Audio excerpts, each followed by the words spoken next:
me so tight, you numb my pain. I was searching for something to ease my mind. Didn't realize you're the one I'd find. Take me away in this moment when I'm here with you. Been chasing this feeling, now I feel brand new. Get on a plane, go wherever with you. Take me away in this moment when I'm here with you. Been chasing this feeling, now I feel brand new. Get on a plane, go wherever with you. Take me away.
winner take all collegiate tournament with some of the best in the nation. I'm your host, Lawler, going to be steering you through the action. I can't do it alone. We've also got Seb and Danger Taco joining me, and we're going to start with you on the end, Seb. You had some statements to make before we even got into today. It sounds like you're pretty excited about what we've got going on. Listen. This bracket has gone off the rails. You would look at the teams coming into it, you'd be pretty confident of who is going to be where. And generally, we got all of our top teams in, but the West is now a competitive region. We are finally back. The West is here, Taco. Yeah, apparently officially. Before, it was just like they were in trial period. We were figuring out whether or not they could pick up a controller, whether monitors were on, if they were playing on CRTs, whatever. But now it feels like they're actually playing. This is the official stamp. Because, yeah, the results have been wild. I remember going out shopping, and I was getting texts from Seb. I was getting texts from Bass. I was getting texts from all the collegiate people following the Discord results. And we're all just, like, banging our phones against our heads. Like, I don't even understand some of these outcomes. But that's what happens when you're in a tournament with a large prize pool. Hey, man, any given Sunday is alive and well here today, but we've got to talk about how we got to that part and what we've actually got going on today. If we take a look at the format and everything that we've been doing, this is a 2-day event. Yesterday, as they had mentioned, there was a lot of different things going on, but primarily we had a group stage. And for those that don't know, round robin groups to me is actually one of my favorite formats. We got 4 teams in 4 groups, all battling out, getting to play each other. So there's no excuses for who gets to move through with the top 2. Any big surprises that people should be made aware of, Taco, specifically? Obviously, Seb, you already know the West now finally can cook with rice, but what about like actual specific results, teams to pay attention to, things of that nature? I would say within a lot of these groups, when you look at the group winners, you're seeing Northwood, you're seeing teams like Oklahoma Christian at 3-0, you're seeing Ball State 3-0, West Virginia, you're like, oh, okay. But then you like creep down a little bit. In the second places, you're like, huh? Wait, what's going on here? We have teams like Fisher that are going 1-2. They're not actually able to clean things out. You have Davenport, which is 1-2, which is one of the most hyped up teams across all of collegiate with Campbellty and Brock. That was a team that I think everyone was kind of saying, oh, that's like a top East team. And now they're kind of just like flaming out a little bit. In a group in which I feel like they really should have won, it's Colorado Boulder and Iowa State, which are obviously phenomenal teams. There are no bums in this entire group stage, but it was still a little bit alarming to see this. And it feels like it's really one of those moments where, as a competitive team, it's not necessarily playing well across events. It's just on the day you have to show up. And if you don't, then you just have to kind of kiss a lot of opportunities goodbye. Seb, do you echo those sentiments, or are we different a little bit? No, I mean, it is kind of true, because even yeah, okay, West showed up, but there's also just some notable absences. Unfortunately, St. Edwards was not able to make it through, so they had to DQ their matches, so we got some, absence there. But for example, like Illinois, that's No Mansion's team, that they did not make it through. UTD ended up taking the win against them. So UTD, which we talked about it previously on our own podcast about this, like UTD was very much struggling for a period of time, and now they're like actually into this bracket. Of course, Northwood is just like Northwood, typical Northwood things. And then we'll be talking about it shortly, but some of the first round matchups that we have here in terms of how early and how competitive they are in the bracket are insane, because of just how drastic some of the results were in the group stage. Well, you lead us perfectly into what we're doing today. As you guys saw by the graphic, it is single elimination, the top 8, 2 coming out from each of those groups. And the thing I love most, the lion's share winner take all. There is no excuses. You either win the entire event and get $5,000, or you go home with, I guess, practice, is something that you can hang your head on. But yeah, not fighting for anything outside of that first place match. I'm always loving the stakes at the very top personally. So pretty exciting stuff. But we do have 8 teams that are going to be fighting for today. And the reason why we can do that is actually due to our sponsor. If we take a look at the bracket and everything, today, this is our matchups. Obviously, the notable favorites. I know some of the guys on the production side have some people they're rooting for as well. But overall, first match to look at, guys, where are we headed? We are, well, in terms of all of these matchups, they are all strong matchups. But our first matchup is going to be that third match that you see at the bottom here. It is Ball State versus Maryville. Ball State being the CECC champions. They are one of the most unstoppable teams, one of the favorites to win the Eastern Conference and Summer Series, one of the favorites going into fall for the CRL. Maryville, on the other hand, currently 7-0 in Summer Series and only dropped their first game to Oklahoma Christian, which is, of course, why they are facing off against Ball State so early here. But this is one of the favorite matchups that you could have seen in the final, Taco. Yeah, and when you look at this matchup, you're saying, wow, that's really disappointing that it's worked this way. But again, that's like we said, it's like West has showed up and other West teams didn't necessarily show up. OK, Christian was a team that has been doing all right so far in Summer Series across the different collegiate competitions, but not necessarily a team you would expect to pop off against Maryville. So it just shows how brutal the group stage can kind of be. You do get through as a top team, but you lose that one series. Now, instead of playing somewhat of a burger team, maybe that you're hoping for, instead you have to go against Ball State, a defending national champion. Got to be careful with some of these food references. You guys are going to make me hungry. Dude, I'm already hungry, man. Yeah, I'm with you. I'm sure we can all collectively feel that we're ready to dig in. But again, as a reminder, we can't put this on without our sponsor today. If you guys don't know Ascent, they try to put students first by providing student loans for both college and consumer loans for boot camp. It's recognized as one of the best award winners for student loans by NerdWallet and Forbes. If you guys would like to find out more details and a chance to get a $400 gift card to Amazon, type !Ascent in the chat. So some pretty cool stuff that they're doing, providing a bunch of opportunities for the guys competing. And that first matchup, let's really focus in on Ball State and Maryville. There is some notable talent in this team, and there's been a lot of conversation around the Collegiate League about how it's lesser or this or that. But as we've seen CRL and CCA and everything else level up over the years that we've been, privileged to watch it, the level of competition, the seriousness that is provided, like I think 5 of the players, on these rosters, 4 players, all in the RLCS, some former teammates. Like, there's a lot to be excited about here, Seb. Yeah, there really isn't anyone when you look at both these teams where you look at, okay, that is clearly the weak link. These are both top contenders within CRL for a reason. They both have the pedigree within RLCS, whether it is Buddy, whether it is Adam, Knight. All of these players have that high level pedigree, and that's kind of just how CRL has been and continue to develop, as we've seen more of that crossover between the professional play and the collegiate level. It was Akron just recently, last split, who was the first full collegiate team to be able to qualify for a top 16 qualifier in the RLCS. And while they didn't do fantastically, it was a huge milestone within collegiate play, within Rocket League. Of course, we have some notable players. We have Lion Blaze, we have Hockey, of course, who are currently playing at the top level. But for the first full collegiate team, it's just showing how far CRL has come. Yeah, I mean, you're watching it being champion, and I'm still going to choose to believe the reason why they didn't make it far is because they had to change their team name like 8 times. Yeah, that was rough. Yeah, they couldn't represent the way they wanted to. But I mean, Taco, you've been around the collegiate scene for quite a while. Obviously, you've covered and watched. What is it going to take, I think, for these teams to kind of ascend to that next level? I think practice is part of that, right? Like getting competitions like this is really important to get additional reps. But we're already seeing hiccups and irregularities between the way that the seriousness is applied too. Like there needs to be a little bit of urgency, in my opinion. One of my biggest critiques for teams, and this is a rant I remember going on broadcast at least once or twice, but just because it's something I hear from players, is that one of the biggest differences with collegiate esports is that it's still in its grassroots from like traditional esports. So obviously, when you get recruited to school for football, you are going to be in the gym, you're going to be in tape, you're going to be in workouts, you're going to be doing all these different things, you're practicing every day, and you're always working towards making yourself better. Obviously, you're a student athlete, so you're going to class, but like a lot of your time outside of class, outside of studying, is spent getting better at what you're doing, getting better with a team. And I feel like when I talk to players, even on scholarship sometimes at these schools, they're like, we scrim sometimes. And I'm like, okay. And then I talk to them about, hey, how do you feel about that loss or something? They're like, they're just better. We just got to work better. I was like, but you could also work to get better. Like, I need to see teams taking it a lot more seriously. And so those teams that do really try that hard, Ball State, for example, hiring Too Fast, full-time coach, former CRL legend player in that, and also scrimming a lot, getting involved with a lot. Clearly, you watch their work ethic, going 9-1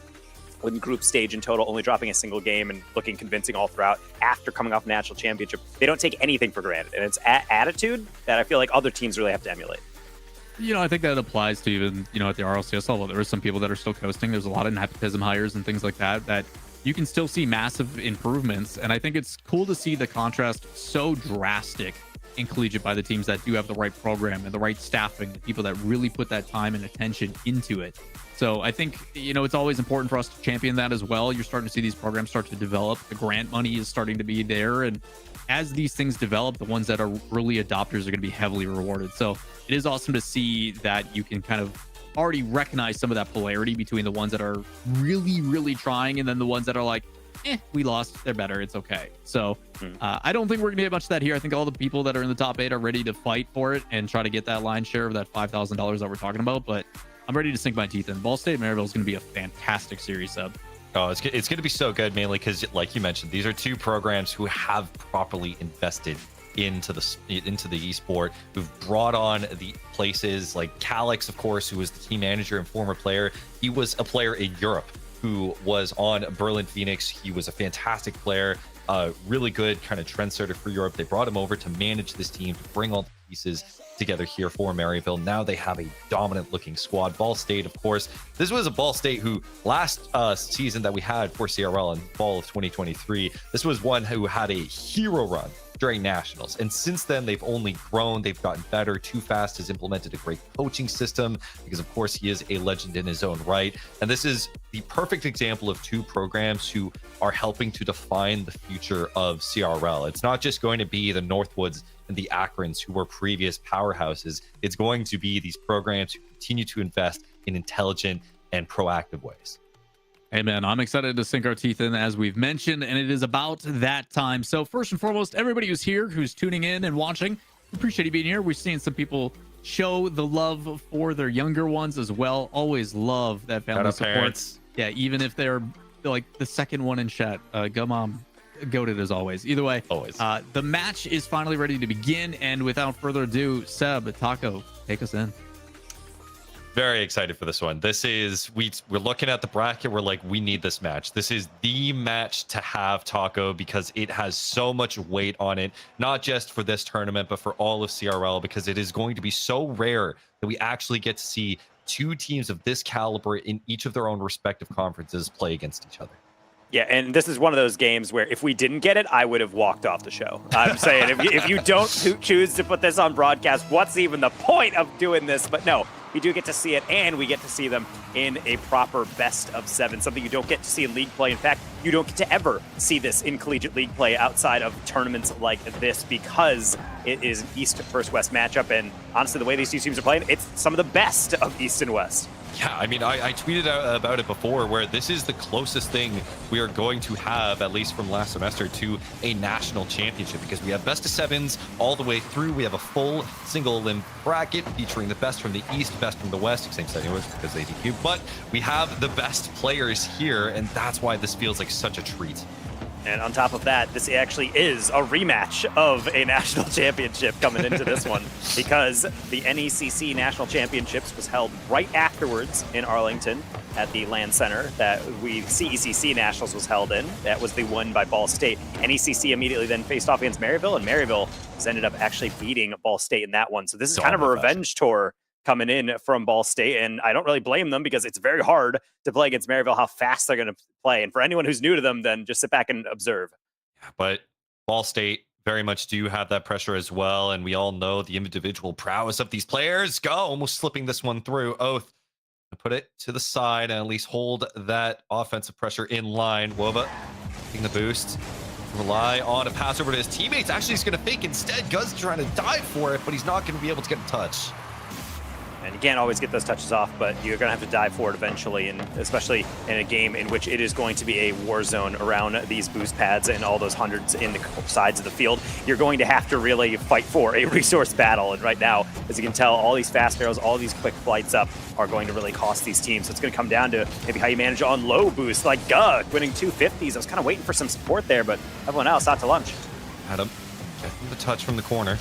Buddy, Adam taking the health boost in the corner from Ball State's side. Adam actually going to use it in kind. Look at the flip reset. Wova cuts him off. Both we will have another levy downfield. Oh, God, nice. that's a laser so hard that Buddy simply can't handle it. What a dime. So much heat on that one. I know it says 42 kph for, you know, the Imperial numbers, but in this one, it was so quick. Buddy was on the rotate back, just couldn't get the momentum to keep it out.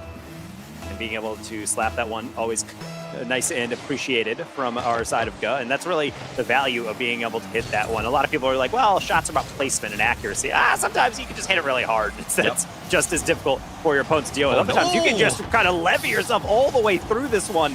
Luckily, not for that fourth defender. That's going to be 2-0 in the side of Ball State, and they're still not done. That could have been a shot, but instead, maybe just a wayward pass as we go back to mid. Yeah, I think Oath just had no boost left to work with. He didn't want to take the risk just in case it went the wrong way as far as a pinch is concerned. Adam in the demo and Wova to clear up some pressure, but still, Ball State not letting up. It's nice and proactive in the midfield, though finally, Maryville getting some presence on the pitch of their own. That's going to be 50. Adam's going to go on the rotate back. Buddy's going to go underneath, and Guh will take possession. Knight into Guh. That will be Buddy somewhat backflipping on that one, but good possession. Being able to find Knight somewhat back, but that's about it. Kind of an awkward touch. Adam is even a weirder read as he's going to be able to recover that, but only across his own goal, not necessarily where you want to go. Maryville, I will say scrambling well, but if there's any team that's good at improv, it's going to be them. Handling the 50s well at the moment. This is just an easy clear all the way across. Adam, no boost left. That demo is going to hurt a lot if Knight can't manage, but Buddy will be there. He's going to put one just wide. Wova to Adam. Still dangerous, though. They're leaving a lot of room right now for Maryville to work with, and it's only thanks to Maryville just struggling with the resources that they're not able to convert on anything. Knight going to be extending that one again. I like Guh trying to play it a little bit slower. Oath even had the thought process on the same page as Guh, demoing the first player. Now another 50 comes through. Ball State always having a second layer, and they really do need it because here comes the counterattack. Guh all the way back, going to beat out Adam. Trying to just get that extra touch over that last final obstacle. Back and forth action as it continues to speed up. It feels like we're getting faster as time goes on. Yeah, a little bit, but I think Ball State, they're doing a really good job at just diffusing these transitions, just outpacing. Again, Adam again in the offensive zone, no boost to work with, hurting a ton, especially for these offensive conversions they're trying to go for. Knight, maybe one last chance, just not many possessions left in this game. Going to be meeting Adam again in the air. Wova just chasing that one, going for the demo. I'm always a huge fan of that one. Sometimes you don't need to play the ball. You just need to take away that initiative. Knight actually, I think, spawned in on that one, so kind of interesting doink. Weirdly enough, probably not going to bother Buddy too much, but it will bother him. That ball will not be retained. 14 seconds. They honestly, Maryville might just get one more crack at it. And how about that for a skim? Where did this go? It was just a straight up doink from the car, and I was already concerned at this rotate, but Buddy cutting in so much speed, at least on my clock, 124 kph. I know it's a physics-based game, but that looked straight up cartoonish. I don't know how he got that much power and how he angled his car. Normally that ball bops a little bit. It has a little bit of an arc to it. That was a straight line, and now that has rescued Maryville and maybe preserved them enough to be able to get one more chance if they're being thrifty with the time. That one's off the sidewall, and I would say that was two players involved. No one from Maryville taking a chance, though. OT for game one. I mean, even on that last goal, you look at how Ball State were positioned so aggressive in the midfield that all it took was just one where it hit. Just catch out that defensive rotation. Wova in the hit in the corner. Adam keeps it in. Maybe look for a second touch. Double commit, though, from the Ball State side. This could be disastrous. Guys to go in, but it's a bad challenge. Buddy's going to put it low, and it will be game one for Maryville. Buddy is inevitable. Oath leaves the match. He has rage quit. Just kidding. He's probably just changing cards, but I would also leave if I had to deal with this. Buddy gets a crazy goal to equalize right before the end of regulation, and then right in the beginning of OT, 20 seconds in, he gets a read and a half from about a 10-degree angle to shoot that. Yeah, you can just see just how antsy Ball State were. They were getting impatient in the defensive end. They were going for these double commits that just wasn't working out. Go with 5 shots to his name. Can't see how many from Oath, but we're definitely struggling to at least convert. Maryville's defense holding up. I think being able to see Maryville and see just how resilient they are is really impressive, particularly because I remember talking to Ball State after they had lost to Maryville, and honestly, they had played a grand final and then played a second one, and that is the one they ended up losing to Maryville as they walked across and played from CC into NECC. And honestly, Too Fast is like, these guys are exhausted. They're adrenaline dumped. Like, they just can't keep going. So this is kind of a refreshed take on it. This is the first game of the day. Both these teams are fresh, and yet Maryville still kind of just having their number down the stretch. Ball State plays a good game, but if you just take your eye off the ball for only 2 singular chances, you're going to get punished. Yeah, that's the thing, is that you're not going to see Maryville crumble. Like, Ball State are really good because they just have so many mechs on their side. They have sheer speed on their side. They can really just extend that pressure for as long as they can. But you're talking about some of the most experienced players that we have in Collegiate. We have Buddy, who is a CRL world champion, is very familiar through all sorts of play, and is able to hold down that back line with ease. And we're seeing it from Maryville here as we get going into game 2 of this best of 7. Maryville currently with the game 1 lead. We'll see if Ball State can come back. As we go to Forbidden Temple, I mean, really the biggest thing I would say for Ball State is making sure they do clutch up, as they do not want to be able to let that happen again. The worst type of loss is the one where it feels like you have it in your grips and then it just slowly slips through your fingers. And honestly, with a team this quality, I would expect them to keep up the pressure, not get rattled too easily. That first shot could have been in, but maybe just overhit it a little. It was definitely not hitting the broadside of a barn. In fact, it went the entire opposite direction. So Ball State will have to try again. Holding down the midfield again, and I think this is what kind of worked out for them in game one a little bit. They were able to just take all the boost, take all the resources from the midfield to really leave Maryville with no option to go, to the point where they were forced to put themselves in awkward positions and openings. We'll see if it works out for Ball State here. Ooh, Oath, I love that extension. Knight should be able to handle that one well enough. Vex, he is actually playing a bit passive, almost changed his mind halfway through. He saw Wova quickly up. He's like, I'm not taking my chance with that. I'll go to the sidewall instead. Good that he did, because it's going to be harming him too much. Kind of hard for Ball State to work up ahead of steam into a lot of these attacks. They're pretty widely spread out, and it's going to make things even worse if Guh can't get back. Buddy was encroaching on goal, not able to really put that one truly in the middle on the shot. However, Buddy's still around the play, and what a find by Knight. I can see the impetus from this like a mile away, just because Oath, when you saw him go for that corner touch, he let the boost for Buddy to take so they can immediately go for it in transition, and that's where they started developing the 1-2 play against Ball State. The Maryville, once again, securing the lead. See if they can take it all the way. The Ball State not far behind, but it's just more of the same. That demo, it's going to be a rush towards the net. We'll see if Buddy can outpace, and he does. Buddy makes it 2-0. One of the players you might nominate for a CRL Mount Rushmore for the modern era, and he is getting all of the goals right now for Maryville. He has 100% of Maryville's offense, but it's not without some solid positioning and obviously some teamwork along the way. That one, just pure misfortune.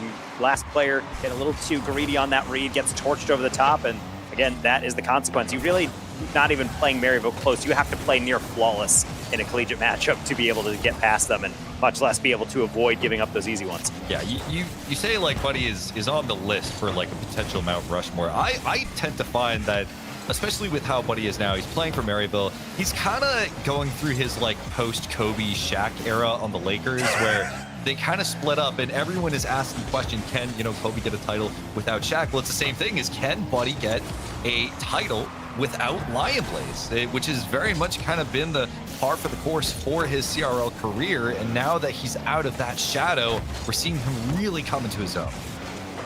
It can be tough to be able to have some teams just be defined by singular player, or be able to have a certain system that really works for you. And so Maryville is definitely trying to promote that, as they are actually a fairly new school within the broad spectrum timeline of CRL. And so far, I think they've made a decent splash, having a pretty good premier season. And this one, probably their best start by far, if Summer can emulate the rest of their competitions, as that one is going to be a pretty promising build-up, but nothing doing, at least on this one. So it seems like for right now, we are stalled at this 2-goal margin.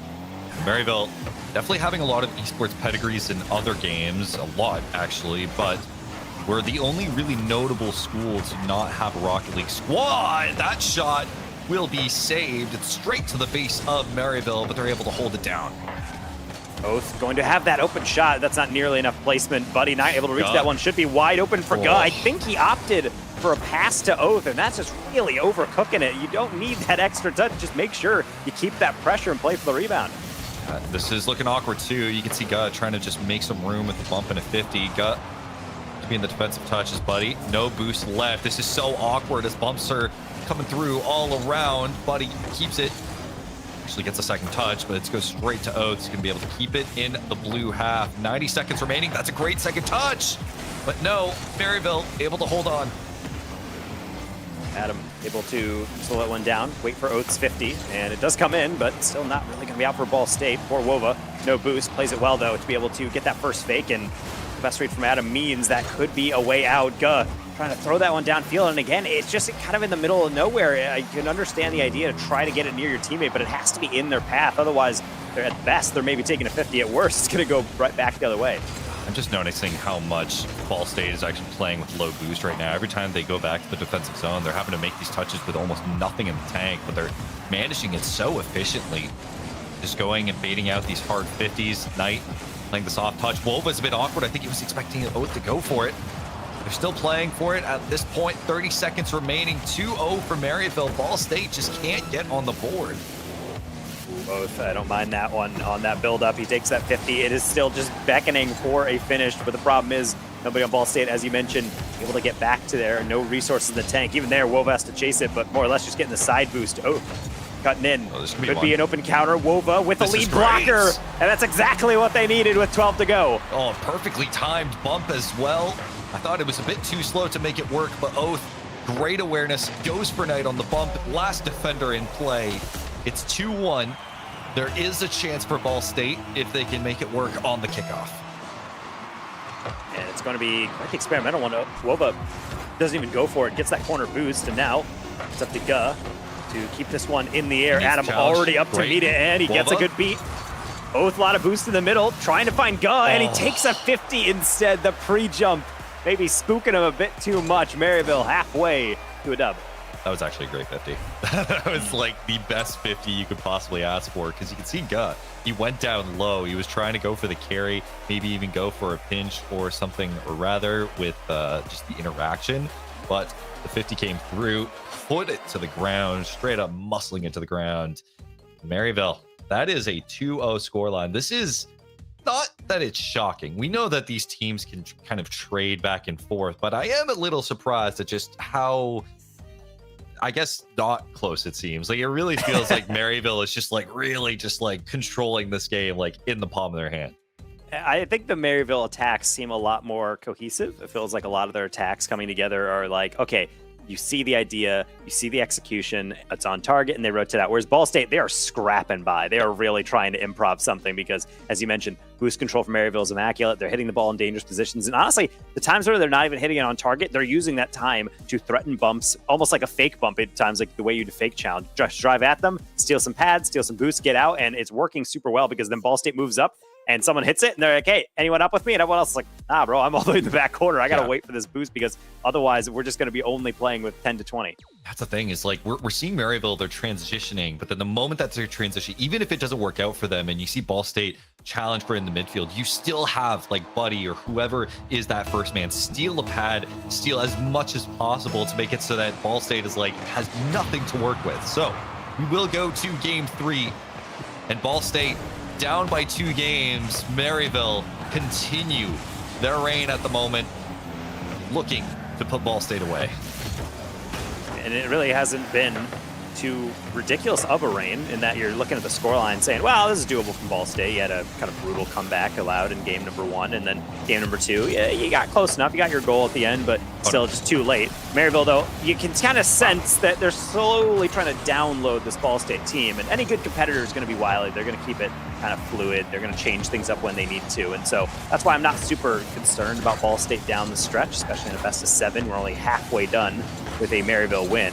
Main thing I'm looking for is just fixing that boost stealing, being able to control those resources, and being from there, using it wisely. Because Maryville doing a good job of really throwing Ball State off. Speaking of, Guh doing the most unconventional thing, throwing it right down the middle, which is what no one expected. I think Buddy was just kind of confused. He wasn't expecting so much sauce on the play. The third man wasn't there because I think he was getting demo chased. This is a great opening for Ball State. I think kind of what they need. We're starting to see like the 1-2 action to try and take out that third man in the defense, and it's starting to work out for them. I think they're just getting more results off of it. I saw a brief glimpse of it in the previous game where they actually did score because of it. Now at the moment, going to keep that pressure going. Maryville for another chance. Buddy just going to do it himself, and Oath having to go for the pinch through. Knight can't slip it on. Adam will be in the waiting. Very close call here for Ball State. And also including Guh, there's about 30-40 boost in the entirety of Ball State's tanks at the end of that play. Now that they're fully boosted up, so is Maryville. Now they can butt heads again as Adam tried to get up for this one and beaten out by Oath. Knight back across, trying to beat out his former teammate. And that's going to get sent back to Adam. Looking for a double off the ceiling. Double commit from Ball State. Something you don't often see. Same with that, an accidental pass right down in the center. Yeah, not only was it a double commit, but it was the worst possible touch you could ask for. I think Wova just didn't see Guh coming. It was an easy conversion here, so Maryville able to tie it up. And frankly, I mean, a lot of it is just converting on just unfortunate Ball State mistakes. I mean, they're playing well, but at the moment, it's just like, okay, if you want to make that mistake, we'll take it. We do take those. I do think there is a discrepancy in the play that I do always want to specify, but never mind that point. Buddy, you had about a 3-inch window to fit this in, and he just does. That is what that is the most soccer-esque, I think, goal you could see in Rocket League, where it's just cherry picking, putting it through. One that I don't think Wova saw, especially look how far forward Buddy was playing. The Maryville retains the lead once again, and very much just par for the course. So that one nearly finds its mark. Wova just trying to screen and get in the way. He did, in fact, but that orange trail shows that he actually bumped the defender, and he still got that access to that save. So not going to work out for Ball State. Even Knight, with no boost in the tank, uses the rest of that momentum to go supersonic, demo Guh away. So it's all on Oath to keep things alive. The air dribble will also be stopped by Knight. Right now, he is kind of the hall monitor in front of the Maryville defense right now, keeping this at the all too familiar goal line score of 2-1. But with halftime remaining, I wouldn't be surprised if we see some more offense. I would just like to be from Ball State, at least for their sakes. Open shot for Adam. That could just be a simple roller, but Oath has more than enough time for this clear. They barely sneak away with their lives on this one. A lot of it is just look at how much space Ball State is willing to give to Maryville just for these attacks. It's a little concerning considering it feels a lot of the time Maryville's just beating to the ball, but this demo goes through. Knight has nothing to work with. Ball State not out of it just yet. That's a really aggressive from Knight. Not a lot of boost, and then as he's getting back, he realizes, oh wait, I am the 100% last player, as the demo came in to his right. And sometimes when you hear that demo, especially in the new update where you can hear this special ding that tells you it's your own teammate, that can fill you with a lot of fear. Never want to give an open net to any team that's been making it into the top 8 of this tournament. No, not at all. Both these teams can be pretty demo heavy, or at least know how to utilize it well.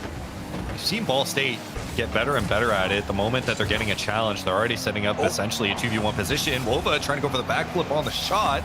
Won't go through. Adam over to Knight. Position looking to receive. Adam with almost nothing left in the tank. A double commit again from the Ball State side, but it works out in their favor this time. Knight can take that one all the way across. Wova will really take a long time to set this one up, but that's fine because everybody on Ball State bought into that idea, and now it might bite him. Knight, the far side, open double, just can't wrap around it. Wova in a foot race trying to beat out all 3 players. And he will indeed get to that corner, but no demo found. Completely ignored that ball. Oh, I think he was just trying to steal the corner. Unfortunately, it didn't work out for him, so he got in the 50 on Buddy. Buddy even takes the corner, which is going to be even worse. Goes for the down pass, and Adam tries to put one on. Guh gets the 50 on Knight.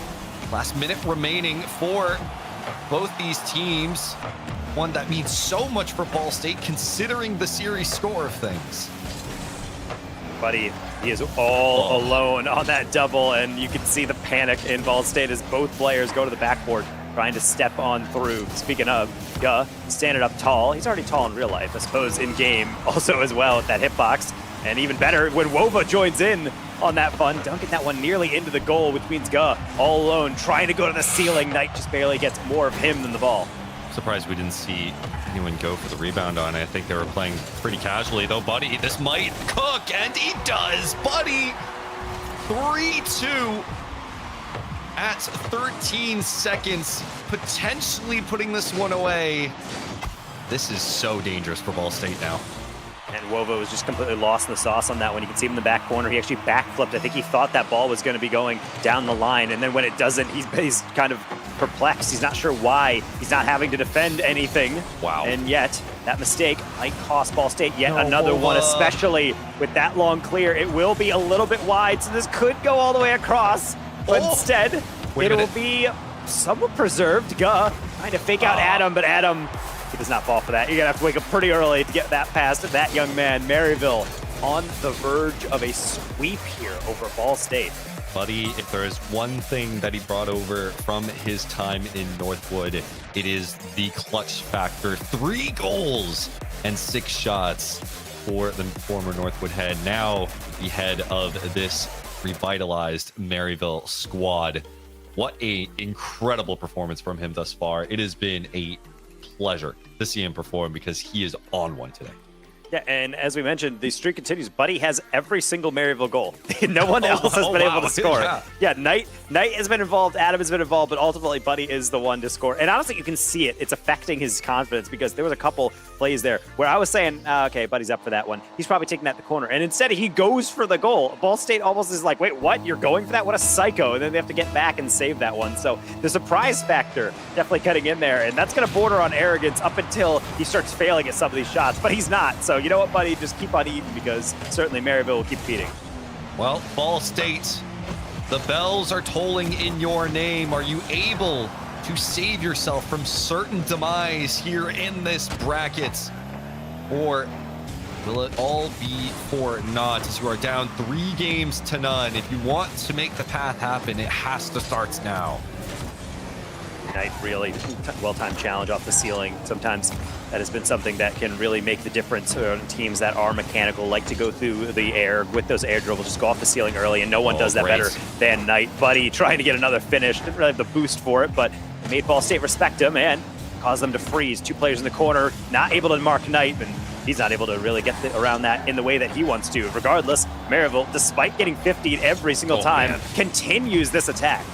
Yeah, just look how soon these cuts are happening from Maryville, though. I mean, they're just putting so many cuts in to just extend the pressure, keep all that possession going so they can take more pads, be able to starve out Ball State more, prevent anything in transition. Oath over with the fake. Now, these demos starting to come through. Ball State have arrived. Can they finally convert? There's only one way to find out. I mean, we keep looking at all these different things that they can do in terms of going for demos, making sure they can steal some boost, making sure they preserve some of their boost, or take these open shots. Buddy, no boost, still gets the save. Back to Oath. That's a double commit. Wova certainly has to be in, and even still grazes the post. Yeah, Ball State, they worked for that one. Getting all members involved. Great pass from Go over to Oath, and I thought this was going to be a whiff because Wova was coming in, but I thought he came too late. Regardless, the defender is taken out, and all Wolf has to do is put it on. So Ball State, 325. Can you hold this lead? I love how on that last one, passes it to Oath, and you think that's done, but he just goes in with no boost on the demo attempt. And then you have now Ball State starting to chug along here. Their largest lead is Wova will time up Oath, and he does not really miss these wide open redirects. Yeah, that was perfectly slotted too. It's not like Maryville's positioning was necessarily bad. It was just perfect placement from Oath. Ball State can extend their lead here, get these insurance goals as much as possible, put Maryville away before it even gets close. Another awkward touches coming across as both teams going left and right. Maryville must be a little surprised that Ball State has finally kind of figured things out, especially after the fact that Maryville is still pressing up on these attacks. Adam just barely going to be beaten out on this one. So Knight will take over. Wova well met on the side wall, but Oath is fine. He will find Guh. It'll go right back to him. Ball State, they are cooking. Look at them go. This is the Ball State that we saw inklings of in previous series. Even in this series, this is the team play potential that we have from these 3 because they are so experienced. They have been playing together for a good amount of time, and now we're seeing it on the pitch. And it's better late than never. This is what you expect out of any good team. If you're down by a couple games, not just kind of curling up in a ball and saying, well, let's just keep doing what we're doing. No, you got to change it up. You got to be a little bit more confident. Maybe think outside the box, kind of like Adam does right here. Hold the phone, still plenty of time, and that was an unexpected goal. Yeah, but he had to go to sleep and take a big nap because he was carrying too much and his back hurt, so Adam had to take over. And that one, I really do like that skip across from Adam, and that's also just a smart play. It's one of those lesser seen solo plays where sometimes you just chase the ball and you're just looking for the hard deflection in the middle. You're looking for a dish, but sometimes if you know you're going to be late to the initial challenge, you're not going to get the angle, just try to jump in front of it and see what happens. Ball State really caught by surprise, and that's a goal they're probably going to want back as it cuts their cushion down a little bit, but it's all well until you see another one goes in. That's when I think the sweat really starts to form. Yeah, Buddy tries to get the pass over to Knight as Knight collects a pad, but he will be cut off. Knight tries to go for the demo, which is actually a smart move, but look at the positioning now from Maryville. Playing this super aggressive. Adam goes in, Oath on the back wall, no boost. Great demo, though, from Adam to clear things up. The Oath, so much confidence, wanting to carry this all the way through. Guh tries to put it on, but it goes up to the back wall. Adam, another deflection, buddy. No boost, but that's fine. Knight, the only one on Maryville with really anything Buddy. in their tank. Look at Buddy. Tries to pass that middle. Buddy was getting bumps, but poor Adam, he was trying to grab pads. He's like, hold up, I'm coming. Don't worry, I will help you out eventually, but I just really can't do it right now, and that will cost them the precious offense. Well, the demo kind of throws Woven for whack because he can't see. Knight will be able to carry it.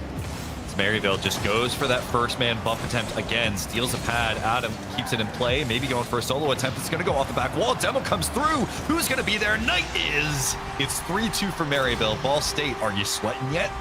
Well, I'm sweating right now. You can slowly see it come in. The solo play from Adam. He's not going to get the goal, but he deserves it. Seems like more than an assist for that one. Dishes it past one. Demo's the goalie, and then easiest job of the day for Knight. For a series in which Buddy has every single goal, Adam and Knight finally stepping up. Now it's Buddy. He's trying to join the fun. Maybe we'll do it right here. Maybe if that touch wasn't so heavy, able to quickly circumvent that. Now listen, I'm sweating because like 95% humidity here in Toronto for whatever reason. Yeah, I love Canada, bro. Anyway, Knight going for the flick across. Last minute, Maryville slowly but surely making their comeback work. And Adam, can you put it on? Everyone is fumbling, can't get the ball. 52 seconds remaining. It's going to be a pass down, but Maryville will have to try again. So close. And we will see get a courageous aerial in. He should be able to extend that one more time. Buddy, big challenge, but now Adam finding Knight. Tries to spike that in the ceiling. It will deflect by. You see that orange trail as it flies through the air. Buddy shutting down Guh as he will be able to have to give it away. Adam on the quick comeback. The double tap to the far post. Wova stood his ground on the goal line because he knew that was coming. Ball sweat more like. Oh, wait, ball state. In terms of, yeah, they are very much sweating to try and collect this game. Their first game in this series. 10 seconds remaining. The fake comes through. All they need to do is hold on, keep this pressure alive, keep Maryville at bay so that they don't let anything go. The pitch comes through. Guh puts it to the ground. Ball State collect their first game. And finally, we will be seeing Ball Sweat be able to get their game off and be able to get that dub. As that, at the end of the day, it is pretty emblematic of what they're trying to go for, because right now they are certainly perspiring. Even when they finally get a goal, it is coming down to like individual saves that are preserving it. Yeah, man. Sorry. Yeah, no, I honestly, you could really tell how much Ball State was working for it. Like, this was so much based off early momentum, utilizing team play. They're not going for these like solo demo plays that you could see Maryville really going for. Like, Maryville like are channeling calm into the server right now.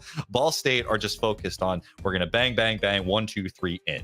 Bang, bang, bang, 1, 2, 3 in. Like old school kind of basketball plays that just go really quick in your face and get goals quickly. And even though they were very close to letting it slip through their fingers, they were able to clutch out in the end, and we will see a game 5.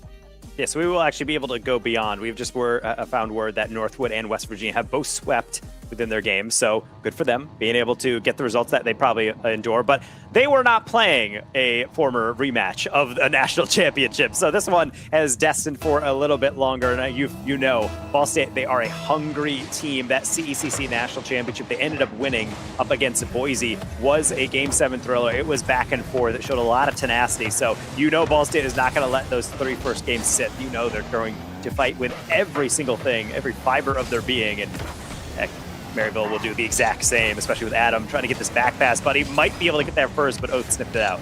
That's the thing, is that Maryville, it really feels at this point where they can turn on a switch and just win at any time. And the only thing that, well, that being said, caster curse galore, Oath able to shut me up and give Ball State the lead. Don't worry, we both had one. Weirdly enough, with Guh starting it off in the midfield, I had one where he just kind of threw it forward and surprised Buddy, and that one he surprised the whole defense. The hefty flick, except for Oath, he was all the way downfield, ready for it. Wovo, 0.3 seconds in, get it together, bud. But other than that, we have the first goal again for Ball State. Not really a scenario in which they're super used to. Chow. Oh, that was rough, but Guh, a little bit too close for it. Knight able to get the defensive touch. Guh makes up for it with a good 50. Adam, look how much space. One with Ball State giving Maryville go for their transition. They're like, let's send whatever you have at us. We'll take it. Going to be able to slowly take in a lot of pressure and then just spit out a counterattack. That's really what Ball State has been feeding off of for Maryville. Not necessarily that they're going crazy on offense and going to full send everything, but they are certainly a team that loves to play with that aggression up until maybe a little bit of arrogance and getting countered on. So I think Maryville is going to be acutely aware of that, especially now that Ball State is in its own capacity able to score their own goals, be very generative this could be bad. on that offense. Thought the cut was going to come through for Maryville just a bit sooner. Adam going to play from the ceiling. Great touch from Guh. Look how quickly Oath, already in transition, gets the bump, though. It's not going to get the demo. Adam, the Knight. How just quicker Ball State are playing. That one goes straight off the corner. A little bit too close for comfort for Maryville. See Oath trying to go for every single 50 possible in the offensive zone. We'll see Guh just slowly take this one back, and Buddy is not leaving him alone. Didn't use a lot of boost for that one, so he's still fully boosted up to chase Wova down. He's just going to steal that boost. What a BM move. Now, Buddy. Solo potential. Actually, he's just going to send it off the backboard, but now Ball State, they're so ready for it. They're so ready for every single offensive chance, because now I think Maryville, the one thing that they're suffering right now is telegraphing a bit too hard. They're going for these touches, but at the moment, it's just letting Ball State know exactly where they're going to put it. Oh, last man back. Knight going for the 50. Buddy can't respond to it quick enough. Half a game remaining. Ball State currently handling business. And handling it pretty well on defense, being able to get in the way with convincing 50s. And now they got to get convincing clears. Wova be able to find Oath. Wonderful control. And Buddy was like, I will have none of that in my Aquadome. Knight on the redirect back post. Guh somehow recovers. Job not done. Got to get it out again as Buddy will take a 50, and Guh certainly will live up to that along with an Oath extension. Knight going up the back wall. Adam covering for him. Guh and leaving a lot of room. Adam will take the pad. That might be huge, but Guh saves his team by getting a good 50 in the midfield. Adam going to cut for this one.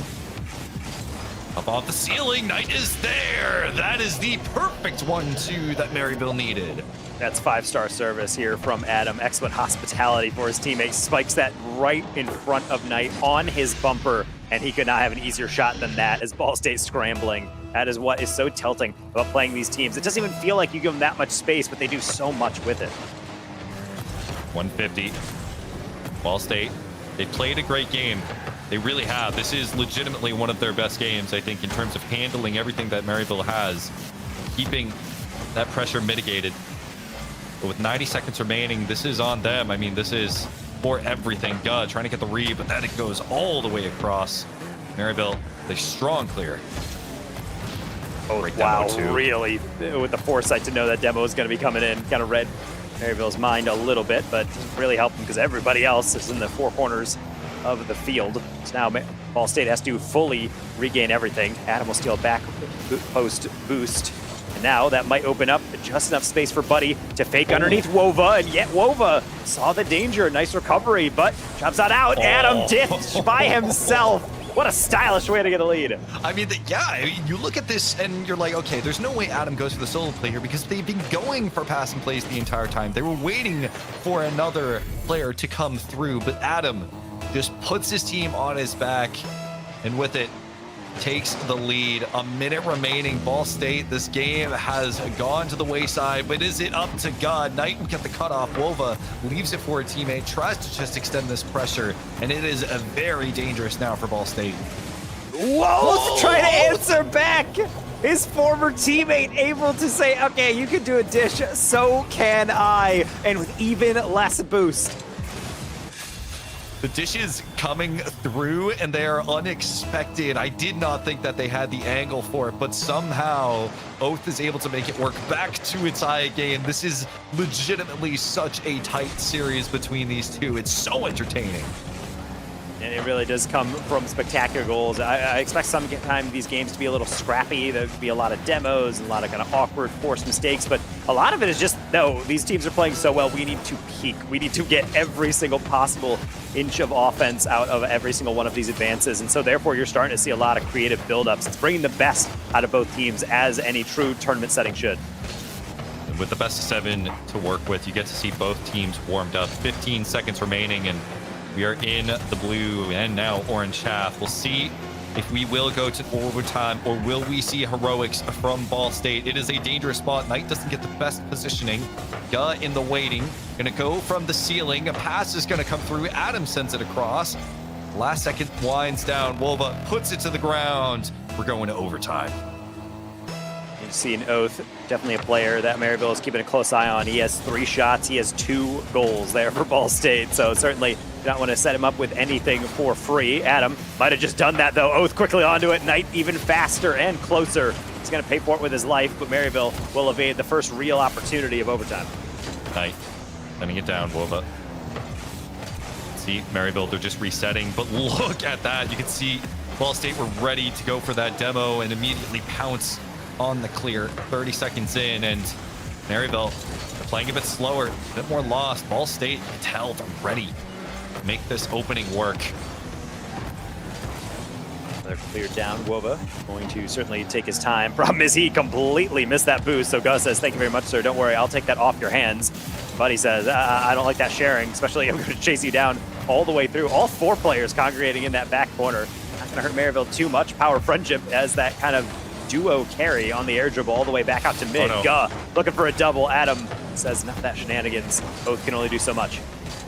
Ball State willing to get a lot more physical this time around, realizing that they might need to, or at least to just create these openings, because the defensive rotates are so clean right now for Maryville. They're not really double committing too hard. They're not making too many mistakes, so they have to force these mistakes out of them.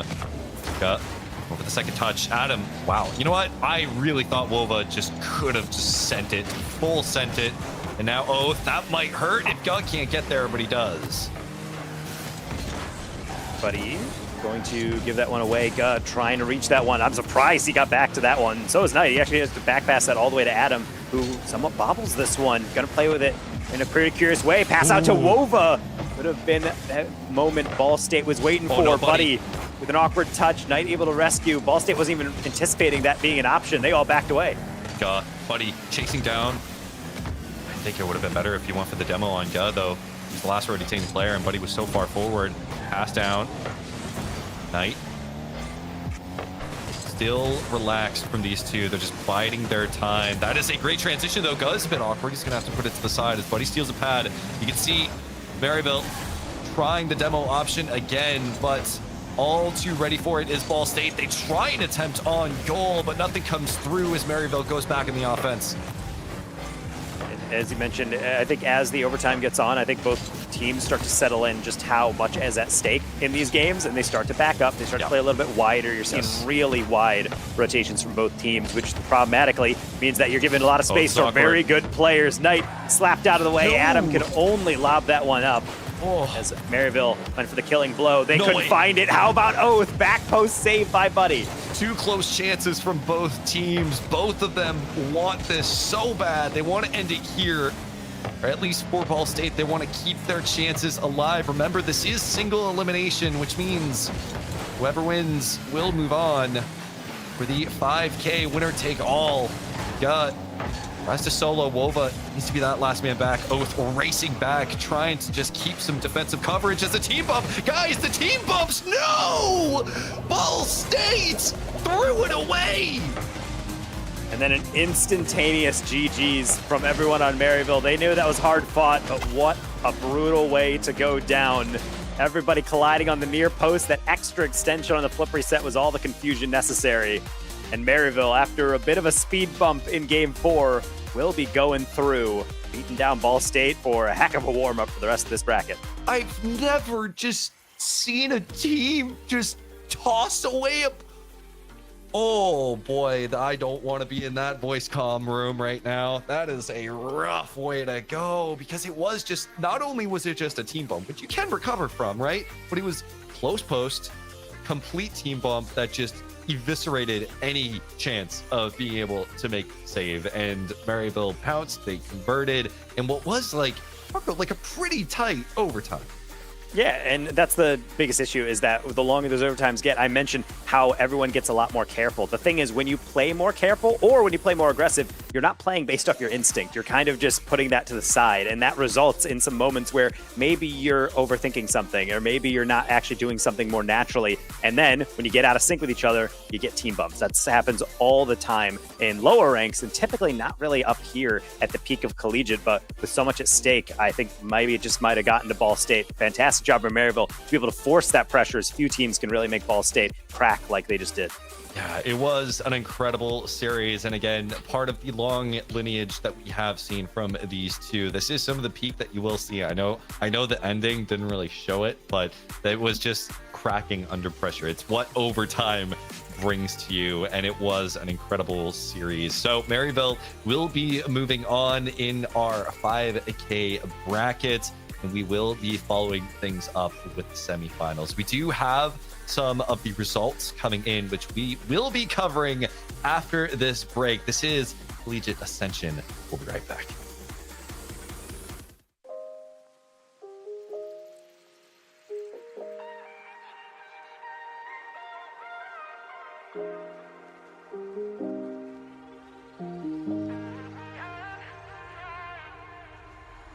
Coming home at 4 a.m., staring at the holes in the ceiling. Feels a little smaller now as I'm trying harder to breathe in. Lying in the sheets, caught up in between dreaming and a nightmare. Ghost in the machine, you're haunting my sleep, a familiar stranger. Loving can be so hard sometimes. Give me a feeling in the silence. I need you as my alibi to wake me up tonight. Nothing I change to make me right. Trying, but there's nowhere to hide. So I need you as my alibi to wake me up tonight.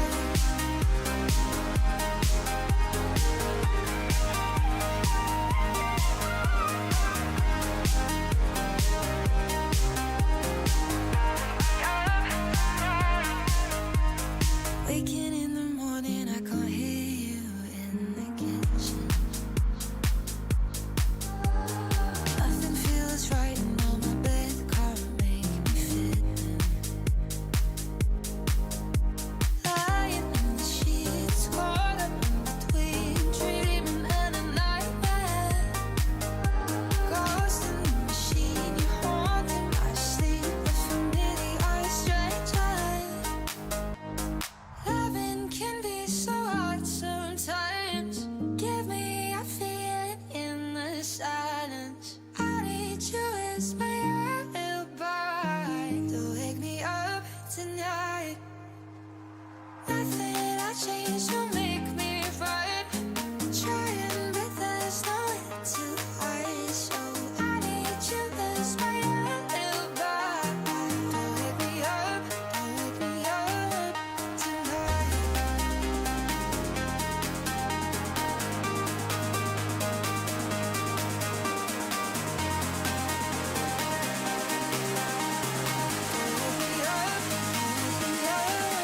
tonight.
It's a deep dive. Stood at the edge as we're so tight, rust in our eyes. Just feel it slipping under so quiet. Hold your breath, it's a deep dive. Stood at the edge as we're so tight, rust in our eyes. Can't stay so high.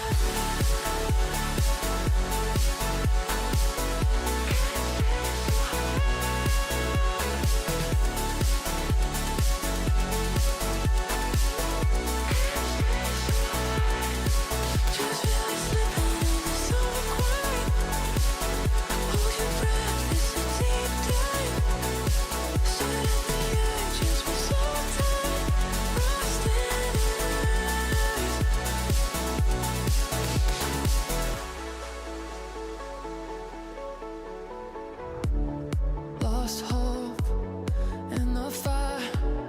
Try to remember faces. Bullets fly, still nothing but embers, yeah. So burn for days, falling from a height. Still clutching on, your hands tied. Now I'm alone with the warning signs. Warning signs. Just feel it slipping under so quiet. Hold your breath, it's a deep dive. Stood at the edge as we're so tight, rust in our eyes. Can't stay so high.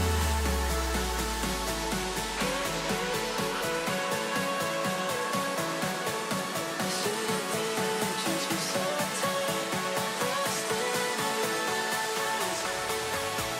Can't stay so high.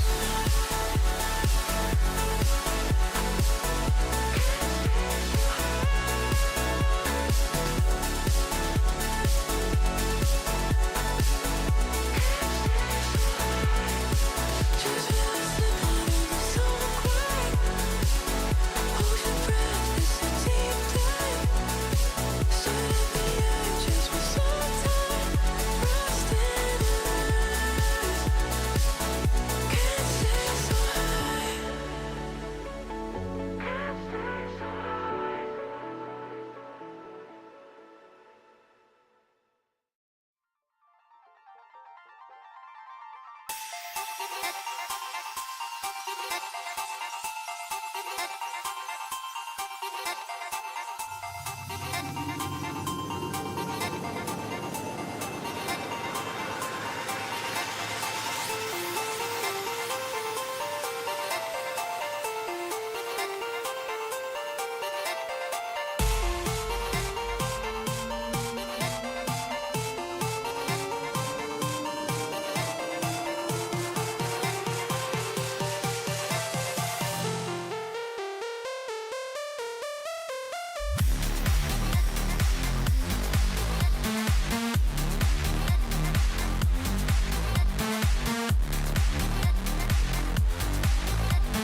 friends all hate me.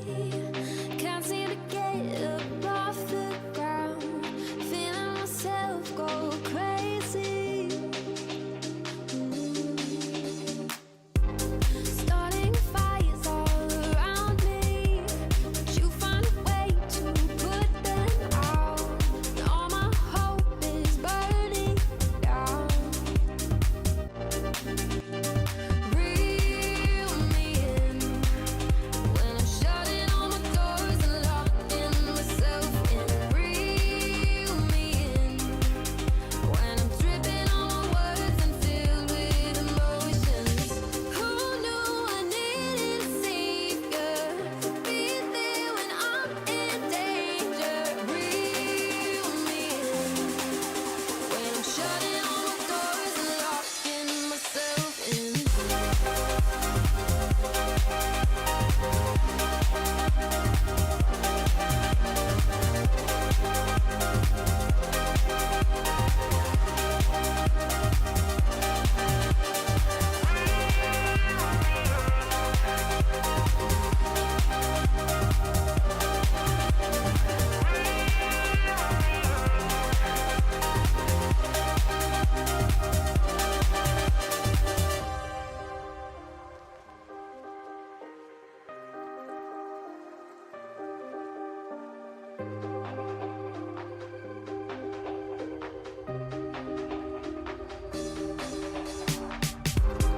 People here don't get me. Taking a trip to my hometown. Can't wait to leave this city. Thoughts in my head get heavy, but I know that I'll never drown. 'Cause you'll be there to pull me out. Reel me in when I'm shutting all my doors and locking myself in. Reel me in when I'm tripping on my words and filled with emotions. Who knew I needed a savior to be there when I'm in danger? Reel me in when I'm shutting all my doors and locking myself in. Hey everybody, welcome back to Collegiate Ascension, presented by Ascent. Your host Lawler alongside the wonderful Taco and Seb. Great match, you guys. Obviously, it went to 5. Wish we would have saw it go to the distance, but man, all 1-goal games. What more could you want? Super competitive, but we got a lot of things to talk about, so we're not going to waste any time. If you guys are just joining us, first and foremost, welcome. We appreciate you guys joining us for the broadcast, but we've had 2 days of action. This is now being the second day of the final bracket. But let's talk about how that actually plays out. Yesterday, on Saturday, we had 4 groups of 4 battling in a round-robin tournament where everybody took turns playing each other, which through that bracket and that kind of system, we then found our top 2, which is how we are today in a single elimination best-of-7 format, 8 teams, best of the best. And surprises, Seb. I don't know how it keeps happening, but we want to talk about that upper half of the bracket that we haven't really paid attention to through the format again. And the other thing I forgot to mention, $5,000 prize pool, winner take all. Crazy stuff. Yeah, winner take all. Even in most collegiate tournaments, you tend to see that kind of split across. But a winner take all just adds so much stakes to everything. And going into this bracket, like Northwood 4-0, not a shock. That is incredibly just the norm if you're familiar with collegiate at all. However, what is not the norm is Colorado Boulder beating Oklahoma Christian to face off against Northwood. That is a result that I was not expecting. I don't think Taco was expecting, considering the run that OKC was going on. They beat Maryville previously in groups, and we're looking on track to be one of the contenders here. And Colorado, I mean, we've gassed up this team over the course of many months, like a month now since Summer Series started, and they are one of the best Colorado teams, I think, in a long time to come out of the region, and they are showing why here, Taco. It's kind of terrifying to watch them play. That was the team I highlighted earlier on, and that in a matchup with Iowa State, which is a team of just bare minimum all SSLs, like 1900s, and then Davenport and Ball State. Colorado Boulder only lost to Ball State, which is wild to think about considering Colorado right now in Summer Series they come into this and they're kind of like a middle of the road West team. So you're like, okay, yeah, you get an invite, have fun, buddy. And you'll get to watch Ball State and Davenport in playoffs. And no, instead, they're just not only getting that dub, but then showing it wasn't a fluke. Oklahoma Christian was a 3-0 team coming out of their group. And so being able to go to Game 7 and win that is just crazy. It's just a storyline of like, how far can this team really go? Yeah, That is watching. We're watching this team very much evolve in front of us, which is why it's so crazy to see how it's going to manifest. That Northwood series, listen, I wish you all the best, Colorado, but it is Northwood. Hey man, the dream's still alive. Obviously, 4-0 sweeps confidence in both of those other teams, and we're excited for our next matchup. But before we do that, again, as a reminder, this is put on by Ascent. Congrats and thank yous all around for everybody joining us, but we couldn't do it without them. If you aren't familiar with Ascent, they do put students first by providing student loans for college and consumer loans for boot camps. Recognized as one of the best award-winning student loans by NerdWallet and Forbes. And if you guys would like additional details, exclamation point set in chat. Some details there, ways to earn a $400 gift card, and a bunch of other cool goodies. So make sure you guys go and check that out. I think commands are working now. If not, Jag has the details for you. It will be presented. We've got a bracket command now. We're progressing here, guys. Yeah, we're finally getting there.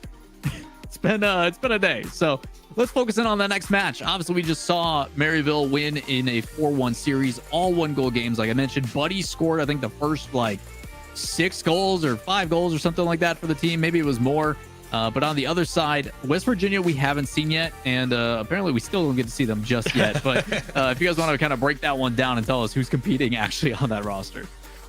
Well, West Virginia is actually it's so typical in collegiate because it's like, oh, you're a national champion. It's like, well, in what way? There's like 3 or 4 national championships typically per semester. But NACE specifically now, which is now broken up, Playfly, and a messy little divorce earlier today. But that's outside collegiate stuff. NACE had a national championship. West Virginia ended up winning that one on land. They looked incredibly strong during that. But then outside of that, they didn't really show up to like any of the other kind of like major competitions. But definitely a team that can hang with the best of them. That was a team that's one of the I would say first major like D1 universities in the nation to offer full rides to those players just for Rocket League. They have a whole separate team that was an all-women's collegiate Rocket League team, the first ever in the nation to do so. So they're really trying to like full send into collegiate esports, and so far it's certainly paying off for them. And if they continue going on in this tournament, especially potentially facing off against Northwood in a grand final, that would be kind of the final test to see if this program is like truly legit. Yeah, WVU is such an interesting team. They are currently, as of right now, the concurrent Summer Series champions. They did win last year. So they are a team of extraordinary caliber. This is Angel Tool Daunt. If you are familiar with RLCS, you've definitely seen these players on the pitch. They've been on multiple different squads, both together and separately.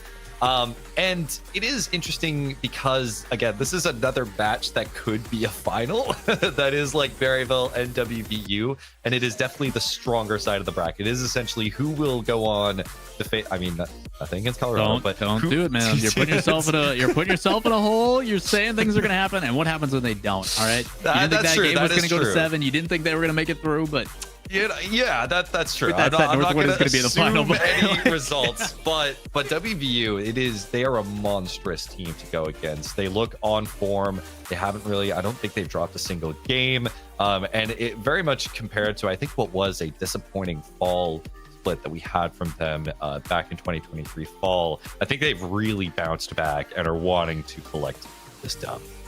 Well, we just saw Maryville, right? We just saw the good and the bad, and there was moments of both, I think. There was a couple times that I personally was watching. I'm like, Adam, you have a player in position ready to take that, and you are going sidewall taking it yourself. I'm like, a little bit of selfishness that could get punished. So from what you guys saw for this West Virginia team, obviously has the talent, caliber to go toe-to-toe. Like you said, essentially a grand final of sorts. What is it going to take against Maryville to really exploit what was their high-powered offense? It's tough with West Virginia. The one thing that really locks them in is that they're all hyper mechanical and they look for each other. You'll see a lot of pre-jumps. It will look like they're being overly cocky, but that's just how they play, pretty much. So Maryville just has to keep relying on what worked against Ball State. You just force high pressure. It's constantly full send into every challenge. You cannot shy away from anything because the teams that start being like, let's play a little bit careful, those are the ones that just start get buried. And Maryville, I don't think really shies away from too many challenges, but even against the best, sometimes you get a little bit skittish. Yeah, I think when it comes to Maryville, it will be to utilize Buddy again. We saw him kind of go to sleep a little bit. He was doing a lot more demo work in the, I would say, the latter half of the Ball State series, but we need to see him on the offensive grind again. I think a lot of it's just going to be, how are you going to be able to mitigate the offensive potential of WVU? Angel, Tool, Daunt, they can all score from everywhere. Like, I was literally just watching Daunt the other day on his stream, and he is incredibly mechanical and he can play at the highest level in RLCS. He's a great player, and WVU are just going to utilize all of that. So it's on Maryville to kind of keep him in check.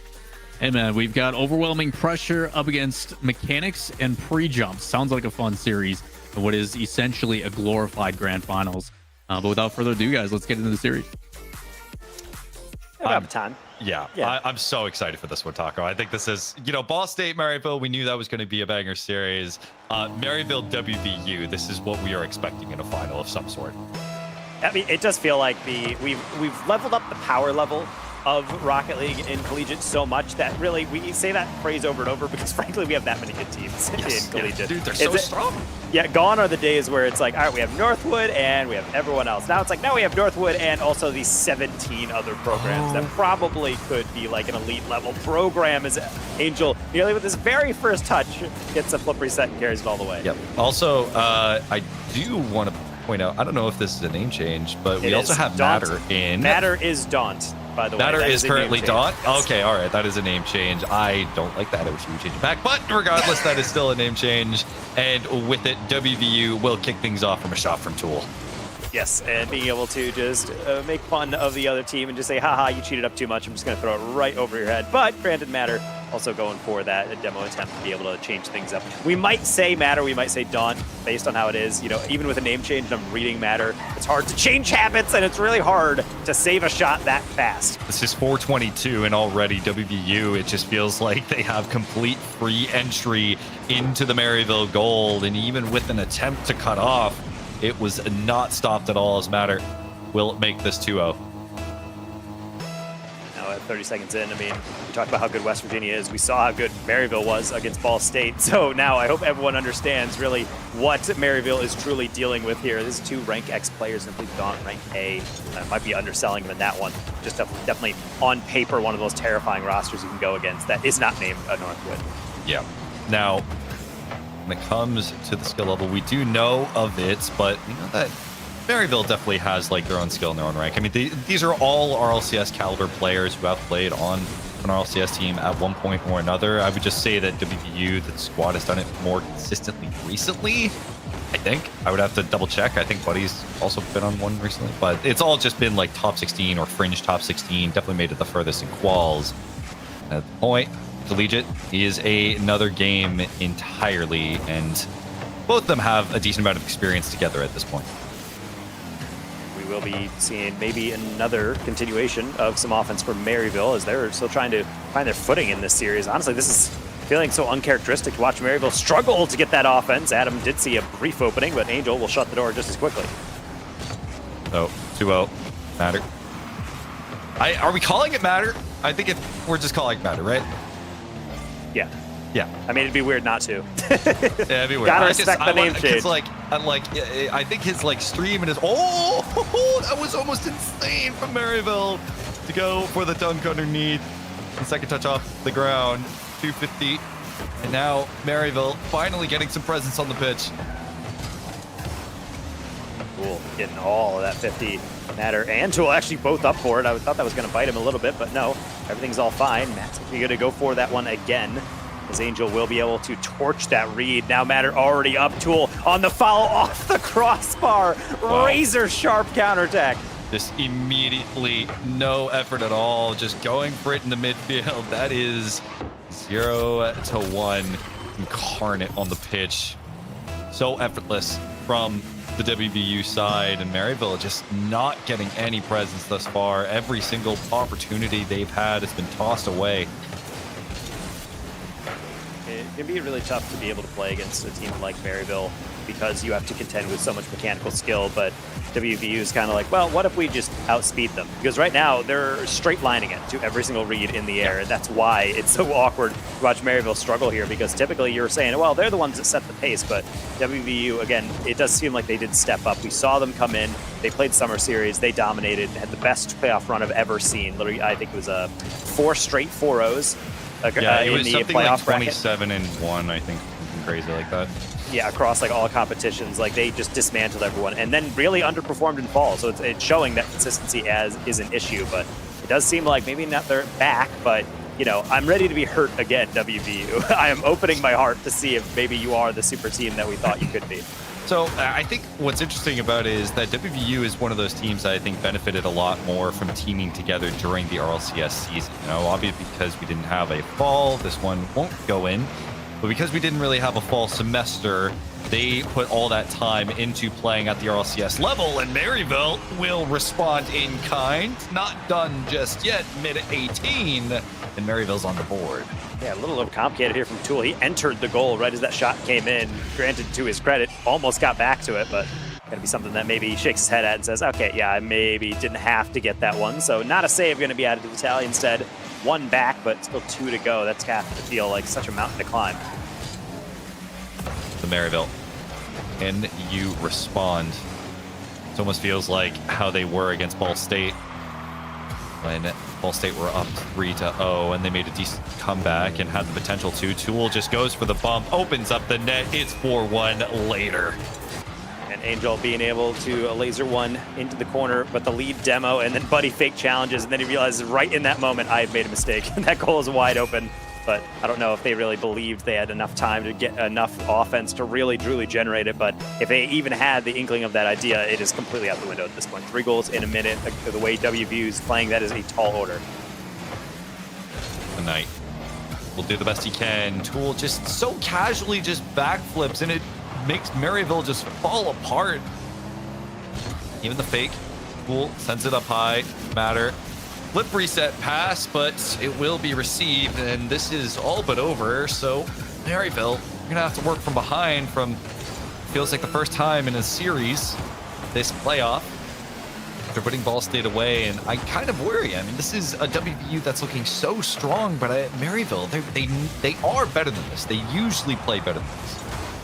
Yeah, and right now they're just getting dismantled here in game 1. Poor Knight, he thought he had that rebound, being able to get all the way back on the pre-flip, but Tool goes coast to coast. Quick early flick sometimes, all that it takes to kind of bamboozle that first defender.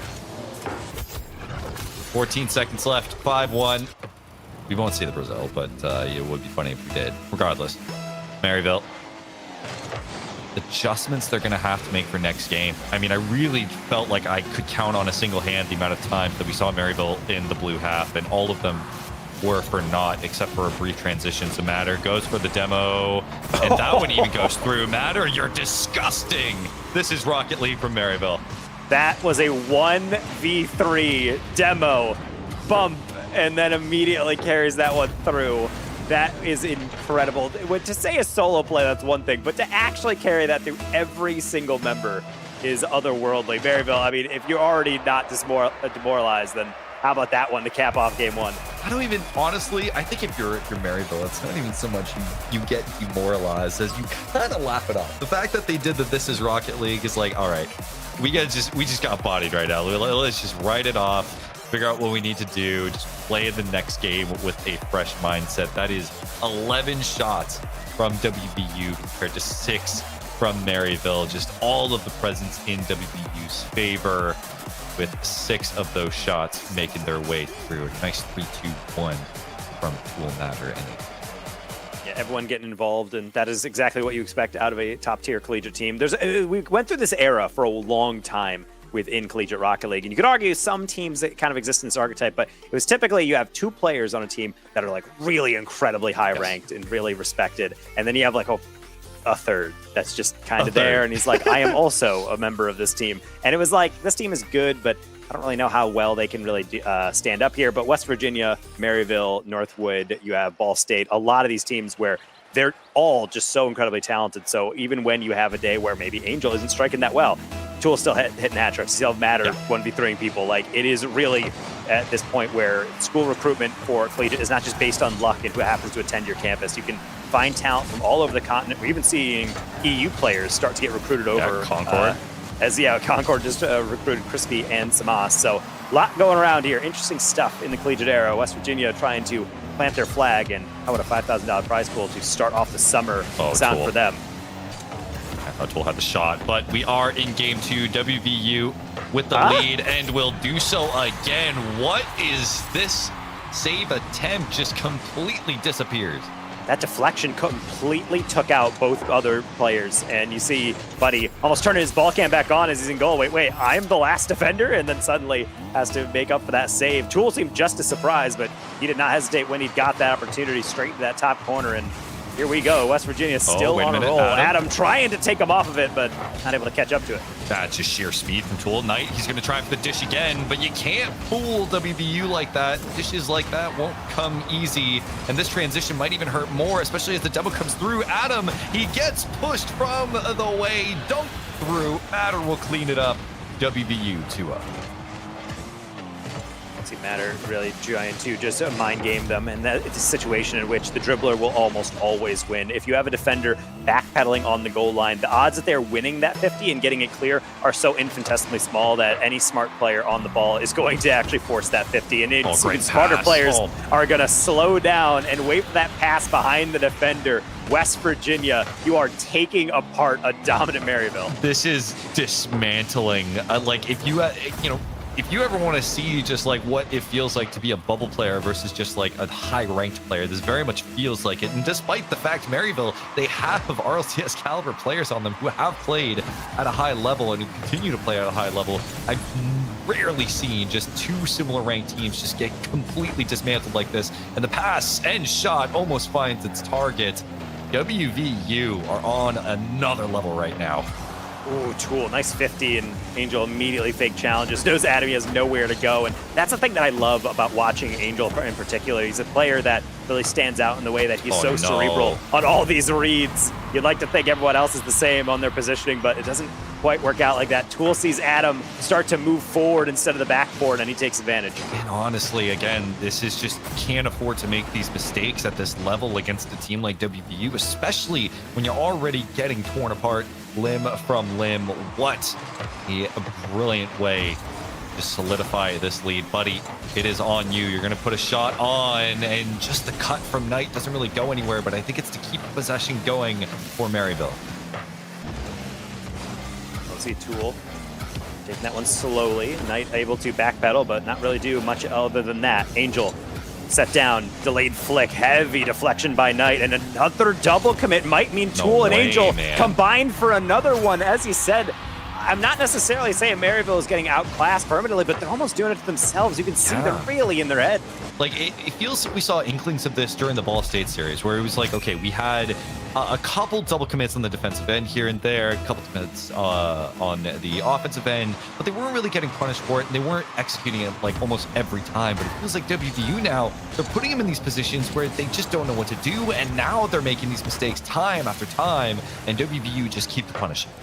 This has got to be such a whiplash for our dear viewers who've tuned into both series so far. You're like, see it, Ball State lose to Maryville, and you're like, wow, who can beat this Maryville team? And then suddenly just West Virginia be like, out of the way, nerd. Like, true competitors are here to play. And I'm definitely not writing off Maryville. I mean, you have a minute between games to really adjust, and all top teams are able to make a lot in only those 60 seconds happen. But I will say, this is getting to a realm that I've never seen Maryville really sweat this much. They've never really been kind of lost in the sauce like this in my recollections. Well, this is the first time this summer, let alone, where we've seen Maryville just be this challenged. I mean, we saw them drop their first game this summer outside of Summer Series. That's a good 50. Knight can capitalize. Finally, we see them on the board.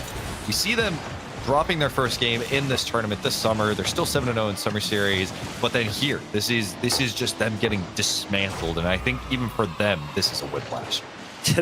This is not helping the West is a fraud region arguments. Oh, Maryville 7-0 in the West. Oh, welcome to the East. This team hasn't even played enough series to even get on a power rankings in West Virginia, but Either way, I mean, we joke, but it's honestly just because these results are all over the place. Adam Great might want fake. that one back. Almost perfect top corner finish. Yeah, the fake is starting to show some intelligence, I think, on the Maryville side. They're not just willing to throw possession away towards WVU. Actually trying to take advantage of any space that they're given. Angel, get the bump. Matter, Knight, in the cut. And again, the team bumps, the double commits. Going to continue hurting until you actually cement yourself, plant your feet, take them out. Knight going for the clear. 90 seconds remaining. This is essentially all but over unless Maryville get on something miraculous here. Yeah, we'll see Knight get a really, I would say, decent enough 50, but instead it goes all the way back out to mid. Matter upfield, perfect redirect. Buddy was waiting for it. He knew he had no chance to beat him to it, but might have a chance to be able to accelerate this one into a counterattack. Adam wanted to help, but nothing in the tank means he can't get that little doink to extend.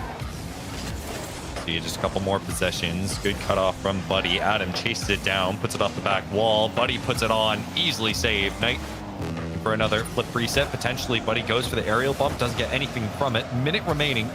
And Maryville, they're testing the water, seeing what they can get away with. Probably just testing out some chances for next game and looking for a nice pick-me-up. But Matter goes for touch off the backboard, and thus far, WVU fully in control. Angel will be met by might. Well, he will be met by a mighty Knight, but ultimately that is not going to go much farther than that. And honestly, most of this Maryville comeback, I don't think is going to go much farther than this one goal. They got one. You thought it might have opened a door, but instead it's just WVU repeatedly showing them that it's just a blip on the radar. Everything else has just been one-way traffic as we enter the final 20 seconds. And honestly, I'm really curious about how Maryville is talking to each other right now. If they're using this time to be like, all right, well, next game, maybe you need to work on this, work on that. And for me, it's like the physical play definitely needs to step up. The rotation way too clean for West Virginia. Yeah, right now. And even then, it just, to me, it's also just how many mistakes, like right there, even on the last play, I get it, it's the last play, but a double commit in the offensive half to like try and get something for the go-ahead. But thus far, I mean, a lot of it comes down to Maryville playing really clean WVU playing very clean. Maryville just struggling. Yeah, ultimately, those situations are going to happen to every team when you get a 5-1 like this. It starts off with a really confusing goal, and then it did not get better from there. Not necessarily, not necessarily saying it was inevitable that all of these goals are going to go in once you get a tilter, but it is pretty poor when you're playing a team this good and you give them a goal because you know it's going to take so much to score against them, and we basically just handed one over for no cost at all. Yeah, I'm very curious as to what the comms would be like right now in the Maryville camp, because again, how much of this is a whiplash? Like, this is your literal first time this summer being contested to this level, and not just being contested, but getting thrashed like you're a Champ 3 team in an SSL lobby. It very much feels that way. So right now, I need to see Buddy show up. He needs to be the spearhead for this Maryville squad to get Maryville on the board, to showcase the #1 seed out of the West properly. Well, everything is refreshed. We're into a new map, and we're into a new era, potentially, of Maryville dominance as they got that first goal, but no. Said it's going to be saved somehow in the top shelf. So WVU showing it's not just offensive brilliance. They're able to pull it off on defense as well. Cool. In the flick over one, Adam was just forcing the go-ahead for possession. Angel in the second touch. Matter regressing. WVU a little bit on the back foot right now. They're not wanting to just over-aggress Buddy. How far he's playing through, and Knight's trying to just replicate the strat that they were doing against Ball State. Buddy was going in, stealing pads, going for demos, but they're almost getting lost in their own sauce at the moment. Buddy will get bumped out of the way. Still a bit awkward. Adam is going to put this up high. Could be dangerous, but Angel will take care of it. The deflection means that the midfield is being a bit more hotly contested by Maryville, which is certainly progress, especially if they can get the shot off Buddy. We're overthinking this one. Oh, Tool, bang. they keeping it simple all the way over into Angel, and that shot will be met by Maryville. So the gap closure looking good. They're like a cornerback staying right on top of their receivers. Yeah, the pitch vision, I think, is starting to become a bit stronger from Maryville. They're getting recognized for these passing lanes at the moment. We're seeing Knight cut him off, Buddy cut him off. Doing a good job at mitigating infield passes from WVU. See, it's all on if they can convert their own chances at the moment. Tool taking it all the way across. Adam Looking to disrupt, and he does. Angel, Buddy, decent amount of tank. Knight goes for the second touch, but it goes up, but Buddy will come in to convert the first time. Maryville earned themselves a lead.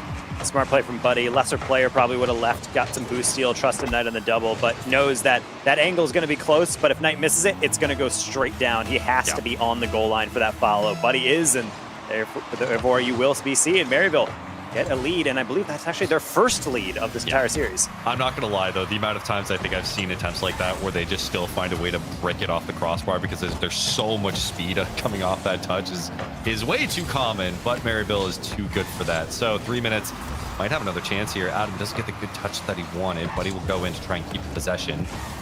Thus far, WBU, they're letting off the gas just a touch, and Maryville are capitalizing. Maryville. Wow. Okay. Oh, wow.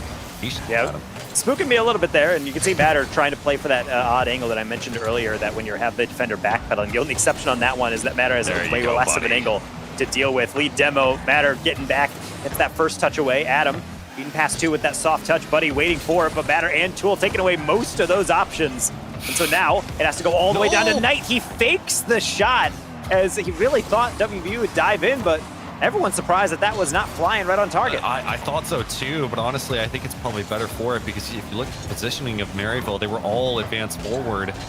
It could have gone very, very wrong if Maryville had decided to just punt a shot into the net. 2 minutes, Maryville still with the lead, the longest they've had this lead thus far. I mean, WBU, you don't want to give them too much time to work with.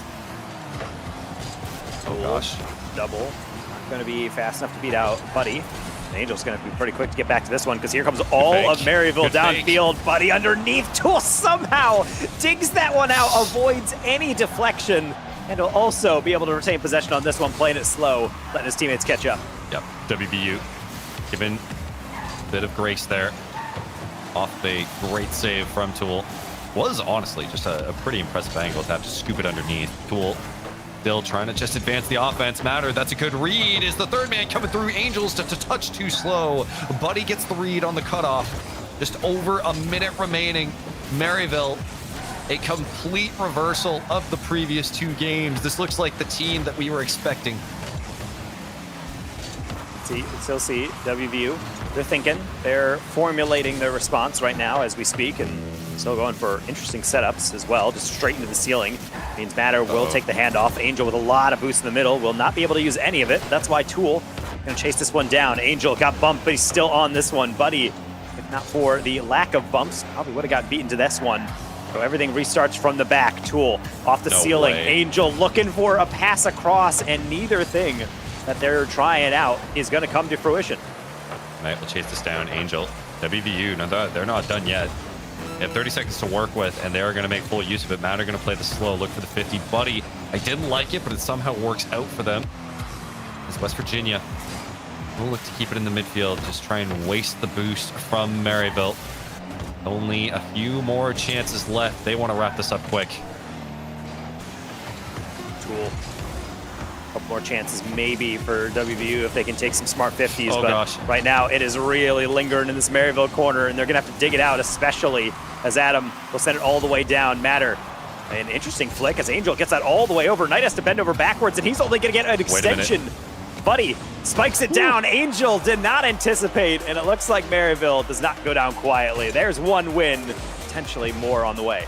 Low scoring affair, but a brilliant contrast from the previous two games in a way that is almost unrecognizable. Buddy, we knew that he needed to be the spearhead, and he was. There were so many times where he was able to open things up for the Maryville end, whether it was being that first man, chasing those demos, stealing the pads, or scoring himself, which he did.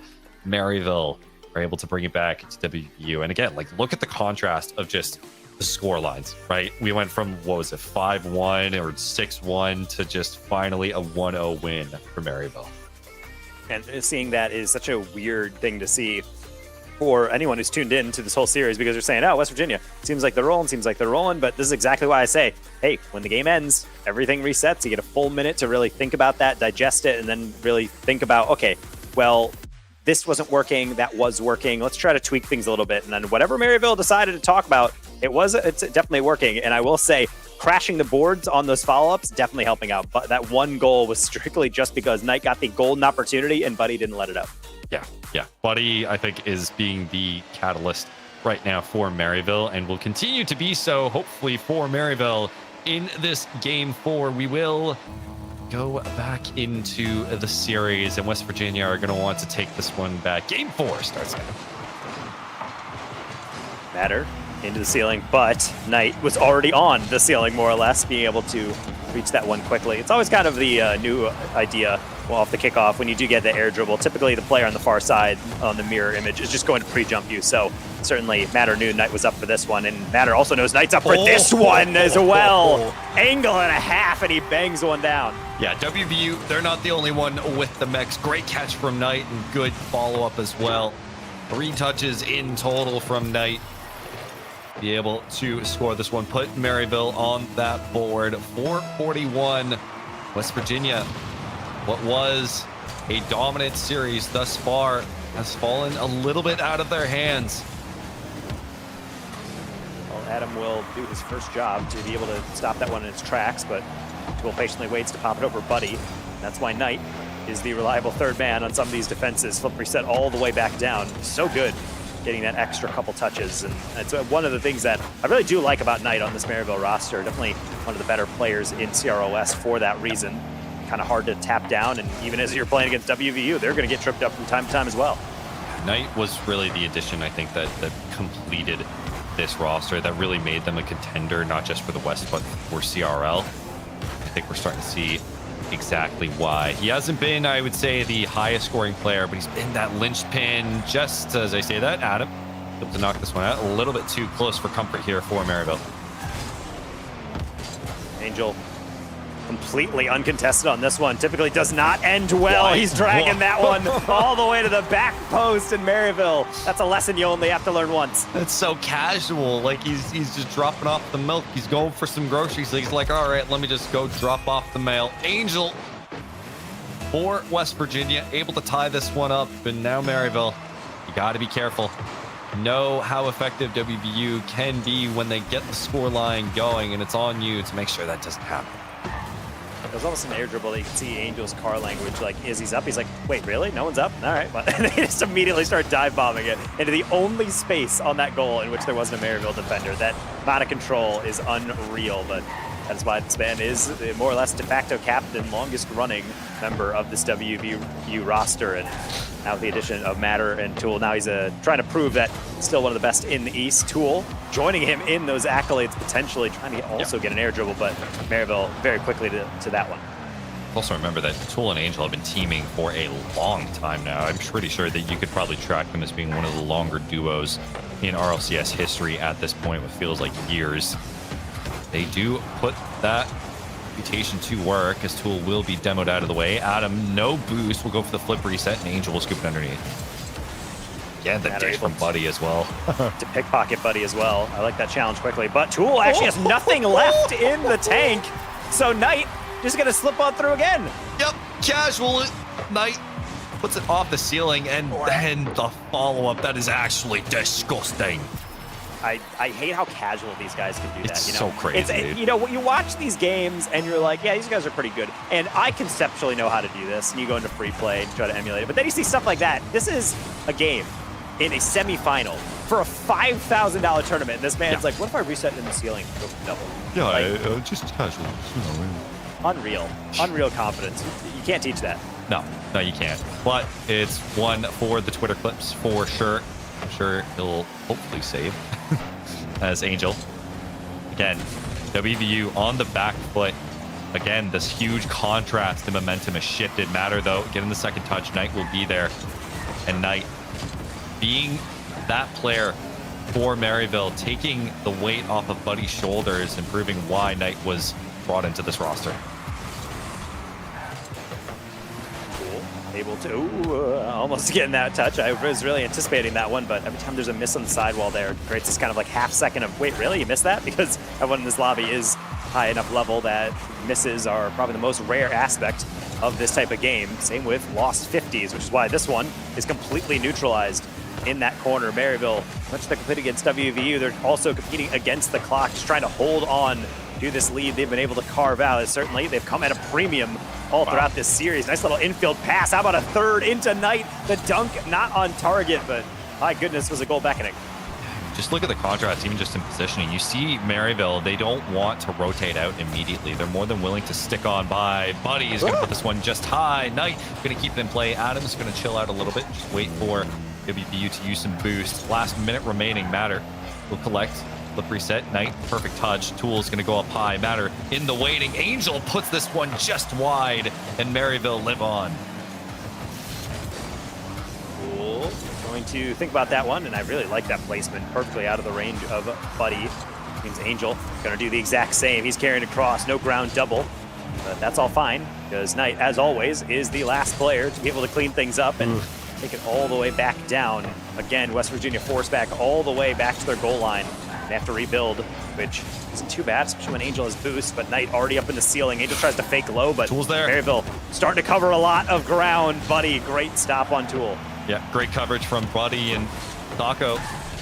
If this stays how it is, we may have a tie series, which if you started watching at the start of this series, you would not have believed that to be the case. The last 5 seconds, the possession still in WVU's favor, but just barely. It will be knocked up high. Matter's going to go for it off the back wall. Angel's going to have to die for it. Adam gets the touch. It'll go off the corner. Tool needs to go for it, but he waits. He waits, and that might have costed WVU a chance in this game. It'll go off the corner, touch the ground. Maryville have tied this series. I don't really conceptualize how this is happening, but Maryville is not going to question what Knight has been able to do. Both goals had to be absolute peak performance from him, getting the catch in the midfield and then getting it into a double tap, getting a flip reset double tap off the ceiling, and then getting bar down afterwards. Like, so much effort just to get the bare minimum offense up against West Virginia. But really, I mean, at a series like this, every goal is going to start turning into a banger. Crazy team play, because that is really the level you have to reach to be able to even get anything on the board. I mean, it's one thing too. It's just that we're seeing these individual plays from Maryville that are somehow working, which is weird because you would think that WVU, considering how experienced they are, they would be able to mitigate the individual prowess a bit more, but also that it's such a low scoring affair. These are 1-goal games now, just like Maryville played in the Ball State series, whereas before, when WVU had control, they were going 5-1, 6-1, and just blowing Maryville out the water. So Maryville, with the adjustments they've been making, they're cutting more for balls, they're keeping that midfield pressure alive, they're taking as much boost as possible, and it's just forcing WVU into these awkward spots where now they have to fight for their series. Well, who knows how this one's going to go anymore, because it started off and we're saying West Virginia, who can stop him? And Maryville just slowly put up their hand, but goals like that ain't going to cut it. I don't know how Tool gets this, but why not? Yep, this is awkward, but it works. And again, this is Maryville, you know, sometimes flubbing on the defense. We've seen it. They tend to double commit for stuff and play a little dangerously, and that is just the consequence of it. And after all that whole diatribe I went on, and yeah, you need to score absolute peak goals. Nope, it's just an open net. And how about another one? That's a demo leading the way, and Angel gonna collect. Maryville, you need to focus up. It's 15 seconds in. It's like, all right, sorry, are we game 1 again? Are we game 2 again? This very much feels like it, because right now, WVU already walking away with 2 goals. Maryville probably laughing it off. We're just trying to lock in, but it would hurt really hard if you work so hard to get these 2 games, what were high stakes affair, and then you kind of just let them slip by going into game 5. Yeah, maybe they're just disoriented. They don't like the sonar sounds and all the crazy aquatic nonsense that's going on Yeah, they don't like sharks. Yeah, they simply don't. Maybe they're just thrown off because they missed the old Aquadome. I don't know about you, but it's kind of strange to have no colorful coral reefs around the edge. I don't like that. You know, would be nice to have a little bit of just all sand. Yeah, and silt and whatnot. Like, I don't know. I think it's because like Atlantis is under here or something. I don't know. There's a big building or something. Anyway, moving on. I don't know. I like the lore. I like making up lore for like a lot of these maps because we don't get it. And when you make up the lore for some of the Rocket League maps, it's good hit canon. And that's all we need at the end of the day, as Adam will steal that one away. Tool, not fooled, but he might be fooled by this one. Adam going all the way back down, trying to do it himself, and he had an extra half second, maybe he could have. 335, WVU maintaining the score line pretty nicely. Knight's going to go up for this high. He puts this one, but it doesn't go through. Too close. The double commit, though. Adam can't put it on either. Too slow. Tool. He's able to keep it out. WVU just trying to lock in right now. Buddy going in for the demo. No. That's going to go all the way, but it will be kept out. Just kidding. Oh my gosh, as soon as I saw that light touch by Adam in the middle, I saw Tool start encroaching out, and I thought even if that wasn't in, Matter's going to be able to chase that one off the blind side. Knight can do nothing about that one, and yeah, this game has to be such an irritating one. You have such a good start. Everything looks so solid, and honestly, all three of these goals given up by Maryville are just kind of clunkers. Yeah, they haven't been the best, and I think this is more of a symptom of game 1 and 2 that we saw previously, where there's just mispositioning, misreading of where the ball is going. Not really playing too well, though it's not to say that they haven't had opportunities for themselves. I think we've seen 2 from Knight in particular. Buddy, puts one on. Looking for another. Adam in the zone. Knight in a half flip for this one. He'll collect, but again, just gets cut off. That is where Maryville showing a bit more weakness. They're not really reading these challenges too well. It's all about having to actually persist through all of this that Maryville has to focus on. Even if he gave up 3, doesn't mean the game is completely out of your reach. By definitive logic, if they're able to score 3.5 a game, then so are you. But really, the difference is pure momentum, and also, I'm sure, the morale somewhat. Maryville can't be sagging their heads yet. They've played against these guys plenty in across collegiate and pro play. Just have to make sure that this time they can actually find a way to fight back, or at least fight out of their half. My goodness, WV just locking down the midfield. Thus far, though, Knight finally gets the dunk over 1. Tool is there for the save. It's actually been such defensive maestro for West Virginia at the moment. With 2 minutes remaining, again, Maryville, they need to get something going here if they want a chance at this game. Matter just punts this one to the ceiling. Yeah, why not? You might as well just be able to slap that one high. I'm actually a huge fan of touches like that, even if it doesn't go out of your half, because it just makes the other team go like, wait, what? And have to like buffer in their brains for a second. Which gives you enough time to get back and allow Knight to use the only boost he had to get the save and then dive on the next one, but going well off target. He'll at the very least be able to go across, threaten some bumps, and maybe hope for Adam to get back up. Angel says, how about next time? Even if those touches, like, they end up towards the ceiling, at the end of the day, it's wasting more time. It's using more resources for Maryville for a potential later possession shot. Matter, Angel doubling up. Kind of works out for them. Tool needs to get that mid boot. Huh? All right, Matter does get the save, but I don't know how Tool didn't get that boost. I swear the Tool, the boost registration has been kind of funky in Rocket League lately. I think he was a little too late to that one. His back corner didn't quite reach that region that you need to hit, but otherwise, not going to harm WVU. I mean, at the end of the day, if they're playing fast and loose with these possessions, I don't think they're really going to care, because at this point, this game is locked up, and we're right back into a Game 2 scenario in which Maryville really has to just go back to the drawing board and say, okay, boys, let's just not do that and be able to go. Because honestly, if they're playing right like they are right now from the beginning, this game would have been probably pretty similar to the past 2, where it is like a bit more neck and neck. And you look at the statistics, and Maryville has been out shooting West Virginia, except West Virginia just got 3 free ones. Yeah, which is kind of weird, because if you look at the broad spectrum of the game, it really looks like the possession has gone to WVU's end. And for the most part, I mean, they've just put shot after shot on, another one there, and the last second will go down. And WVU will go to series point, to potential grand finals point in Maryville. You're going to have to lock in. And this is where things can be so tricky in competitive, because there are those moments where I say, yeah, this game is about adjustments. You lose a game, and then you're able to talk it through, and then you're able to focus up, stand up. I used to advise players when I was coaching them that after a frustrating game, or even when they're starting to get really jacked up and getting really energetic, it's like, no, calm back down, stand up, stretch a little bit, then sit back down.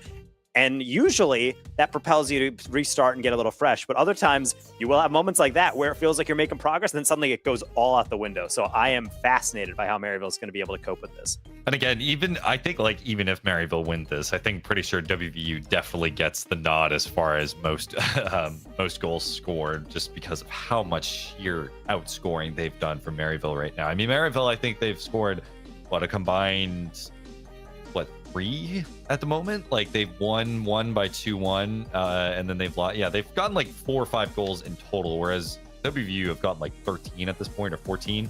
And it is very much on Maryville to figure out how to keep this scoreline low, how to put West Virginia under momentum to bed as we go to potential a series point here between West Virginia and Maryville, looking to see who will move on. Maryville, can you force game 7?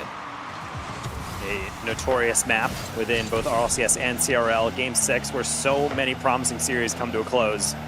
And is this going to be the rainy resting place for Maryville, or do they have an answer here for West Virginia? Certainly, I would hope Maryville does have that. We can see the capacity this team plays at, especially Buddy. He's starting to quiet down, but who knows when he's going to come roaring back.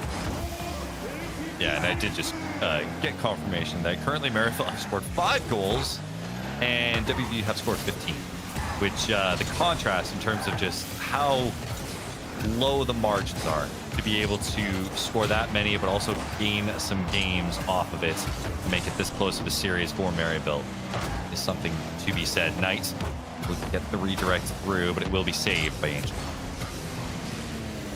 Buddy able to slow play that one. Matter was following Angel still tight on that one. And I do like that compensatory role where one player has the first extension, the second player just slowly waits for that one to peter out, and then he takes over from him. It's a very unique play style to WVU. However, it doesn't always click like that. That was able to make up for it. Tool, as he comes back for the save. Matter trying to make sure that is the only shot Maryville gets, and Tool, with no boost his tank, is going to try to contest with Knight, and actually does get it around. Maryville, such a passive approach. That was definitely one that could have found its mark if it was done a bit quicker. Matter playing that a little bit late. Knight's going all the way in for it, trying to make it as difficult as possible. Buddy will keep that possession alive. Adam, good 50. Matter going to clang it downfield for the solo play. Get the flip reset. Adam will get the challenge. It's back and forth between these two. It's going to only continue. Angel, 100 boost. Knight, as typical, trying to mark that on the back wall. Angel, I love that play. I am in love with this play. How does he do it? I don't know, but it somehow works as he's able to get around the defender, dunks it through. Angel puts West Virginia on his back. He's not real. I don't even comprehend how you process that one. I mean, yeah, some would argue it is not, just simply not human. Yeah. He's built differently, constructed unlike others, because Incomprehensible. I really don't comprehend how even Maryville is allowed that one. That one, kind of a weird lob that everyone got to look at each other wondering who's going to clear. Yeah, I could hear the panic comms. Just I got, and they do. Well, Knights, that is a rough 50, and now WVU, the challenge game, is starting to get better and better. They're winning every single 50 and forcing Maryville these awkward scenarios. That's going to be passed, but a little bit too wide. Just kidding. Angel is there. The double touch. The man comes from the ceiling. When I tell you, you can't leave the backboard open, it is not friendly advice, it is a mandate, because right there is why. Angel gets one look at it, and he has to do it from left to right, coming from the inside to be able to dunk that back post. Unreal finish. And Angel has only had 2 solid looks at the goal, and he's scored both of them. An angel from the heavens gives WVU a chance to wrap this up with half a game remaining. Thus far, Maryville just can't find any presence. Adam, will you be the game changer? It's going to be a shot from Knights, the clutch when you need him. That's a difficult shot. It's actually more difficult than you might suspect, because Adam comes up for this. Yes, it's an open shot, but he has to put this to the far post. Matter is there, so is Angel, and you can tell Angel barely just clipping that one on its way on through. So that is a clutch moment. Even with 2 minutes to go, Maryville knows if they don't get a goal to at least bring it within 1, it could be so difficult to really derail WVU's momentum. It's oddly poetic how we have our 2 prime goal players for WVU and Maryville be Angel and Knights. 2 different sides of the coin. Adam, gonna keep, no, boys, get off each other. Come on, this isn't playtime, and now you're gonna get scored for it. Long clear down, and at first I couldn't really see the plan here, but Matter's like, no, just dime me up and then I'll do the rest. Tool, easiest finish of his life. And a 1-2-3 passing play means West Virginia back to that 2-goal margin. Maryville really has to dig deep. Yeah, this is, I don't know why we keep seeing these awkward team plays, but now even now, like a double commit from the ceiling. Remember this that kind of play is went through it for Ball State. I don't think they got, guys, you're playing in a $5,000 tournament here, and you're giving Maryville a free goal. Tool is really far up on this, but I'm he just misflipped. lost. He misflipped. Yeah. Yeah, I'm just lost on that one. He had plenty of time. I think that might have just been a miscomm where he didn't know how much time he really had. Tool could have just kept driving like at a jogging pace and probably gotten back to that one. But either way, we're going to continue with a very weird Neo Tokyo. In fact, it might get even weirder because What that's is a pass right happening? over to Adam.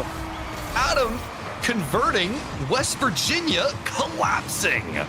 Great pass by Knight, but why are there two West Virginia Mountaineers up for that one?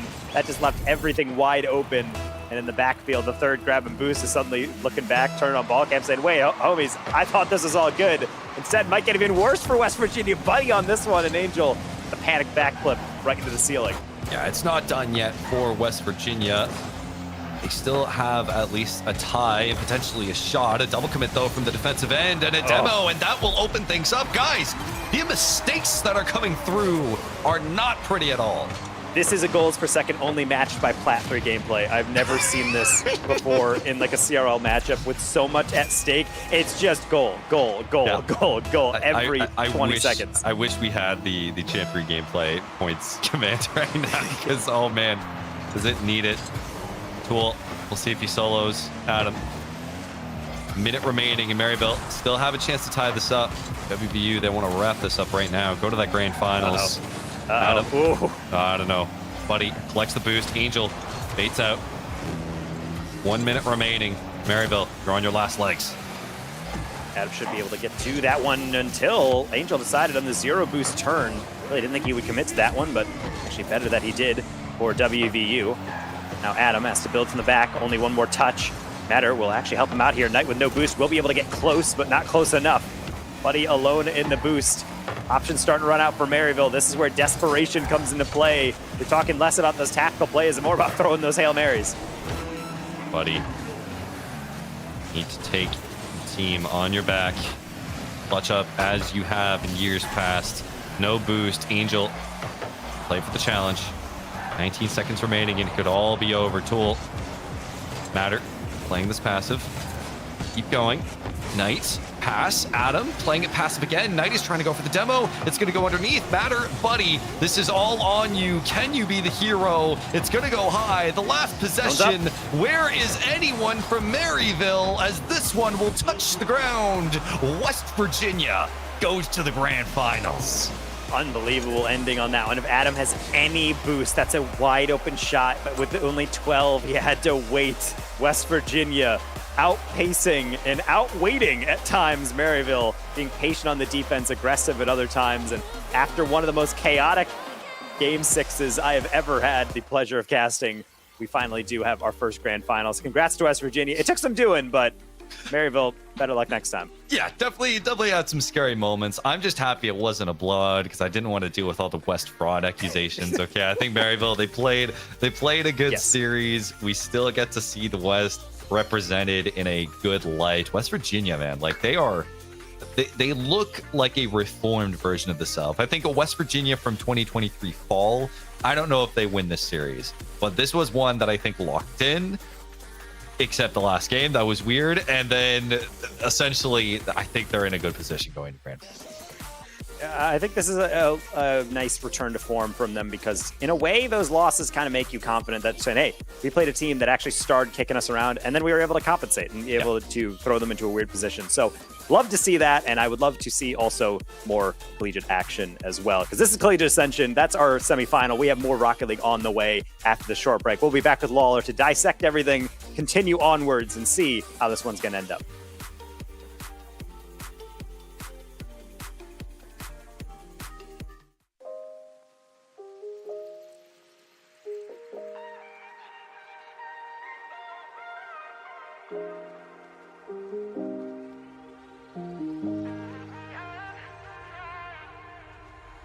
Coming home at 4 a.m., staring at the holes in the ceiling. Feels a little smaller now as I'm trying harder to breathe in.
Waking in the morning, I can't hear you in the kitchen. Nothing feels right, and on my bed can't make me fit in. Lying in the sheets, caught up in between dreaming and a nightmare. Ghost in the machine, you haunting my sleep, a familiar stranger. Loving can be so hard sometimes. Give me a feeling in the silence. I need you as my alibi to wake me up tonight. Nothing I change will make me right. Trying, but there's nowhere to hide. So I need you as my alibi to wake me up tonight. Wake me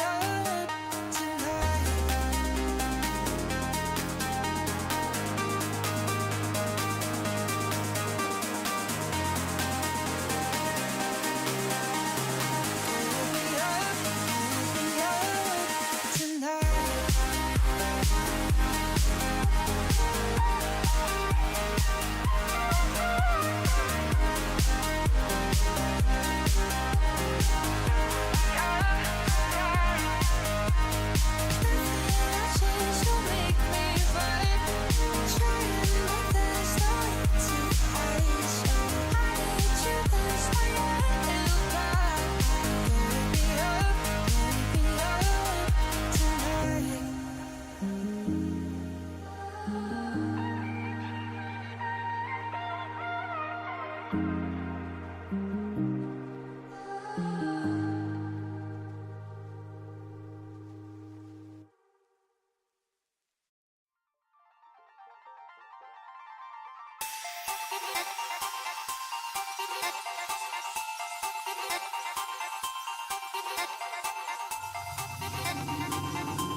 hard to feel myself with you miles away.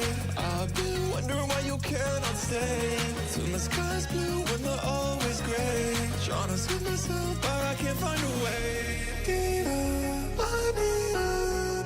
Where did you go? I feel ya. Diva, I need.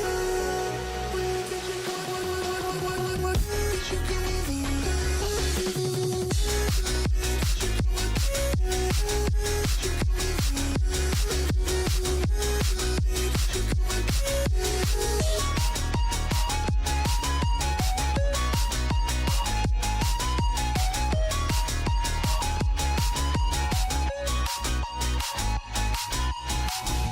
It's hard to feel myself with you miles away. I've been wondering why you cannot stay. Till my sky's blue when they're always gray. Trying to see myself, but I can't find a way. It's hard to feel myself with you miles away. I've been wondering why you cannot stay. Till my sky's blue when they're always gray. Trying to see myself, but I can't find a way. Diva, I need. Where did you go? I feel ya.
Hey everybody, welcome back. Collegiate Ascension presented by Ascent with Lawler, Seb, and Danger Taco holding it down in the middle there. Appreciate you guys all coming back to the broadcast and joining us. Crazy series between West Virginia and Maryville, where I thought, you know, out of the gate, okay, we've got 11 goals to 2. This is probably over. And then a nail biter of a series to really end it all. Fantastic stuff, but it is West Virginia that holds it down in the end. A lot more action to go. Let's take a look at the bracket and kind of break everything down for you guys so you know what's going on. If you guys are just joining us, this is a 2-day tournament where the first day was a round robin groups, 4 groups of 4, 16 teams battling it through to give us our top 8, which is what we're doing today. Playoff bracket, nice and simple. As you guys can see, our top 8 battling to see who is the number 1 team who's going to take $5,000 home alone. And we are in our final 3. We've got to figure out those last 2. Between Northwood and CU Boulder, who had a crazy upset in Game 7, Seth. Yeah, the thing is that when we're talking about Colorado Boulder, I will be perfectly honest with you in that the past 3 years of CRL, I have slept on all Colorado teams. They've historically been incredibly disappointing because it feels like they were taking advantage of West just being a kind of whatever region. But this Boulder team has very much changed that narrative. They have brought in great players in Yokes. They have been able to perform at a strong level, and against Oklahoma Christian, who was a contender for the West last season, very surprisingly so, they were able to take it in a Game 7, but also take some great wins in the group stage. If I remember correctly, they actually took it against Oh gosh, what was the matchup? They beat Davenport, if I Yes. remember correctly, which is the big one. And we were talking about how Cam was being a weirdo about it. But listen, Davenport Sounds was one about of the right. strongest teams that we have in the final or in this tournament, and they were able to get a 3-0 sweep over them, which was a much more monumental upset than I think we are even making it out to be. Hey man, speaking of monumental, that campus, chef's kiss. It is gorgeous. I just went and saw Odessa Bro, I want there. to go to Colorado so much. Unbelievable, dude. Boulder, that campus, and like the venue. Oh my gosh, yeah, Odessa was nuts. Anyway, totally sidetracked on that one. It just hit me with like a wave of like, remember when you did that? Did they got like the mountains in the background and stuff? Oh, dude, it's like man. you have Oh, like yeah. that corner cut, and then it's just a mountain range, and like, gorgeous, absolutely gorgeous campus. Even when it's like snowy and stuff. Oh Good gosh, stuff. making me jealous. Good Making me living jealous. out there in Boulder. Good Yeah. stuff. But Yeah. game ahead I mean, of us. We're trying to praise them as much as we can about their campus because they're going up against Northwood, and we kind of all have feelings about that. So Yeah.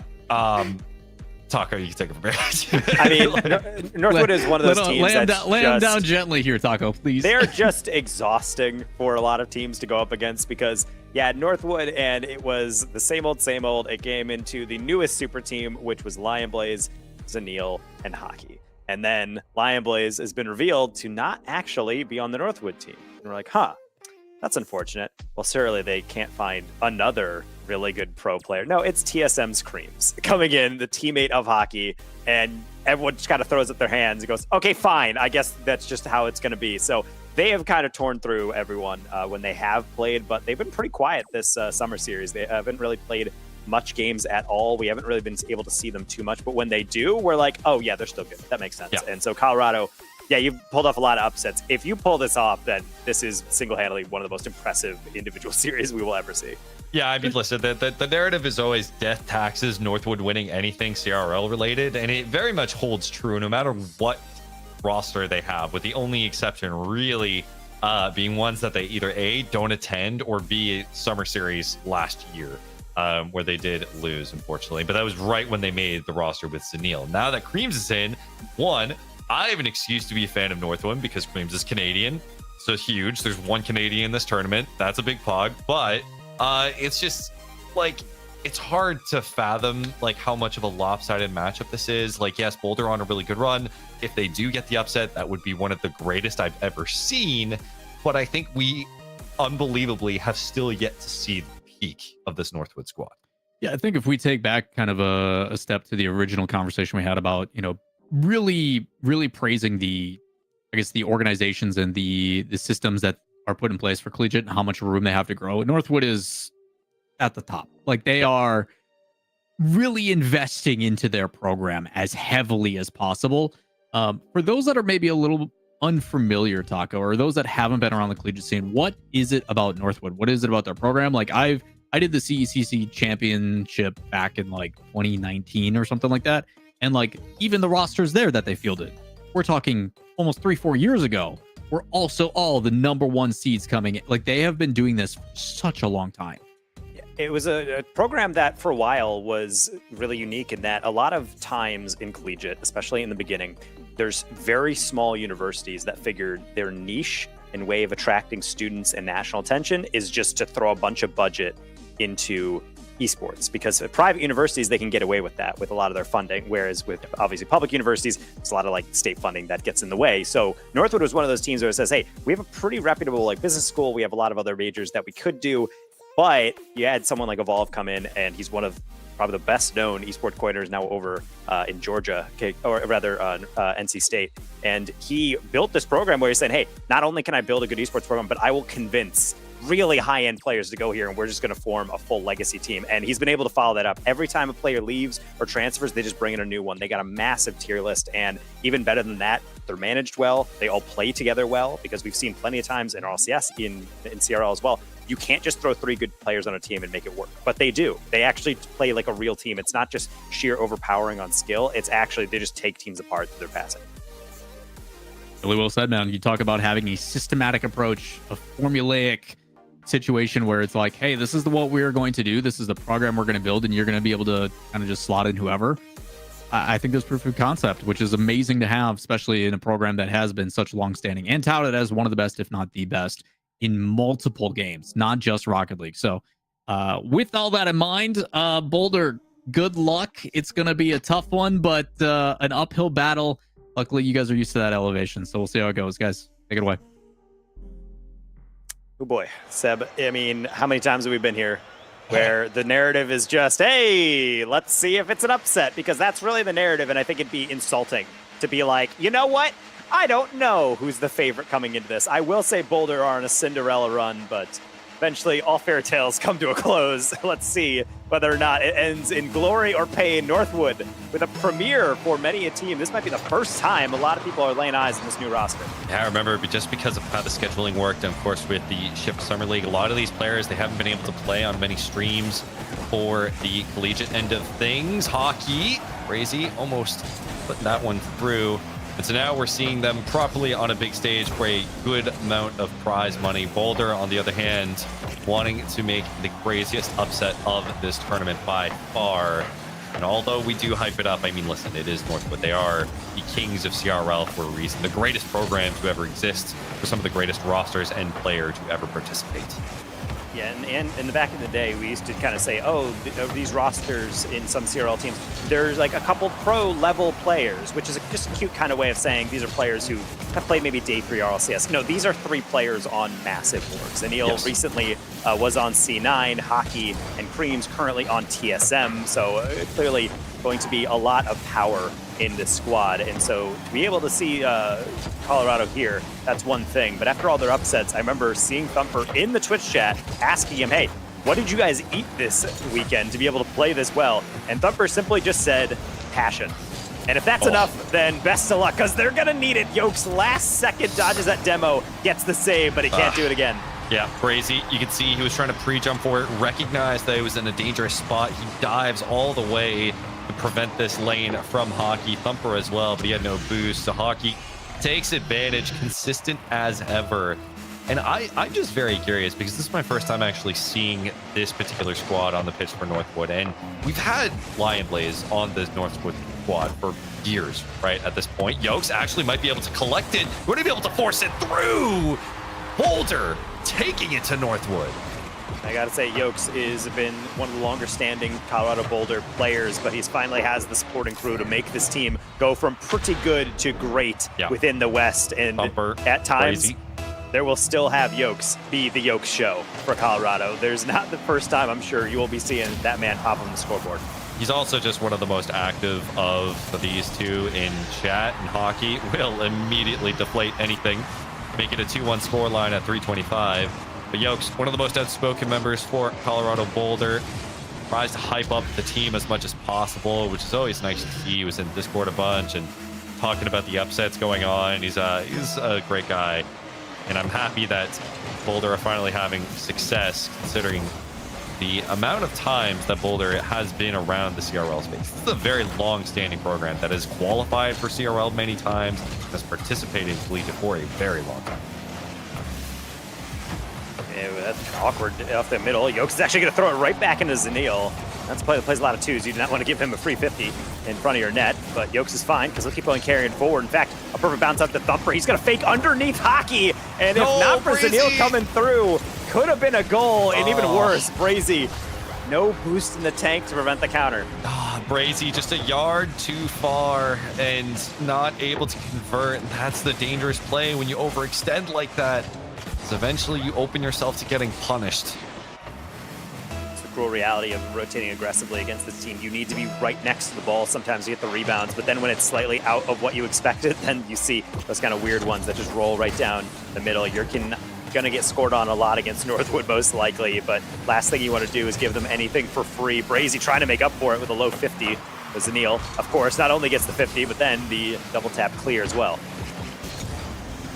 Half a game remaining. Colorado, they don't look completely out of it, but that was an unfortunate whiff. Creams will send it across. Hockey has a decent amount of boost. They might be able to make this work unless someone can get a save here. Thumper will be there. Brazy looking for the redirect. Clear. Now, Creams, shot on. Hockey looking for it. Thumper, great cutoff. Another pass in. Zanil's so quick to it and just 100% dusts the defenders on this one, and that was calmed right here when Creams got around on the edge. Yeah, you got to be careful if you're Brazy. You got to be aware of those passing lanes and be ready for anything that might be coming your way. Northwood taking it 4-1. Now as Colorado kind of settles into this game and understands just how difficult the step up is to say, hey, we beat Davenport. That's a really good team. Oh my gosh. Then we go on to beat Iowa State. Oh, and we end up going to beat Oklahoma Christian. That's great. But again, then it's all just warm up into the most brutal of matchups. I definitely say they got the wrong end of a stick. But to be honest, based on how this bracket formed, it was either them or WVU, and I don't think you're going to have a good time with either. Thing is, they are both like top programs for a reason. WVU, even though they've had a short stint within collegiate, they've left an impression. Northwood, they do have that title for a reason. World champions, the first CRL world champions. And one member of that squad being on here is Neil, showing he fits in just as well. It's a game of pixels at times. This is not a bad read coming through from Brazy with no boost. He has to use his flick early. Neil just plays it right by him in a straight line. He knew that he had complete control of that encounter, and it really does show. 5th goal for Northwood. Everybody on the board getting involved as you would expect. And very much so a Northwood game number 1. 5-1. Colorado. Excuse me, Colorado. Colorado. Colorado. Yeah, that's cool. Colorado looking a little dejected. Brazy on the bottom of the scoreboard there, just struggling defensively with the touches. Hockey puts double touch in. Zanil just dusts Brazy again. Dude, Brazy is getting bullied. Someone help this man out. It's also tough when Hockey is taking really the lead off Creams. Oh, you're out of boost? Don't worry, I can get a double tap. Almost hits it, and Zanil knows, hey, Brazy, you're going to dive at this one. All I got to do is hit it slightly to your left or right. He chooses the left, and it was the correct decision. So a hat trick on Zanil, shooting 50% right now, joining Hockey in his 2 for 4, and paling in comparison to Creams, who is just a simple 1 for 1. So really not messing around with any opportunity they get presented. Jokes trying to play it slow. Brazy playing the midfield. Hockey, we might see the score line, but we have 40 seconds remaining. Hockey puts this through. Brazil! Wow, I think the mic even cut you off on that one, at least on my end. I could I could not hear that fully, but I knew ultimately what you were referring to, and everyone who was conscious and breathing and was connected to a television or social media 10 years ago definitely is aware of that one. Happy anniversary, yes, to the most famous meme in terms of a scoreline. Northwood pouring it on and then immediately spoiling it. Creams, you know what? Just get out. Yeah, I mean, like, again, I feel for Boulder because you can tell they're really trying. They're looking for their chances, and Brazy is just struggling in the defense. But it just shows the caliber of a lobby that we have here. I mean, you have 3 professionals at the highest level of play, the highest possible level. Both were contending for majors, qualify for LAN. And Yokes and Thumper kind of having to deal with that responsibility. And Brazy is just struggling. Though actually, he's just going all the way in, not caring at all, wanting to take it to this Northwood squad, saying, defense be damned, I will challenge you. It can be so difficult to be able to really stop this down, and ultimately I need everyone to understand that every single player on this Boulder roster is an SSL, or at the very least a very high GC3 in maybe a singular case. But for argument's sake, people are saying, well, if you're SSL, you're basically like near where the pros are. There's a levels to this game at the highest level. Pro play is just a bit faster, a bit more elegant, and right now for Northwood, a lot more dominant. Yeah, it is very much kind of bread and butter for Northwood, where every single challenge they are familiar. They know how to read the ball off every single bounce, and it is really the difference between high at like any level of SSL versus a professional level in how you play the game. And this is even off Northwood playing off like 70 ping right now. Like they are kind of going off right now. So that being said, Colorado, the question is, we were trying to hype them up. We're figuring out, okay, well, how do they take it to Northwood right now? It is a 8-1 scoreline. How do you mentally recover from this? Do you just kind of strike it off and be like, okay, we got to work on our defense. We got to get it early to our challenges, do what we need to do to take it to Northwood early? Ultimately, I think you need to have the mentality that while it will not be easy, and you will most definitely have moments where you are getting worked, you have the capacity to beat this team because every team can beat any other team in CRL. I firmly do believe that. Even a team of 3 professional players. Occasionally, there will be moments where they overplay their hand, or maybe your defense is just slightly too good, just in the way that any team of random SSLs can play against a team of pros and drop some games on it. We see it all the time in our LCS quals. The issue is you cannot give away any freebies. I'm talking you can't miss, you can't get boost stolen, you can't get caught in the midfield like that one. Good challenge by Brazy, and in that vein, you have to challenge quickly and shut them down. If you let Northwood get a setup, they will take advantage of it every single time. Brazy, the thing is, I think he's actually playing better when you put him in the midfield or in the offensive end. It's just he's a bit more aware of what's going on, whereas I think it's where the goal line defense that he's struggling a little bit more than most, where you need to have that reactive speed, the fast aerials. Brazy in this case. Decent challenge with Zanil. Ready scoreless for a decent amount of time. And even then, like, Boulder have been playing decently well in the early minutes of these games. Even in game 1, we saw Boulder coming out early with goals. Hockey going for the pass. Zanil, no boost, just clangs it. Thumper needed to get that. Creams looking for the second touch. Brazy, good challenge. Covers that back wall just fine. Oh, I love that play from Brazy. Yeah, Completely ignores the ball, gets the demo, knows it's not going to be a high one. Problem is Thumper takes way too long, and now here comes Zanil. No more boost after this one. Almost reads the double off the bar. I just don't know how pros' brains work. I don't know how he knows that's going to be barred down and how they even gets the angle. But regardless, miss is impressive sometimes with Northwood, but not going to be truly impressed until they get that first goal. Wait a maybe. minute. It's not even going to be them. Really thought Brazy could get there. Thumper interfering with Zanil. Okay, the bump on Yokes will kind of diffuse any tension from the offensive half of Boulder. Zanil, that's a bad touch. Creams will have to cover it in the midfield and try and keep that pressure going. Hockey going to come in for the save. Creams, Thumper and Brazy shadowing, waiting for their opportunity. Brazy uses everything he had. Yoke's going to have to come in for the fill, and he does. Going to go off the ceiling. Creams going to go for the challenge. Brazy gets stolen. Thumper having to pre-jump this all the way. Brazy has no boost left to work with. Creams dunks it through for the goal. Exactly what I keep referring to. It's a type of situation where you realize you have no boost. Oh, Creams, he's off the ceiling, he's off the backboard, and then even when you get there, you still got to win a 50. When I say no mistakes, I'm not even talking about a true mistake. I'm talking about you have to be pixel perfect, because pretty much everything that CU Boulder could have been covered was covered, and yet it still finds its way through. So Boulder, it is a bit of a better scoreline thus far than from game 1. They need to be able to find that early goal.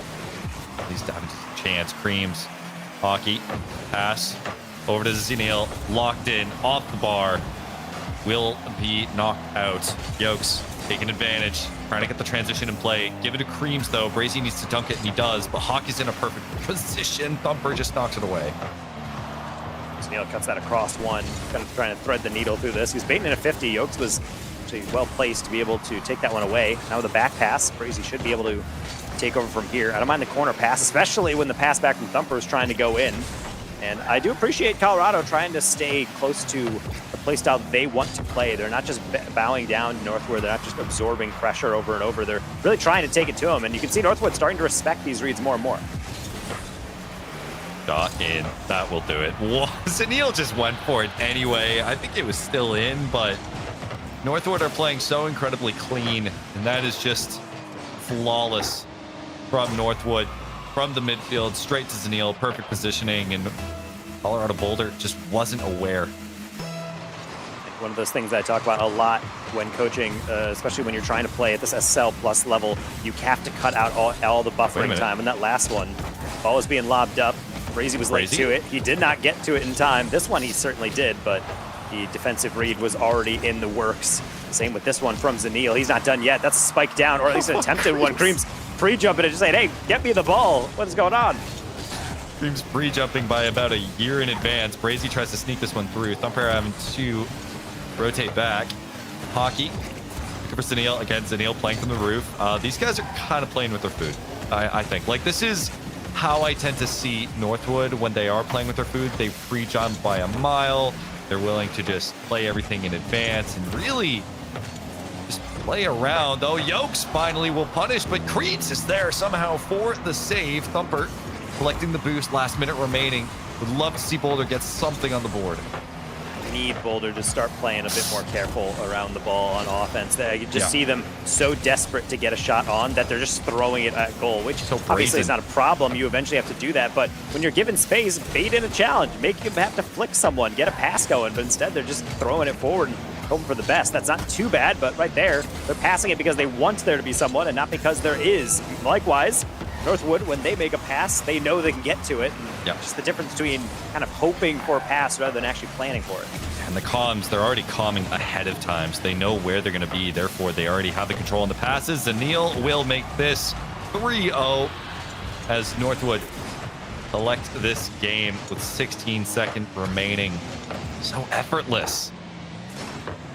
Too much panic coming in from a Boulder. You see Thumper on the side wall get the first touch, but then it deflects in the middle. He didn't get that double tap he's looking for, so then he has to extend it. But then someone else says, out where I can help you. And then it's a double commit. And then it comes into Zanil, and that's kind of the dominoes that start to fall. And this is just the inevitable end result for a lot of teams when they play against Northwood, is that Colorado Boulder has played well. In fact, they might even get their first goal, but Hockey somehow limbos underneath the demo attempt. So wait a minute. A going away present here for Boulder, it seems. For trying one more time to go to Yokes, but around the corner is not going to work. Northwood halfway to a sweep. Oh, yep.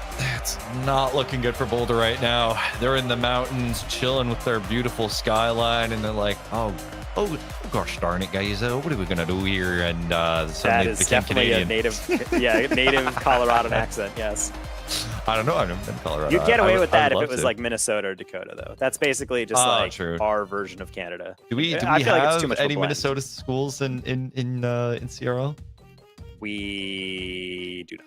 We had University of Minnesota get pretty far once upon a time, but no, we don't have enough people who sound vaguely Canadian but are not Canadian. That's true. It's just Creams, but even then, he has a Welsh accent, so that doesn't count either. So, that being said, Colorado, they are on the back foot. I would like to think that they're taking this in good spirits. I will say, I think Brazy's actually playing a lot better compared to game one.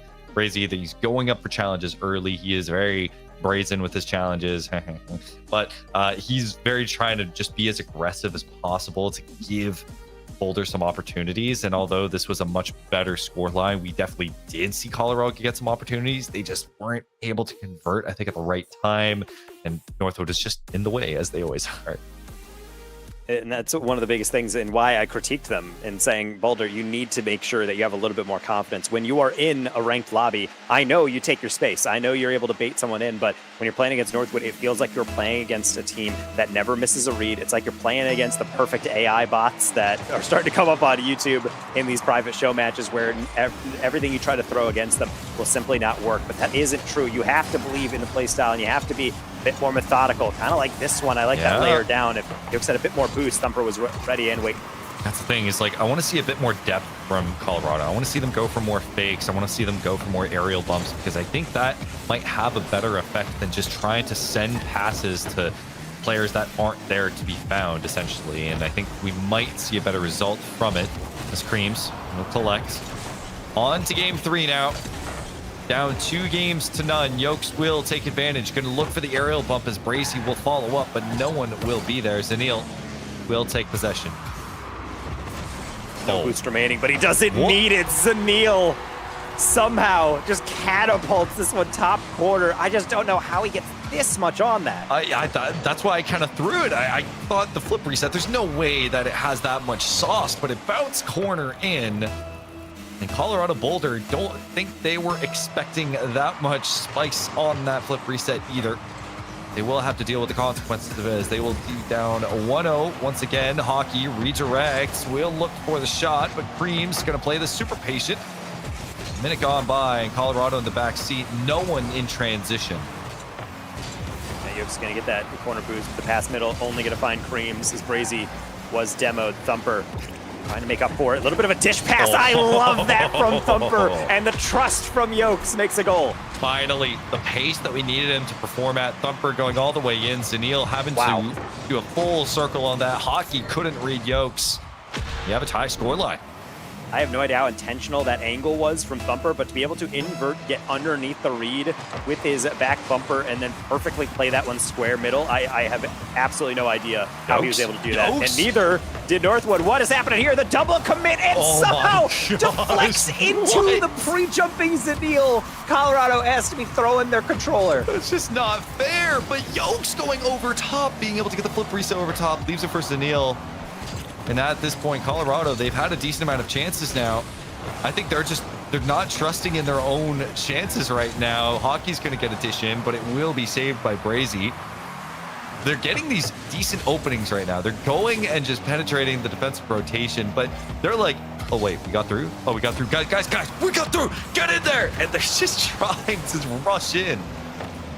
It's not a bad idea so long as you're not overplaying your hand. That's the biggest thing that you kind of have to balance out in Rocket League. Go for the offense, make the teams uncomfortable, and then take your opportunity when it presents itself. Brazy trying to get the extension on that offense, but can't get the flick up, so he'll make up for it with a demo. Brazy back into the play as Hockey will try and just slowly escort this one to the far side. Northwood under an unusual amount of pressure, so now that they've escaped, or I would say temporarily they would, Brazy just immediately calls Zanil's number.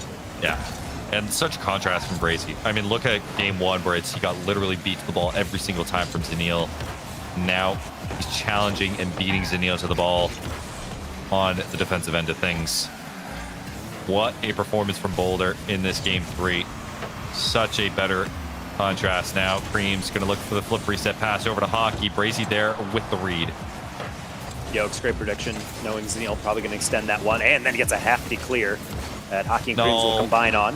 Right. Thumper quickly escorted, touching that near post. Yokes is going to take over. That's a heavy touch that Hockey might be able to get on top of. Creams on the follow-through, off the bar again. Needs Zanil on a finish. And it might be a little bit sloppy, but it is going to work for Northwood lead. Yeah, it works. And at the moment that I saw Yokes go for that, I knew that he looked slow and the Hockey was going to be there. And I thought that Yokes had another flip to be able to get the challenge. Any touch would have done. Northwood earning themselves another lead in game 3. Minute 50 remaining. Zanil might be able to extend it here. No, Hockey leaves it for Creams, who does it again. Yokes was 1 pixel away from getting that recovery off the inside of the goal. He drove real hard, assuming Zanil was hitting this, but look at this recovery.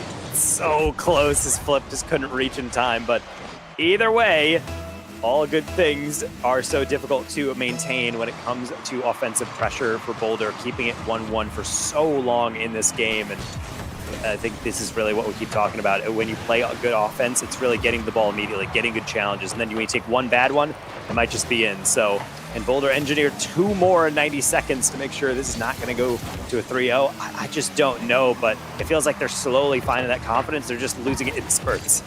Yeah. Yokes off the back wall. Brazy. It's beat. Creams backs off.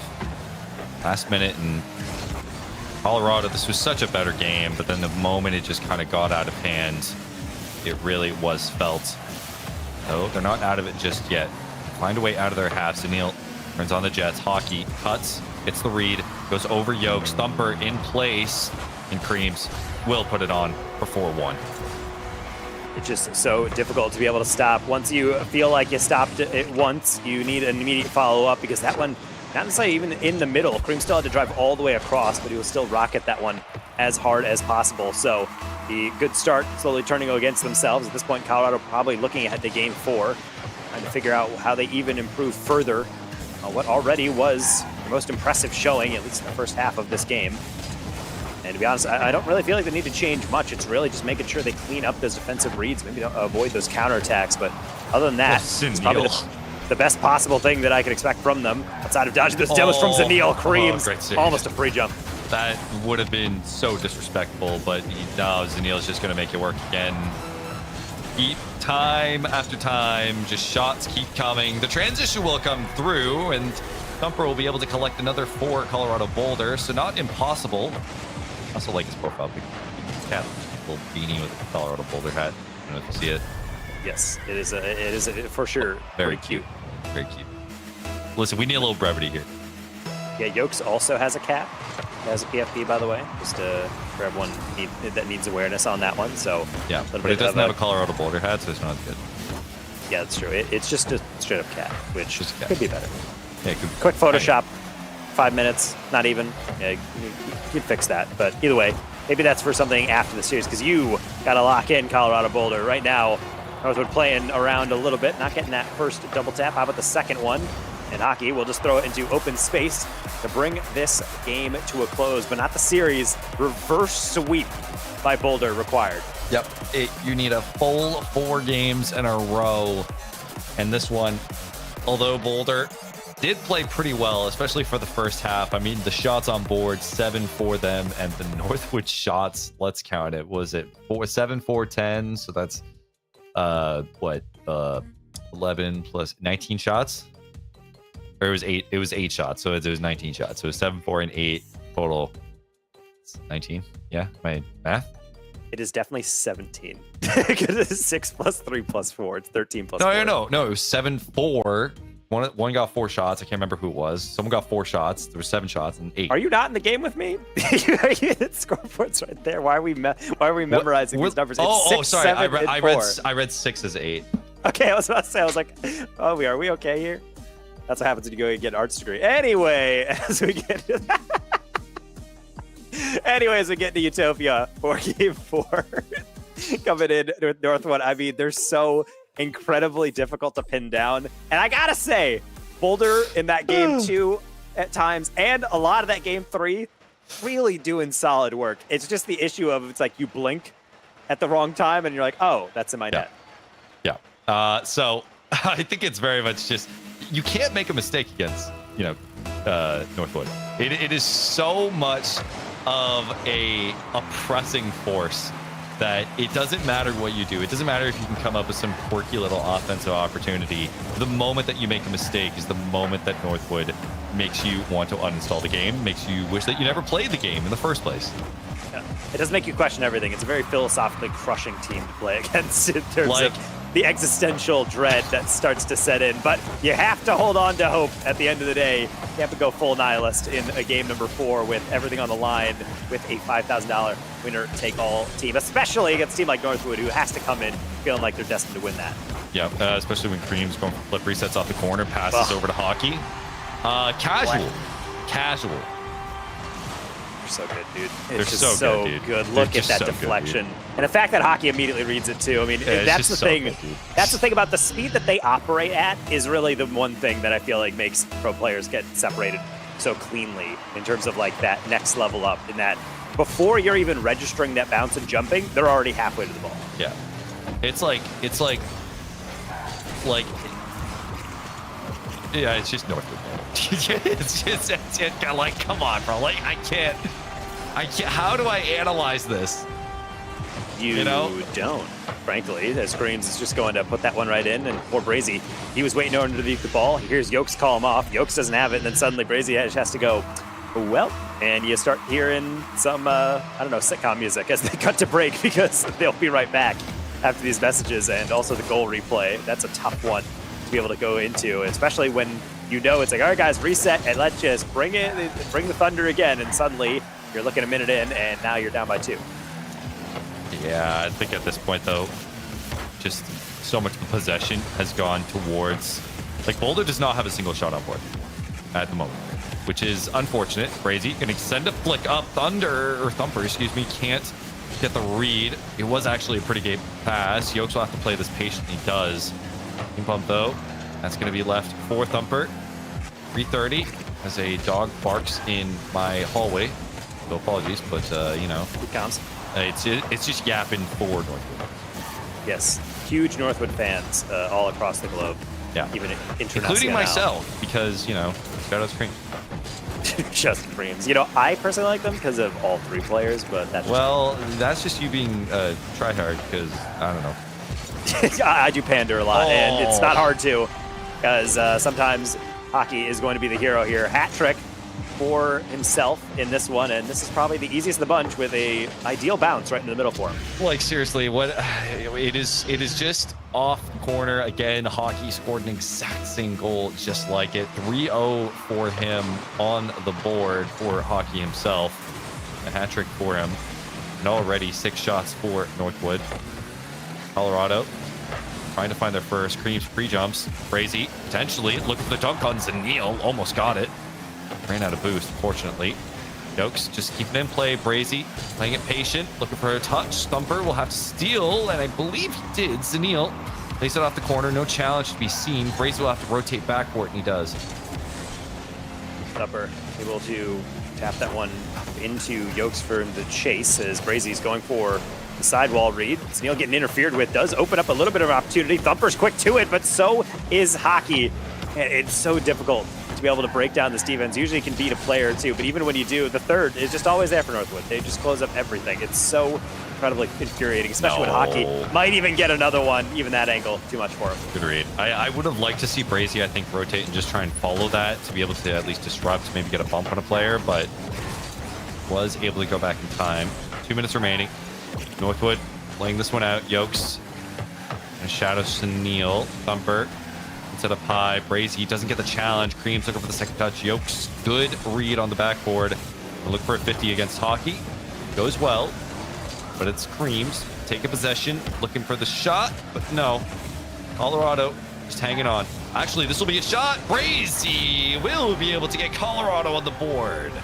So apparently they actually can miss something. A little bit of double commits. Neil's trying to have fun with it with a little bit of a redirect back to his own half. And no, it will be a mistake. Colorado very much takes those. Now we'll just have to see how many more they can claim from Northwood before this clock runs out. 94 seconds and a mission for Colorado Boulder. A mission. Mission impossible. Well, not if Thumper beats Hockey to this one, which he doesn't Wait, get that 50. Thumper got the flip Even a reset? reset on this one as Yokes just hesitates a little bit. Zanil to flip over. That could have been crazy on the I double think up. it would have been so good because you saw the flip reset come through. You saw how it was going to bounce. Yokes, I think he just needs to get a bit more aggressive, trust a little bit more. Bracy can't get the flick that he wanted. Zanil will carry. Creams, first man looking for the bump on Yokes, or at least just be annoying. Hockey will just keep it in play. Last minute for this series, unless Boulder can change things. That's middle. Yokes get on top of this one, be able to avoid the demo from Hockey. Creams was not seeing that coming. What is going on here? Everybody on a different page of a different book, it seems like, on this one for both sides. But the cuts will continue from Boulder. They know they have to try something weird. Thumper kind of in a no man's land, not going to get this one. Hockey thrown to nowhere. Zanil somehow threads the needle. I don't know how he's able to do this. He always just knows exactly how to circumvent that last defender. I want to believe he's just kind of booga booga and just sent it. I don't think there's a lot of brain power here. He just sent it because he saw his opening, which is, to be fair, that is the professional level that we're talking about, where you see your opening and you just go for it. You do not hesitate. Whereas you look at Colorado, and there were quite a few times where they had these chances, but they just had that microsecond of hesitation because they were so unfamiliar with the territory. Whereas Northwood, they won't hesitate in the slightest. Zanil flick high. Hockey already up for it. Thumper getting the save, and despite the valiant effort from Colorado Boulder, a great run in a collegiate tournament, definitely putting a lot of eyes on them. Turns out that luck, all of that skill, all of that perseverance and momentum does not mean much when you're playing against a team like Northwood. A goal to send them on their way, but it's going to be Northwood going to the grand final, face off against WVU. I mean, it is the old adage of death, taxes, Northwood. In this case, Northwood takes the win. It is going to be Northwood versus WVU in the grand finals here of Collegiate Ascension for $5,000 as a grand prize. Listen, I know in Canada, where Dreams is from, that would go a long way. That could buy you a mountain or a private island or Just buy gas. Yeah, go on one of those real estate websites and be like, yes, let me just real quick buy a mountain. Buy a mountain. Would you live in a house on the mountain, retire to? Nice little cabin. Bro, you ever seen that X-Men Wolverine Origins movie where like he lived in a mountain? Absolutely, dude. That looks so fun. Okay, only specifically that Origins movie, cabin. So okay, we'll go with that. But yeah. I would also like to occasionally live in Boulder one day. but I'm sure Boulder would be liking to go elsewhere, kind of like that grand finals, but maybe next time. Playing against Northwood, as we mentioned, so incredibly difficult. I will say, put up a better fight than a lot of teams probably would have up against Northwood. So certainly not showing that they're a complete fluke within this bracket. Northwood looking for a bit more of a challenge, and honestly, so can WVU in our grands. Yeah, I mean that is. I will say the one takeaway that I think Colorado can take away from this is that they're going to wrap up this game, but they're going to look outside, see the beautiful mountains, and be like, well, at least we're in Colorado. They're in Michigan. So there's, you know, that being said, they live in a nice part of Michigan. But regardless, this is how our bracket is turning out. I think if you were to see the players and teams that we have in this bracket, this is a very predictable grand final that you could have imagined. Maybe we would have seen a Ball State, maybe a Maryville in there, but I think to those who know, if you know, you know, it would be Northwood and West Virginia for the grand finals. And even then, it is still going to be a contested affair. These are two teams that have played many times, players who have played many times, and I think this is going to be a spicy talk. Yes, and therefore I can't wait to get into it. So when we come back after this next break, we will be able to actually get into a best of 7 grand final. Again, winner take all, $5,000 on the line. Northwood and West Virginia. What more can you ask for if you're a collegiate fan? We'll be back after this.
I'm shutting all my doors and locking myself in. Reel me in.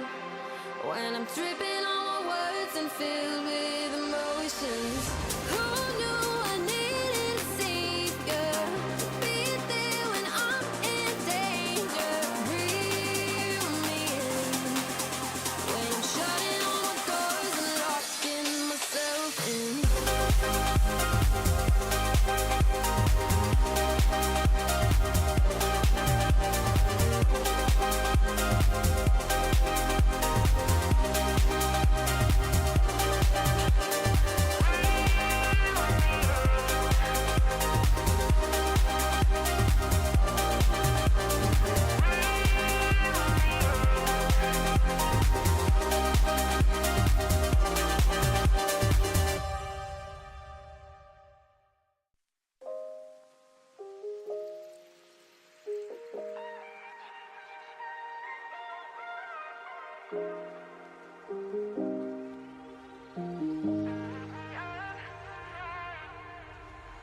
Coming home at 4 a.m., staring at the holes in the ceiling.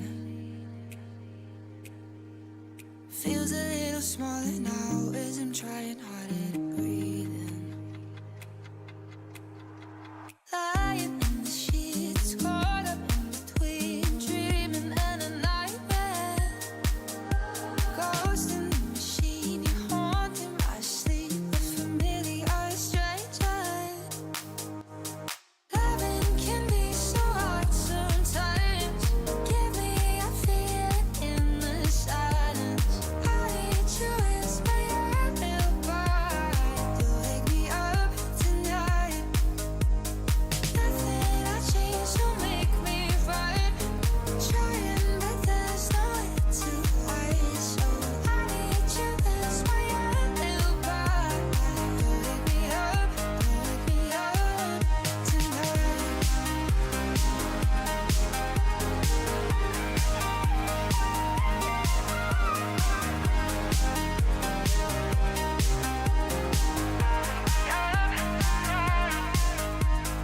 Waking in the morning, I can't hear you in the kitchen. Nothing feels right, and on my bed can't make me fit in. Lying in the sheets, caught up in between dreaming and a nightmare. Ghost in the machine, you're haunting my sleep, a familiar stranger. Loving can be so hard sometimes.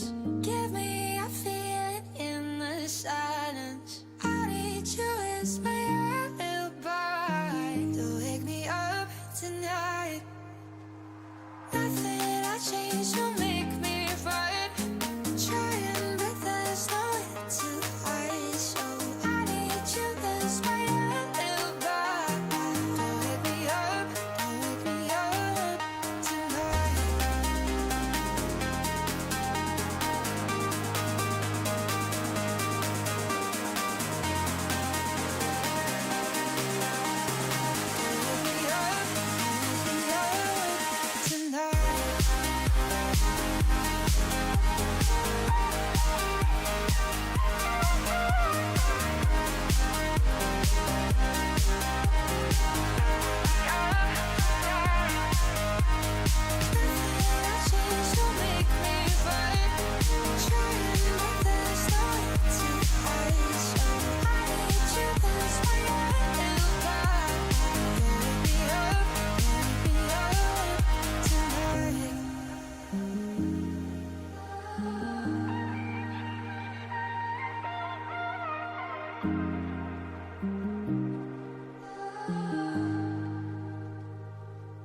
Can somebody take my breath away?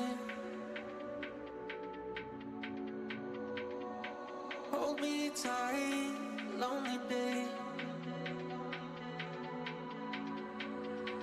I've been searching for something to ease my mind, till you came along. Never thought I'd find Take me away in this moment when I'm here with you. Been chasing this feeling, now I feel brand new. Get on a plane, go wherever with you. Take me away in this moment when I'm here with you. Been chasing this feeling, now I feel brand new. Get on a plane, go wherever with you. Take me away.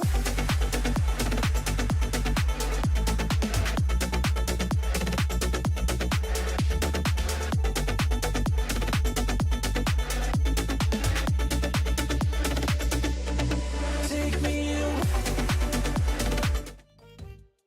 Hey, welcome back, everybody. Collegiate Ascension by Ascent, Lawler, Taco, and on the call. Good to have you all back. Greatly appreciate it. I also have to mute the broadcast, even though I like that music. I don't like hearing myself twice, so we're gonna do that real quick. But crazy Or my stuff, man. terrible Minnesota accent. Oh God, yeah. I heard that. I'm like, what is this blasphemy? I'm like, is this supposed to be Midwestern? What is he doing here? Like, awful, absolutely atrocious. Unlike that gameplay from Northwood, a 4-0 sweep and looking dang good doing it. If you guys are just joining us and didn't see it, we are about to head into our grand finals, but a lot of competition came before it. If you want to take a look at the bracket, we had 4 matches that we started off. We only got to watch one of those in the quarterfinals, which was a pretty exciting matchup between 2, but there were some upsets along the way, which then brought us into our semifinals. Those 2 teams battled it out in each of their collective series, and one was pretty one-sided. The other one, we saw a bit of a battle. You know, Maryville putting up that fight, but it is West Virginia, which now brings us to where we are now in this grand final between Northwood and West Virginia. Key takeaways from you today so far, Taco. Any things that you want to really own in on?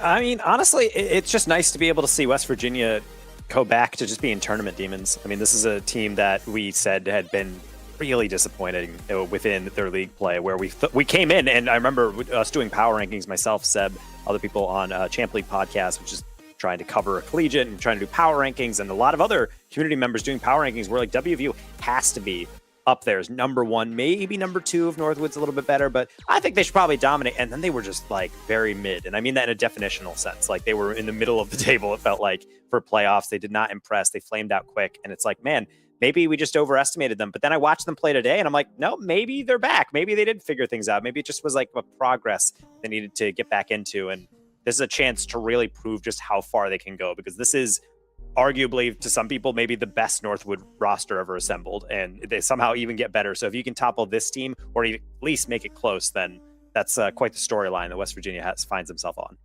Yeah, extremely high praise, obviously, considering how talented this team is and how well they've played throughout the years. But yeah, that Northwood last series was dominant, pre-jumping, flip resets. I mean, the one that I really was taken back by, I think there was that flip reset pass from the corner, I think from Creams, that I was just like, how do you do and why is that just silly. Whether they're going to be confronted a little bit by the West Virginia offense is what I'm excited for. Obviously, they've got to meet in the midfield, but for you, Seb, coming into the series, obviously, we talk about the uphill battle that is Northwood, death taxes, Northwood winning. But West Virginia, I do think, has some kind of inclination of how to approach players that they constantly play against in ranked, as well as tournament play and everything else. Like, this shouldn't feel unfamiliar to them. No, I mean, like, let's be clear that, 2 of these players, they're on the 0-1 squad, which has played against the likes of Cloud9, formerly Omelette, and TSM, formerly Haybro, like a billion times. Like, these are 2 sets of teams that have a lot of familiarity with each other. And of course, Matter is not very far off. He's also been on his fair share of teams as well. Matter is also saying, Seb, I'm Canadian, I'm Canadiana, whatever. I don't believe you, bro. But that being said, this is a matchup that you're not going to see the disrespectful plays that you're going to see from North. You're going to see a lot of flashy plays, but WVU is a squad that, because they played at the professional level, they know what to expect. They know what to handle, and they are going to be playing tit for tat every single step of the way, unless they just get completely blown out by a brand new Northwood roster, which is very much possible, but hopefully not, for the sake of this grand. They do look really good, so that is fair. I think in general assessment between the 2 teams, I think Northwood, where they really kind of tout themselves as just they're familiar to how to work the field. I think they do a really good job of spacing wise, and actually those passes, like Taco mentioned in that last series, was like there is a pass cross field. There's someone there to actually receive it. It is not panicked every single time. Like there is a a very firm understanding of how to control the play based upon the way that they're moving. Taco, is there going to be any chance for disruption, or is it just going to be Northwood that is just kind of this overwhelming kind of shadow over the field of like, you're in our house? Well, for those unfamiliar, there is a really popular, used to be a lot more dominant in the culture of the scene, but 6-man's private Discord server where all the players get together. The higher you get in the ranking system, obviously the higher you are. If you're rank S, you are definitively a pro player, or you've just been dominating everything below so heavily. Everybody on West Virginia is the rank directly below that. They are rank X. This is the highest level you could possibly go without physically being an RLCS mainstay or a longtime pro. So in terms of a team that could match up, this is very much a matchup that if you stripped away the names and said name where this is from, people might just say this is a day 3 matchup in RLCS. This is very much so something you would see in RLCS quals. It's something anyone could win. So I really don't feel like people should be looking at this and say, well, I know based on the names alone, Northwood has us in the bag. I really would not estimate that one. Every team matches up a little bit differently, and sometimes playstyles clash. West Virginia just has to hope that it's in their favor in that capacity. Well, as we take a look at the rosters, I'm going to cut off Seb because that is the thing that I'm doing right now. But I want to let him talk now. I'm going to back off. No, you're fine. You're fine. Because, like, you know, again, to those of you, Matter is also formerly Daunt, and these are players that you are familiar with because they have played at the professional level. We're talking about the same with Northwood, who also has Creams. And this is, like Taco mentioned, this is very much a day 3 qual matchup. This is exactly what you would see going into a regional where you would have 0-1 going up against TSM or Cloud9 or whoever, and all of these members are just kind of part of the same level. You could say that Creams, Hockey, and Sunil, they're on an elevated level because they have the, you know, obviously better rosters. But I would say in terms of players, I don't know if I could substantially say that so many of these players are so far and above away of the likes of the players from WVU. And that's what makes this a legitimately contested matchup. And in the form that the WVU are playing in right now, this could be a very good grand final. Hey man, it's do or die. $5,000 on the line. Winner take all. We've got this new Northwood going up West Virginia that has some familiarity within itself. Is it going to be enough? Let's go find out. Seb, Taco, take it away. West Virginia. Twitch doesn't like songs anymore. I'm sorry. We got the one check mark. We had to reference that song at least once in a broadcast with West Virginia. You know the rest. Absolutely. And whether or not they will be able to take home that $5,000 back to West Virginia, who knows? But I would like to find out, which is why we don't have to wait anymore. Northwood, West Virginia, 2 teams you might have suspected from the very beginning, trying to put on a show to conclude this collegiate ascent to the top. But who is going to make the summit? Yep.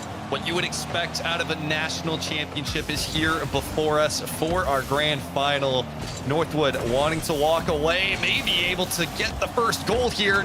Matter able to get the read, and that is just an inkling that you're not going to be able to get away with what you did previously, Northwood. You're going to have to work for these goals. Angel now trying to work for his own goals, going for the ceiling double. Not going to be able to put that into too dangerous of a position. Now Hockey dancing past 1, not past Tool though. As Angel trying to turn this one around, but doesn't want to act too quickly. Trying to slow things down, wait for the support, and then allow stuff like this from Matter. He's trying to start something else off the sidewall, quickly met by the Zenil. Taco, this feels like a treat. This feels like we are watching a professional game. This feels like when we're on the OG streams and we're checking out other matches that we're waiting for. This is something that would probably be happening in day 3 quals. High quality gameplay all around. Cream's going to put this shot on. It's just going to be barely wide. No one there for the rebound, as Hockey will try and keep the midfield. Matter going to be bailing out on this one, but Sunil will be able to carry it through. Angel taking him off the pitch. That means Creams with time, with space. He could be deadly. Not enough to escape the wrath of Tool. We jump in a lot of these reads, getting the deflections, getting pinches like that. Aki really caught by surprise, just going to hit that with his booty to the corner.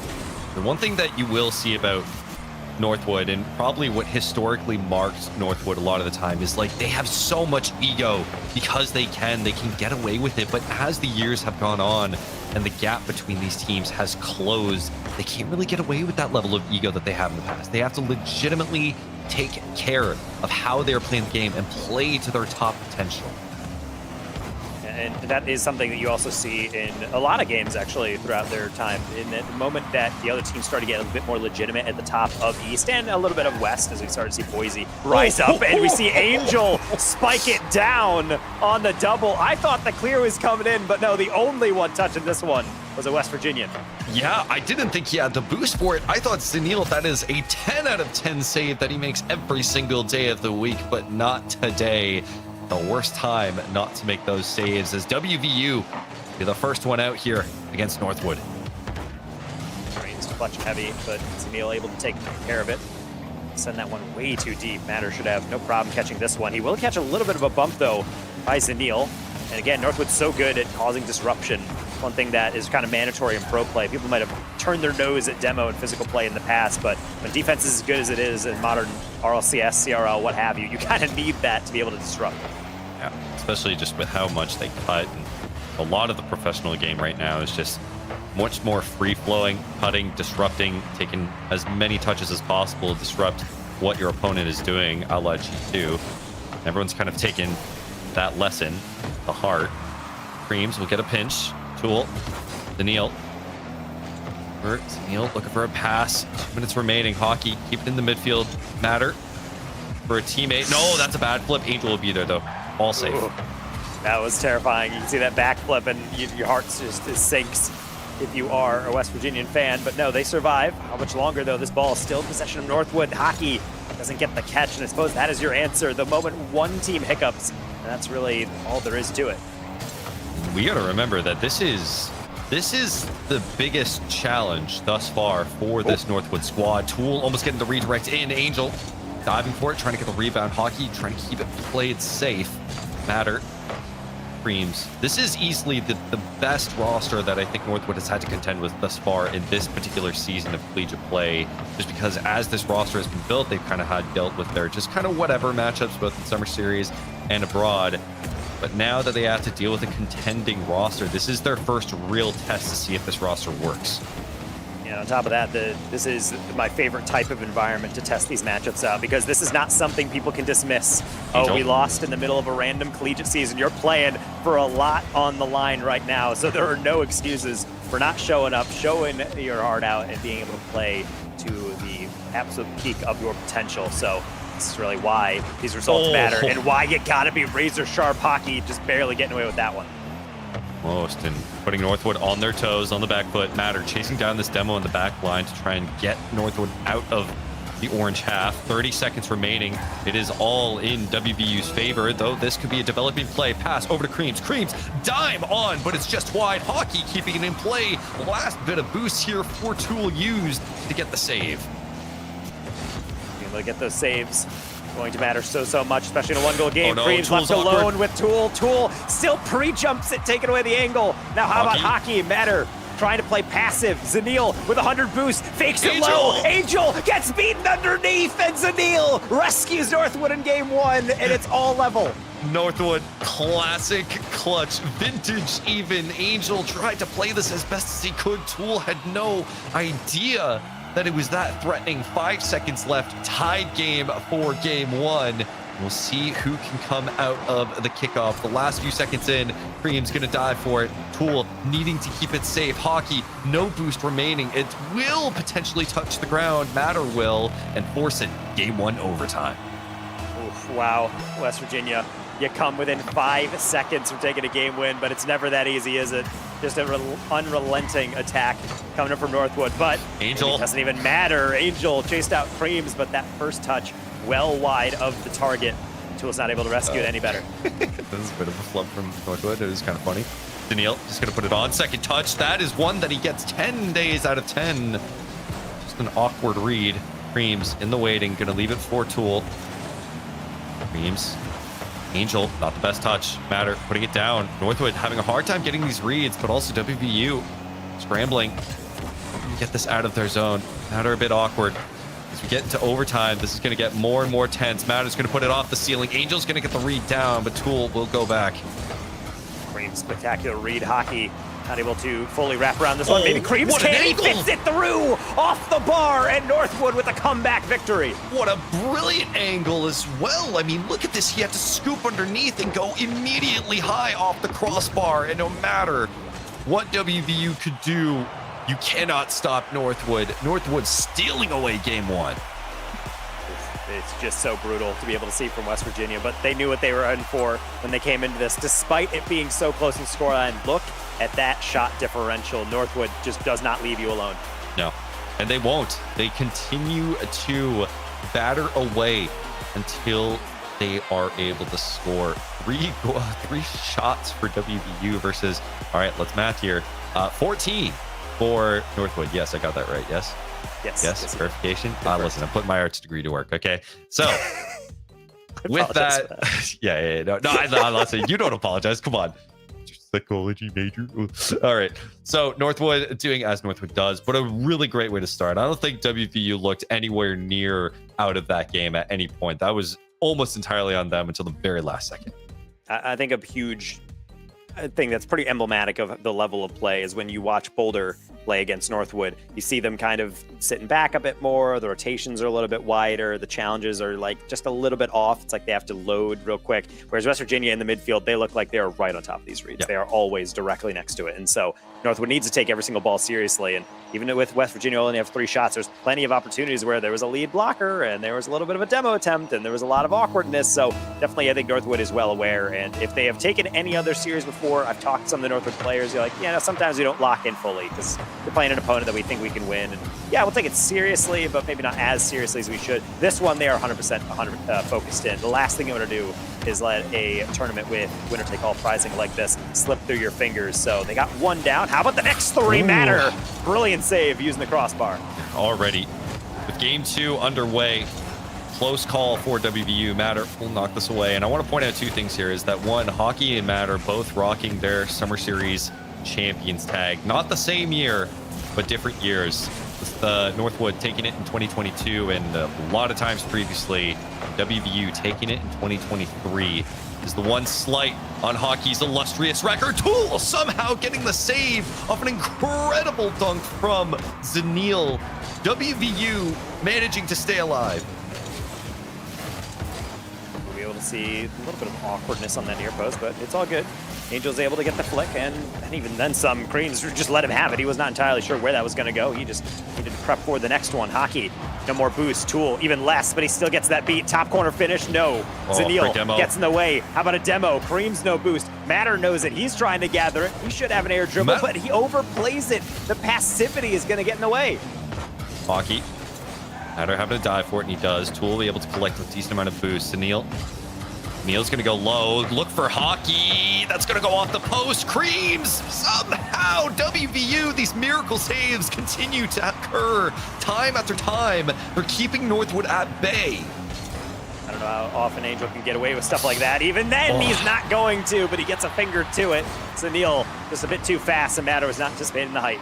And that's just the vision. That is the vision and trust from Northwood that they've developed over time. Even with this newish roster, it's Zanil and Hockey who have been able to pop off together, looking for the pass immediately. Northwood taking the early lead. And now with the goal to the good, Northwood able to enjoy a game in which they start in the lead. How that's going to impact how they play the rest of it, I'm not entirely sure. I'm sure nothing much will change. They'd certainly like a second.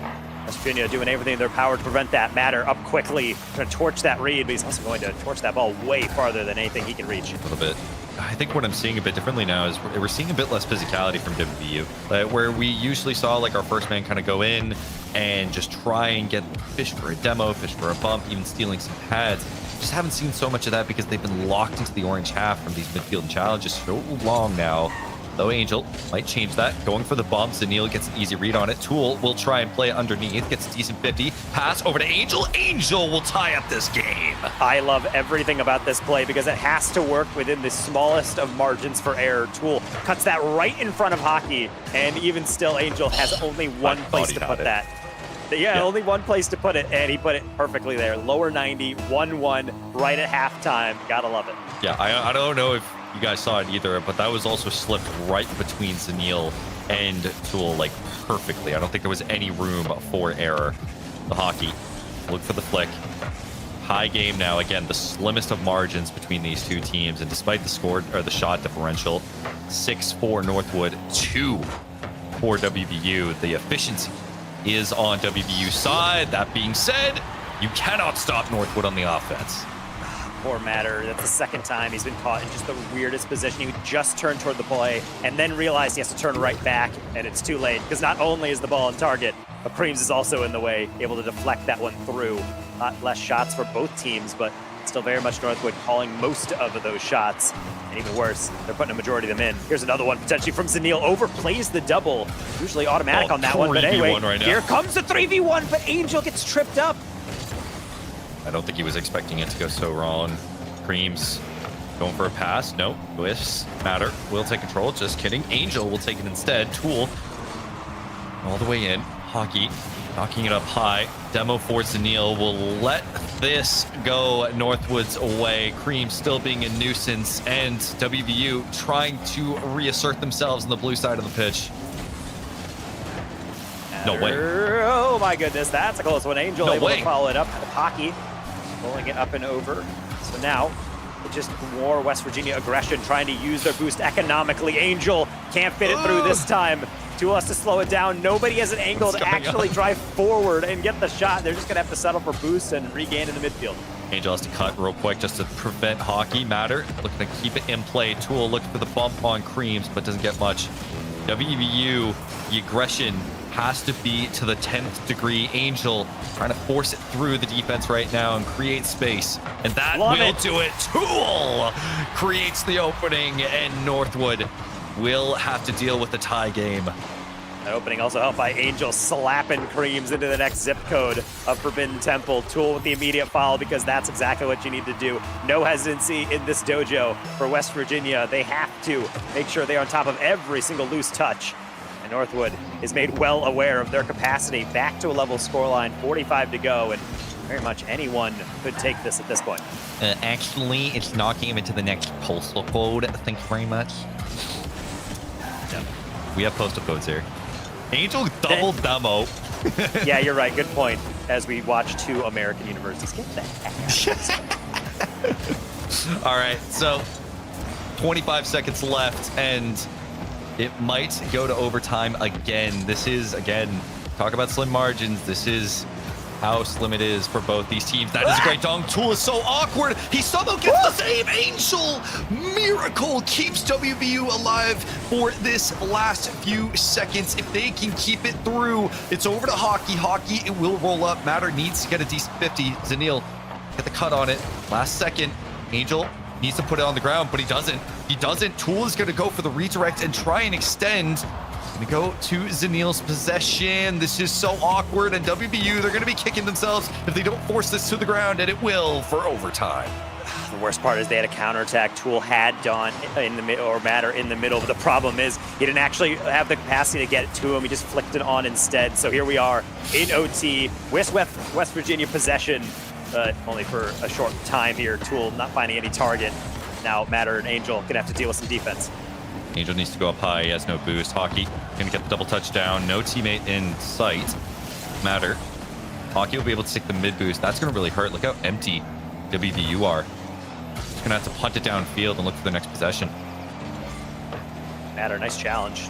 And even better by Tool, because he might have a pass over to Angel. There it is. There's the Ripper, well off target, but that's going to beat out the defender. That's all that matters. Break the defense down bit by bit. That is the West Virginia mantra right now. Doesn't help that Northwood is making it just so difficult with these kind of annoying half rotations.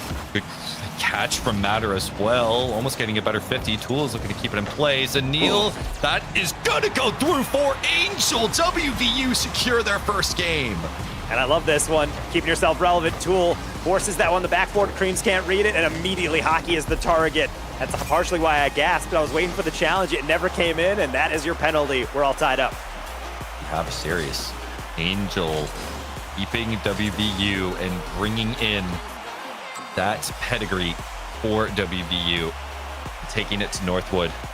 I believe their first, I'd have to check, but I believe this is their first game loss thus far. And this is exactly what we were looking for. Again, 2 overtimes back to back. Couldn't have asked for better. And this is really where it's starting to get particularly interesting, because halfway through this game, when we were watching them, and especially a lot of game one, we're saying, yeah, you know, this is back and forth, but Northwood is still getting a majority of the shots. At the end of this one, Northwood with 10, West Virginia with 8. So clearly the gap shrinking quite a lot. West Virginia looking so lethal with how creative they're getting with this passes. It's not just ordinary infield pass shot goal. It's always just these interesting half rotations into the cuts, into the lead demos, into everything that is throwing Northwood kind of into a tizzy. They don't actually 100% know how to deal with it. And that's when these series start to get really, really on a razor's edge. Yeah, no, and especially again, when we're looking at these rosters, we know that they are similarly skilled. I'm just happy that WVU, they're able to like mitigate the amount of offense that Northwood is throwing. Even looking at the shot differential between the two, it was double in favor of Northwood, even in that overtime. And they're still somehow able to find a way to transition, get the goals they need to, get the offense that they need to be able to be efficient with it. So, game 3, we have a best of 5 in front of us. WVU versus Northwood. Now WVU on the board, and what a crazy kickoff. Neil, able to, I would say able to possess, but not much possession when you just immediately get shoved into the locker in the corner and get 50 immediately. So instead, it's going to be West Virginia this time with plenty of time on the ball, because Cream's a little bit late to the challenge, off the ceiling still. Now Angel has a chance to build with a lot of boost, with an air dribble, with a carry, and none of the 50. 2 players combining for a massive clear. Yeah, I was expecting some sort of flip reset or something insane, but okay, this ping pong somewhere. No mutators, we promise. Yeah. Looked like a pinball for a second. Yeah. Creams. Daniil goes for the cut, needs to beat Angel to the ball. Creams receives. That is Northwood with the 1-0. One of the most impressive things about pros, they can turn a 50 into more than that. It's a pass. Neil perfectly plays that into Creams, taking away that outside angle on the clear. Northwood will be able to get a well-deserved first goal off their very first shot. Yep. Now Northwood with the lead. I think they are starting to recognize the threat right now that WVU is posing, as they should.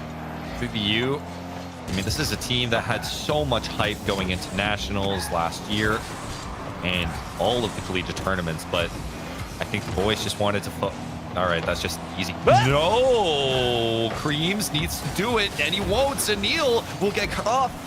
WVU and these miracle defensive plays somehow keeping them alive in these games. Up until Angel got that back corner boost on that right side, they had a 0 boost for about a full 10 seconds, and yet Northwood still not able to be, I think, fully aware of the situation, but now they certainly know they need to be a bit more decisive. They need to get in the fakes. Neil, this time not winning that 50. It's going to glance all the way to that back post. Hockey trying to make up for it. No double from that angle. Tool's just going to go for the boost first and wonder about the ball later.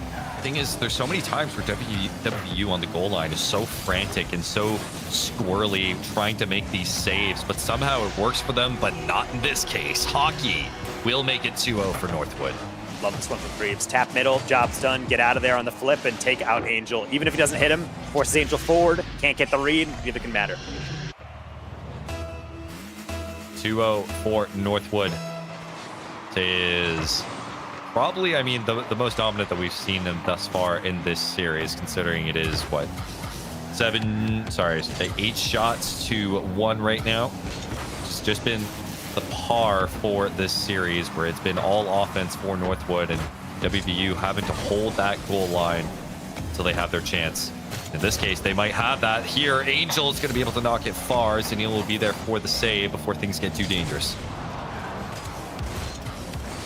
Trying to flick that one high, and he will indeed find Matter, who has a reset and should have a catch. He tries to get back to it, but I think Matter was in between 2 different thoughts there. Maybe a pass middle was tempting, maybe just a shot on the lead demo.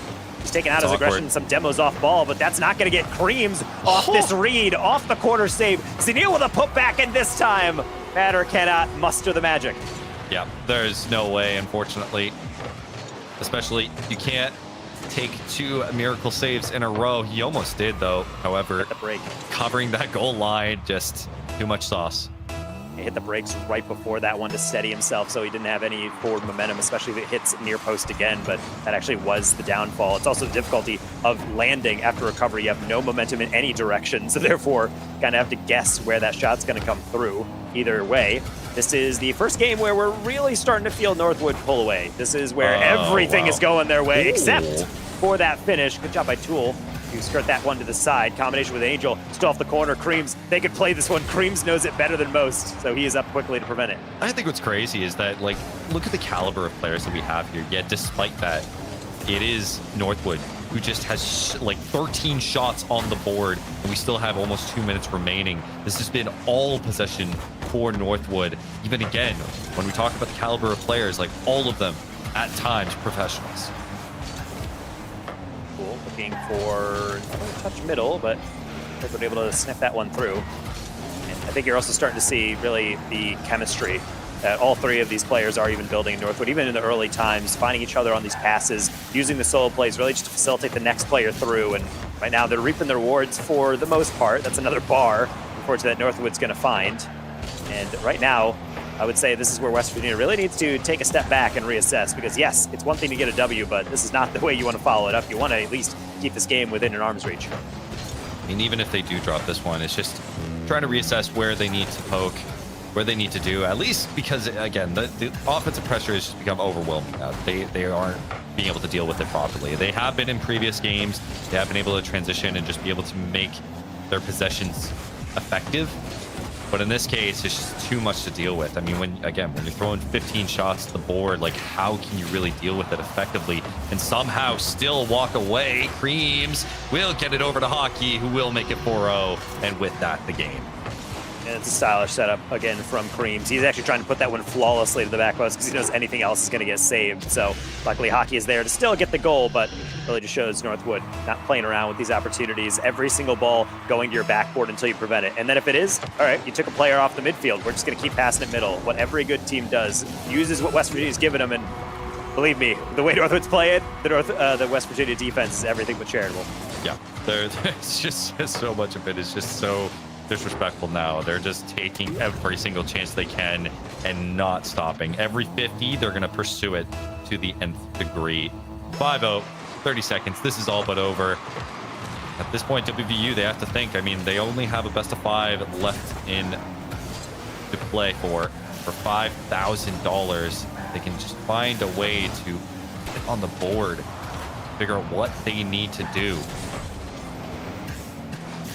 Tool able to get that first 50. Angel should be able to torch them to this one, but that was still so much of an angle. West Virginia would love for something to be able to go their way, but it doesn't feel like DFH is quite their map yet. They're just going to have to settle for a solid left hook on the jaw, and Northwood able to take the lead back in the series. The question is that the knockout blow, or is this the shot that gives WVU their second wind? We need to figure things out. And typically, I mean, a lot of the time when we see blowouts like this, they can only go one way. It's either A, it goes back to the opposing team's favor, or the blowing out team in this case just runs away with it. Northwood, in this case, have done many times just blown out teams straight out of the board. The moment it's been like a 5-0, 5-1, whatever, it hasn't stopped them at all. They have just ran away with series.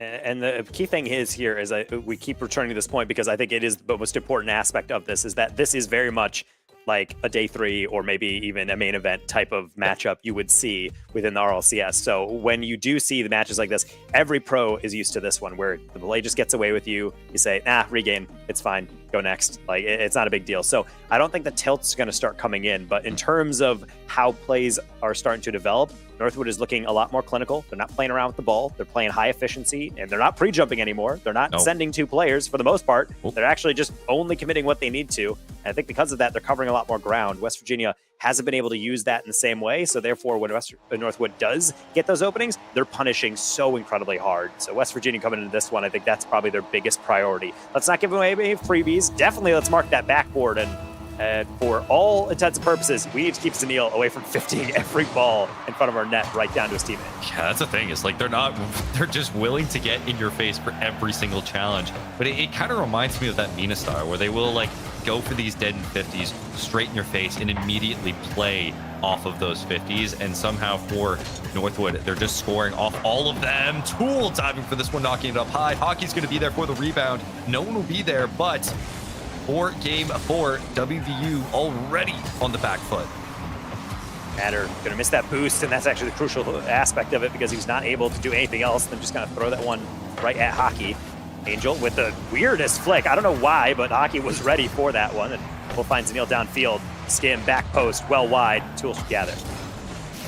It's back in transition. Matter jukes, screams, forces him out, gets it over Hockey as well. The demo's looking to come through. Hockey cuts for the defensive touch. Angel and Tool in the waiting. Creams will take down Matter to reduce some of that offensive pressure and alleviate any sort of shot attempts, though Matter gonna put this one on. Creams having to dive for it. Tool looks to keep it in play. See if Angel can get a shot off. Looking for the cut, and look at this aggressiveness from WVU. Look at the contrast. And eventually it will come to an end there, but the demos do definitely keep Northwood on an edge there. They're leaning left and right, not entirely sure if they can get that touch away, but they do kind of brace for impact and for the most part get away with it, albeit they would like a goal to maybe give them a little bit of a cushion. Creams can't provide it as that flick is going to be covered by Tool, but how about the comeback here? Matter able to take out Hockey, and again, as you mentioned, physical play. This is how you disrupt a good rotation. Yep. Creams, that first man fishing for the demo, but is able to take a pad in kind. Oh, that was easily robbed. This actually might be very detrimental, and it does result in a goal. You can see how this was developing. First, the boost was stolen. Second, the demo came through thanks to Matter. The pass over to Angel. Hockey can't get there. 1 goal for West Virginia. And worst case scenario there for Hockey, gets the first deflection to the corner, and then the top of his car is what hits the backboard, which makes his recovery about half the speed of what he really needs it to be, which then leads to the goal. But that's fine, because Zanil is just so speedy. He just straight lines it right to the read. Beelines it, just no issue at all. Hockey, though, Matter, definitely a player who has been struggling, I think, this series. Just at times, he is getting outpaced. He's doing a good job on like the offensive end to create space. But in a lot of these midfield challenges, he is finding himself a bit slow to the touch. We're going to gather this one, and all the boost as well. Air dribble going to be deflected away by Creams, but no more boost. I don't know. West Virginia's fully aware of it, nor do they care. Matter's just going to plow right through that first challenge. Now Angel off ceiling, making sure he can maybe set that up for Tool. That's a roller that he could have grabbed inside, but maybe wanted that one on a different angle. Until next time, halftime approaching here. Still 1-1, and I think West Virginia, this is a bit more of a return to form after a pretty disastrous Game 3. Yeah, and you can even tell the confidence right now. I mean, they're not willing to just let these ego challenges from Northwood go by. Northwood trying to bait out more defenders to go in transition rather than just go for the aggressive offense that they have been. Showcase just a shift in mindset and how Northwood are approaching this. Creams play this 50. Angel gonna knock it up high. Daniil. Possession. Cool. Just going in. No care in the world. Matter. Maybe look for the second touch. It's going to go low. Angel needs to get it through. And the possession will go back to Northwood.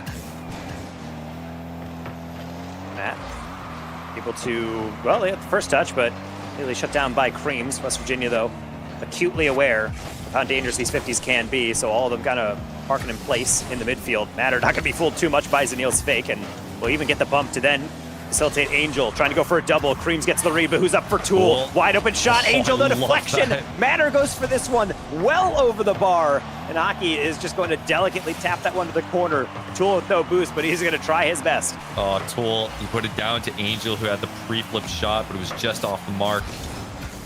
So Northwood will try again. It is a tight affair. Hockey, Tool taking it, flip reset, potentially over, but no, Hockey, defenseman as ever.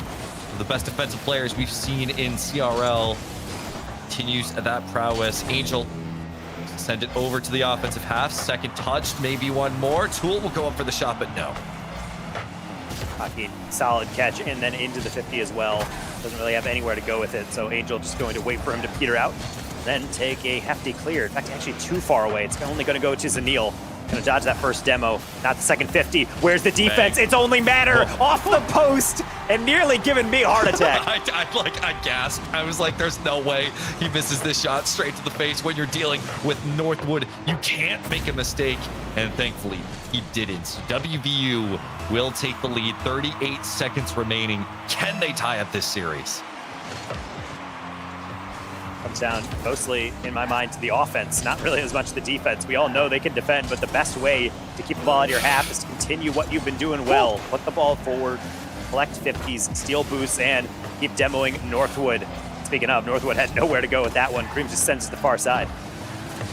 WVU have to be careful, though, because we see Northwood, they're being straight on the goal line, looking for every opportunity, taking all the boost possible. WVU have the chance to tie up the series for the last 10 seconds, but now it's a 2v1. Tool has to play this masterfully, and he does. The last few seconds winding down, the ball will touch the ground. We have a tie series.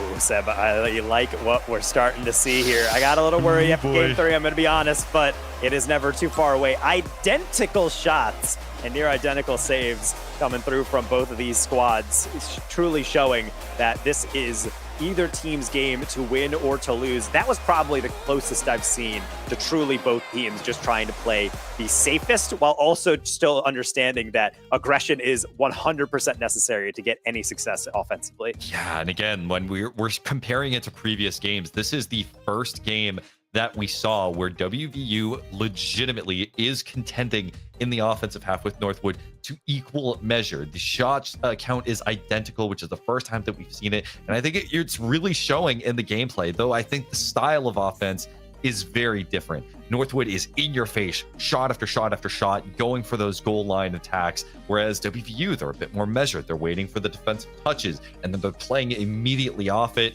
getting every member involved, going for the bumps and demos to create these passing lines and openings. It is very different, but I think that's the contrast between these two teams. And as we load into our next map on Aquadome, figuring out who's going to, again, be able to jump out. Is it going to be Northwood getting that lead for the third time within this series, or is it going to be West Virginia starting to flip the script, put things really in interesting territory for match point scenario? Honestly, I don't really care which way it goes. All I know is we're witnessing some peak Collegiate Rocket League, and that's really all anyone needs to focus on. Yep.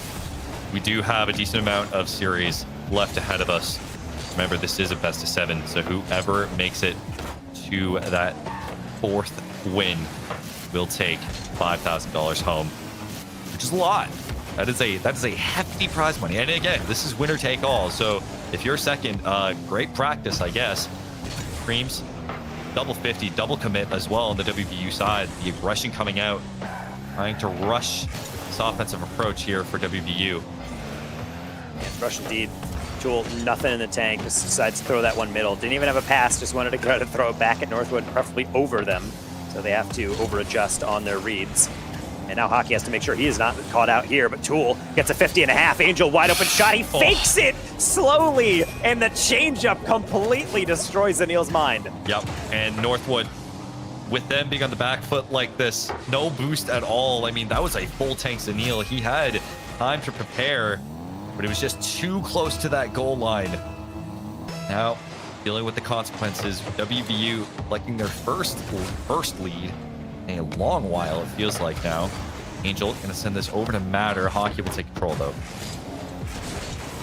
Matter able to, I think, probably want to go to the corner, but understands it's much more important to make sure you get those 50s, and make sure you stop Northwood from getting up too much of a head of steam. And honestly, it's been a long time where I feel like a Northwood player has just been able to straight line a read or an air dribble. West Virginia doing a really good job of meeting him in the midfield, making sure it's all these awkward deflections. So therefore, finishing has to be locked in. That one not from Hockey. Creams, I think maybe wanting Zanil, but just too far away.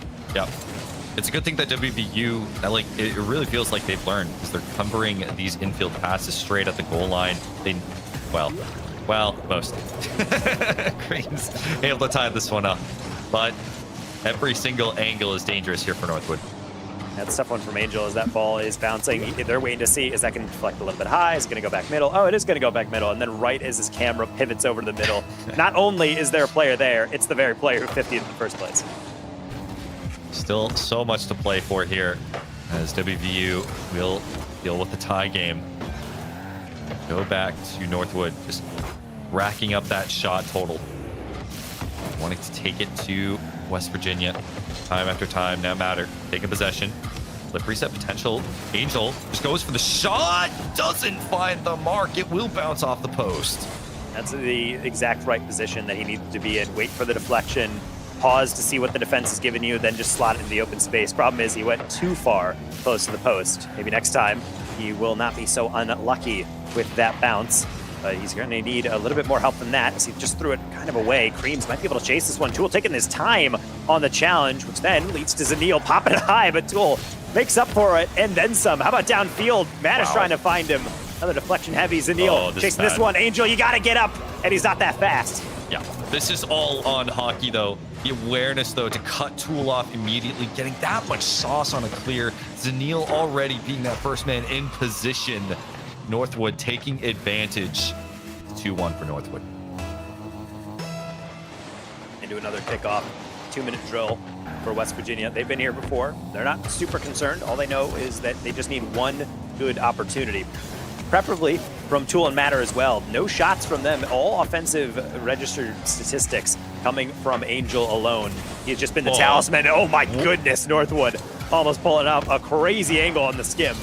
But instead, we're right back into West Virginia defense and then eventually into a clear. Still waiting for that one, though. We are lingering around in this orange half. Yeah, Northwood struggling to convert, but they are getting the opportunities. Now, WVU need to get an opportunity of their own. They're working for it. They're trying to get these 50s at the goal line, but it's just not in their favor. Zanil looking for the 50, actually just going to be able to carry it over. Straight pass over to Hockey. Does get the flip reset. Does he get another? He gets the aerial bump, but it's a bit too telegraphed. This Matter goes all the way in, but no challenge to be seen.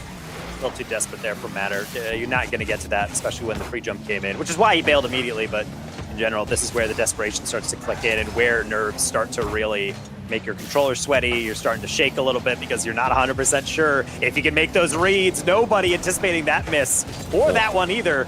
So now maybe a little bit of a 1v1. Cream stops it in its tracks, but doesn't stop Matter quite yet. Pass across. Zanil will make sure that is not something Angel can read. Yeah. And a nice tactical deflection across the goal now.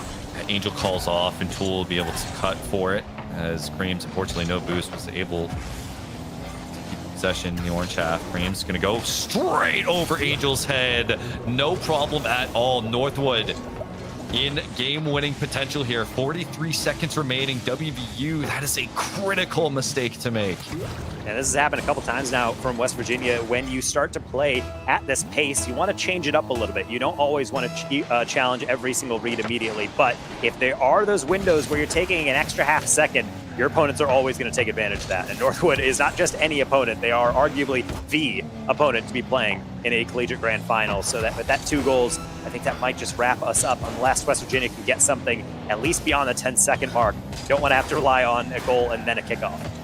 Like, I feel like they're trying to just really ditch this passive approach that they've kind of developed at the moment in the early half of this series, but it's just challenges that are off the mark, and we see that here. Just a completely whiffed one. Zanil will put this game to bed and put Northwood on championship point. Scary time. You always feel like it's possible, and for West Virginia, we know it is. They have played really well, but occasionally there are these games that really get away from you. It feels like, honestly, every other game that has really been happening. Northwood has a game where it just pulls away, then West Virginia comes back, gets a solid dub. We're level even. And now, what do you know? It's going to be another Northwood dub by multiple goals. So West Virginia, if you have one more in you, that's great, but you're going to need at least 2 to be able to steal this championship away. That's the thing.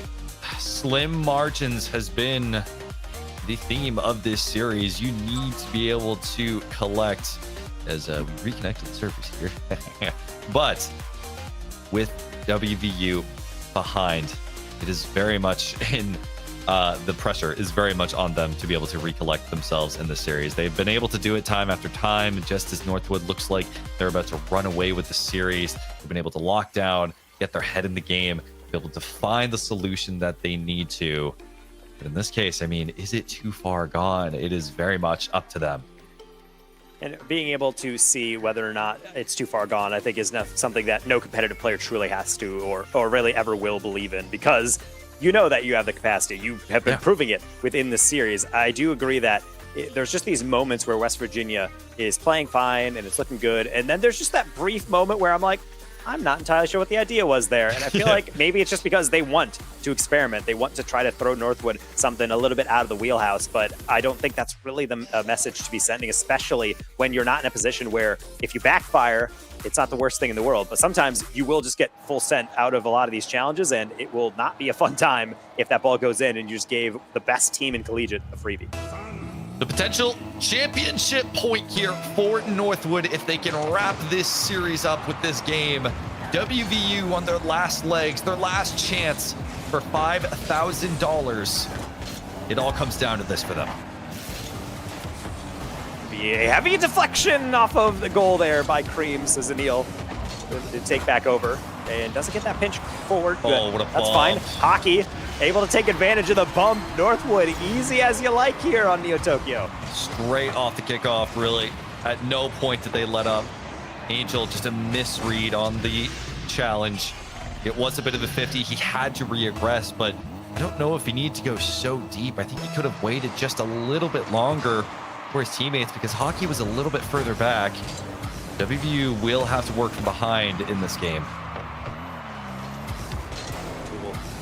Taking their time, and I don't mind that fake, but Zanil certainly took that as an insult. How dare you even try that one? I'm just going to pre-jump you from the side, as Matter's not going to find any more luck trying to take the ground route across the Northwood defense. Deflection middle, but will be met there. Clearly, Angel on target. That's a dangerous clear, but Hockey, seemingly like Northwood knew the danger and put someone right in the way to be able to prevent it.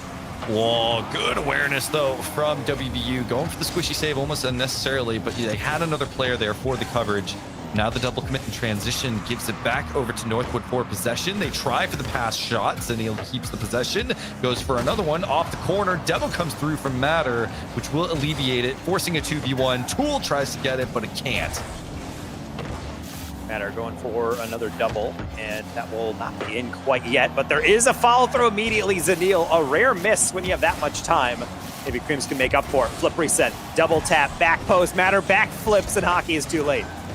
We're starting to see a lot of passivity right now from WVU. They're just giving Northwood so much space, allowing him to be so comfortable. Because the challenges for the midfield are just a bit too slow, a bit too heady. We keep on trying. Matter, right 50, will force things into the blue half, and now Northwood will be on the back foot here. Tool, Matter, getting it demo. Tool, it's up to Angel. Can you put it on target? Way too wide. You can't be playing some horseshoes type of stuff. It's not good enough. You have to make sure these shots are placed well. You got to make sure you get some bumps. You got to take advantage of all of this chaos in front of the Northwood net, and they still have it because Northwood, it's not in their tanks. Be able to persist through this. Tool wide open. It has to be in, and top corner's going to do it. Finally, this almost feels like what Northwood was kind of doing to West Virginia in a bunch of previous games. They went ahead and were able to just hit tit for tat, essentially shot after shot, forcing these bumps, forcing these demos, creating an opening right at the goal line, and finally it works out for them. So WVU, they're not done yet. Angel, the tiniest of flicks. Only going to get past one in the meantime. Zanil into the ceiling, Hockey up, Angel backwards in goal. They're not going to get it. They need Matter to get in the way, but maybe not, as Zanil, big challenges means that Creams off the demo, was not able to do anything with that. It's a kind of strange, disconnected movement right there, but I don't blame these teams, especially if Zanil can make up for it here. Creams on the putback, can keep possession. I love the pass up to Hockey, but even he can't hit those. You can see Northwood, they're trying to get so much more creative now, which is what they need, I think, at this point. WVU, they've been analyzing, they've been reading their movement for an entire series. Tool puts this wide, but just to keep the possession. Now Angel, to go off the corner, Hockey, Matter, can't get the read. Creams go straight over his head. Angel has to be there. That's a really hard read for Angel, but he makes it look so easy. Only about 20 boost to be able to read that backboard, as well as know that there might be a follow-up immediately if he's not careful. Creams slowed it down temporarily, but that's why he saved that flick past one. Hockey not getting past two. Angel providing a solid wall in the backfield.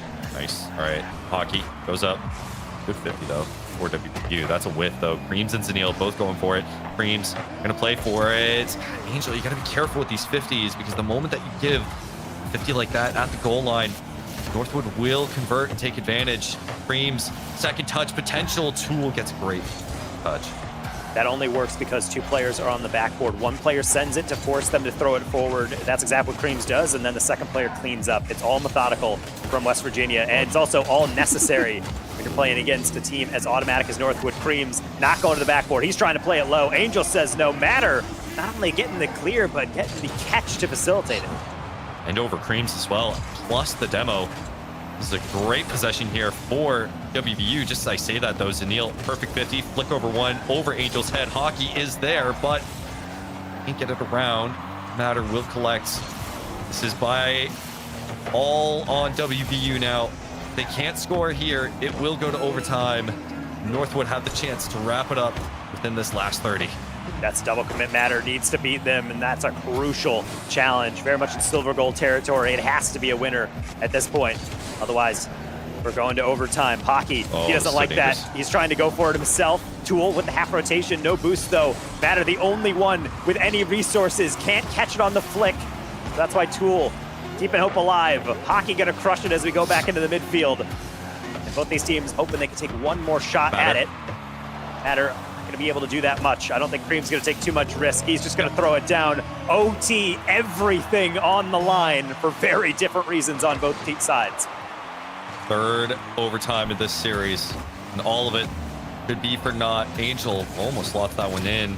Matter over, looking for gets him. Zanil can take possession and giving WVU a lot of space to work with. Though WVU, that's over two defenders. That is a fake. What is going on? It is on Northwood. They need to be able to convert now. Tool rushing to get it out of their zone, scrambling even.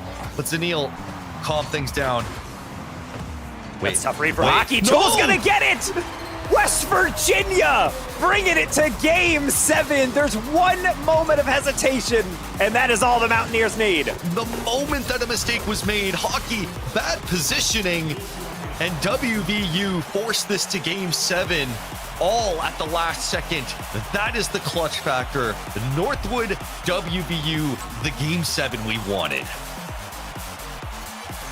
I mean, it's what we wanted. It's what we kind of prayed for when you look at the tournament like this, because this is the entertainment factor. Both these teams peeking all they want and being able to just answer each other back. Granted, the pattern shows that this should be Northwood in a dominant fashion in game 7, but you have to think West Virginia, they're hyped to be able to get this far, but you don't come this far just for fun and for practice. You come here to win, and I have to wonder, the team talks on both sides have to be pretty tense. Oh yeah, they are taking every single second of this like intermission right now to settle themselves down for this game 7. WVU, they changed things up. They wanted to give the least amount of space for Northwood to operate in the midfield, and they kind of did. Northwood looked passive. It was weird. They were like, I think they were expecting for room to be given to them. They were expecting for, oh, okay, we're going to the new lobby. And with that, we are just about ready for game 7. Champions Fields proper. Northwood versus West Virginia for $5,000. One of the most expensive individual 5 minutes in Collegiate Rocket League's history within this tournament. What a crazy format and what a crazy grand final these two titans of the scene have developed. Really the reason why East is known as the best of the best. And now we get to see whether or not they can live up to that moniker. Hockey with the cut in the middle. Angel able to cut it back again, and definitely not losing any speed or confidence either of these sides. Oh, that's a bad pinch. Oh. That's a bad pinch. Straight to Angel, who will be the opener here in this game 7. One of the most fortunate deflections. Poor Creams will want that one back. It's going to haunt him if that is the goal. Seb, these are not high-scoring affairs most of the time when they're neck and neck. That very well could be a mistake that costs $5,000.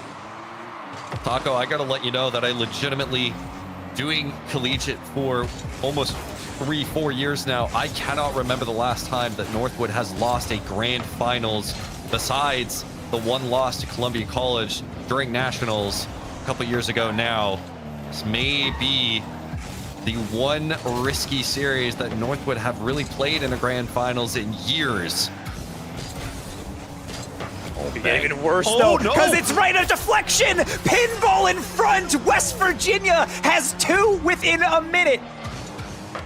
Northwood scared, Wow. not sure what to do. These deflections are just not going their way. The possessions are falling apart. WVU taking advantage at every turn. And something I will never see before. No Another way. goal for Tool. Northwood, something you will never hear me say again, are falling apart at the seams. And this is Northwood. This is always Northwood who comes out clutch at the very last moment. They make the adaptations possible. They make you regret playing the game, but at the moment, that's nowhere to be seen. Hockey almost getting back, and honestly with a goal like that, that would have actually assuaged a lot of concerns. Angel going to be met by Zanil. Northwood doesn't necessarily have to huff it, but they need something soon. Otherwise, this is going to be basically miracle crafting as their full-time job within this grand final. West Virginia has been gifted quite the insurance policy here. Honestly, I can't imagine a world in which No they throw it away. way. What are we witnessing? This is potentially collegiate history. This is what we would expect from a national final, and it is all falling apart. 3:24, plenty of time for Northwood to make this comeback, but it is a mountain to climb. It is a continental challenge to overcome a 4-0 deficit that has been so rarely done, especially when you have players like Angel who are playing at their peak. And this is a perfect demonstration. If anyone is teaching an esports course on why you have to have a short memory as a player, how many times has West Virginia just been shoved around, made to look like pipsqueaks compared to the Goliaths of the collegiate scene Northwood. And now they're the ones calling the shots. 4 goals, and we're not even at halftime, maybe even a 5th. If Angel has his way, he's chasing down Kareem's. He's trying to get that clear out. West Virginia continues to aggress on every single read, knowing all they got to do is just keep Northwood busy. Hockey in the flick over. Creams looking for the chance. Tool in position. 5-0 for West Virginia. And to just frame how improbable this type of game is, not only have we gotten to Game 7, but in the words of Ball State director, TSM essentially losing to West Virginia University. That is an and also one member of Dig. to put it lightly. I mean, remember, we did say how these are professional level players all across the pitch, not just on the Northwood side. All of these have had professional experience, and they're putting it to work here. Angel, take a possession, looking for the second touch, gets it through Zanil. Angel from the heavens gives WVU the 6-0. I have to say, you could argue some of these plays are mistakes. This is just the utmost of clinician finishing from West Virginia. That is 6 goals on 6 shots in a Game 7 in a grand final for $5,000, and that is going to add to it again. We are looking at a 7-goal margin, Seb. Who can possibly predict this?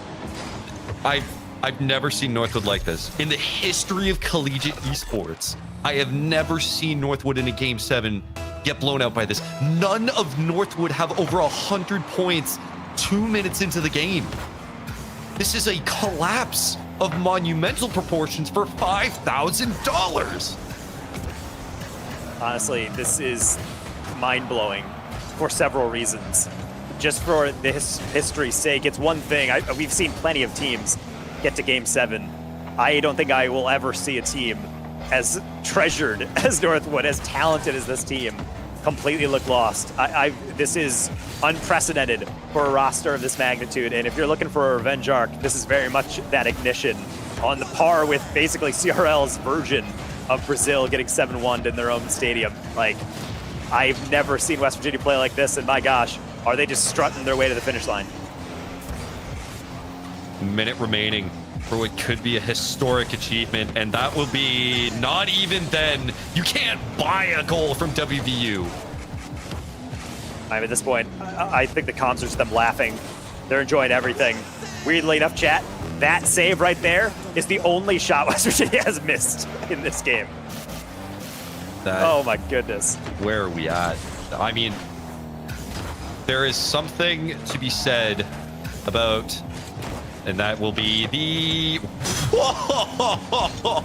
No. Someone stepped on a crack in between games. Something happened. You're walking under ladders. You had a black cat cross your path. Whatever unlucky thing Northwood did, they have to be wondering, what did they do to deserve this? That will be... Nope, not even then. Not even then. There is something to be said about West Virginia in the summertime. This is the second time that West Virginia has outplaced Northwood in a summer tournament. And now, with the last few seconds winding down, in a thrashing fashion, in a statement in collegiate history, West Virginia University will take this series, and with its $5,000 in Game 7 against Northwood. It's the Collegiate Ascent, and we have reached our peak. West Virginia not only taking a historic prize pool, taking a one-of-a-kind victory, absolutely put Northwood into the woodshed, just really showing them how to play peak Rocket League.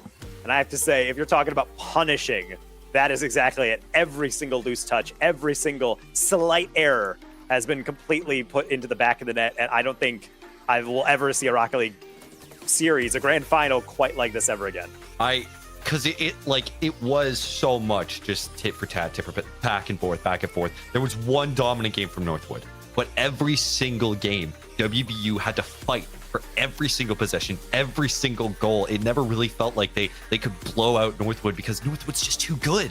But then in Game 7, the most clutchest of moments, they were able not only to take possession, to essentially play the field how they want, but put Northwood in the shed, put them down for good for $5,000 and assert themselves as the best collegiate team right now.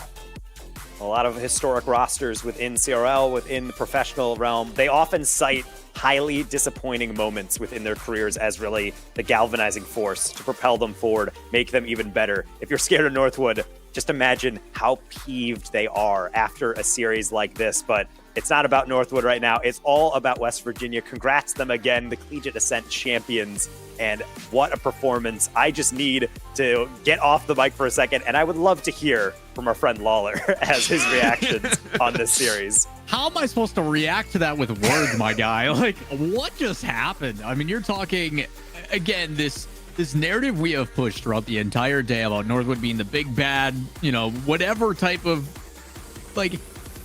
how did that just happen? Because it was, like Seb said, it was a back and forth game, 3 overtimes, very, very close series. And yes, there was some times where it's like, you know what, West Virginia, I think you might be a little bit outpaced on this one. And all of that, and despite that, we go to Game 7, and it's like, okay, it's an awkward pinch, goes back, whatever, regain.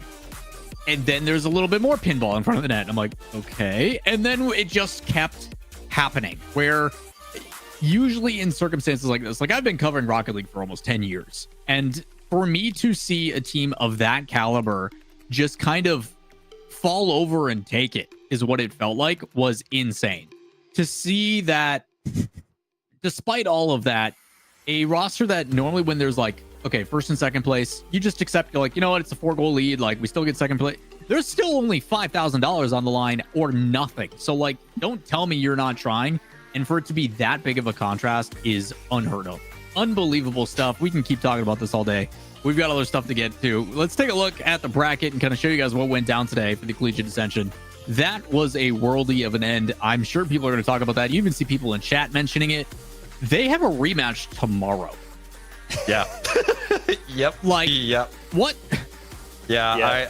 I will say the one funny thing I want to point out, because of course it's tragic that I'm casting this, is that Canada loses again. Let's go. No, I'm joking. But remember that we still have summer series going on, and I'm kind of scared for WVU because they may have just created an absolute demon in Northwood.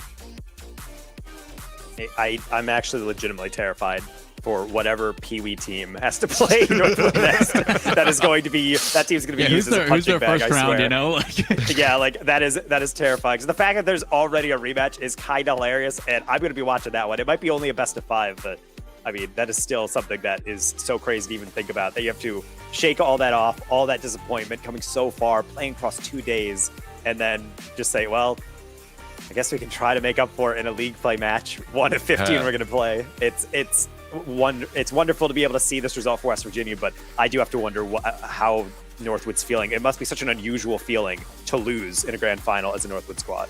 Oh, I mean, rare. debut of the roster as well. We're basically talking. We haven't seen these guys really play together, but I think it may stink a lot right now. Like, that's $0 versus 5,000 in what is essentially 5 minutes. That hurts. That stings. But whether that's used as motivation, while that allows you to kind of rechannel and refocus and say, hey guys, like, this will never happen again, and carry that through the rest of the season, that is what I'm hoping is happening with this professional roster. Like, these guys are obviously very, very good. They take this very seriously. It is literally their career. So I would like to see how that, like, I'm going to take a snapshot now and try to, like, put it into my brain and then revisit this in 4 months, 3 months, tail end of the year, and be like, that you did that. That's your fault, WVU. You caused this to happen. Like, that's what I'm expecting to happen moving forward. Yeah, there are so many opportunities where I think Northwood from now have the chance to, regain, essentially. And like you mentioned, 4 months from now, we got CRL Nationals for fall, right? They could be standing atop a throne, and we would be looking as, like, the start of this was here at Collegiate Ascension, where they got battered in a game 7 and since then went on a tear. But that remains to be seen. Maybe this is the start of a transition of dynasties from Northwood over to WVU. That just remains to be seen. Wild times, but unfortunately that is it for us today. Before we get into kind of the closing statements and stuff here, Taco, take me through today. Any final words, thoughts? I mean, we're all kind of flabbergasted by what just happened there, but try to take a step back and kind of turn a page.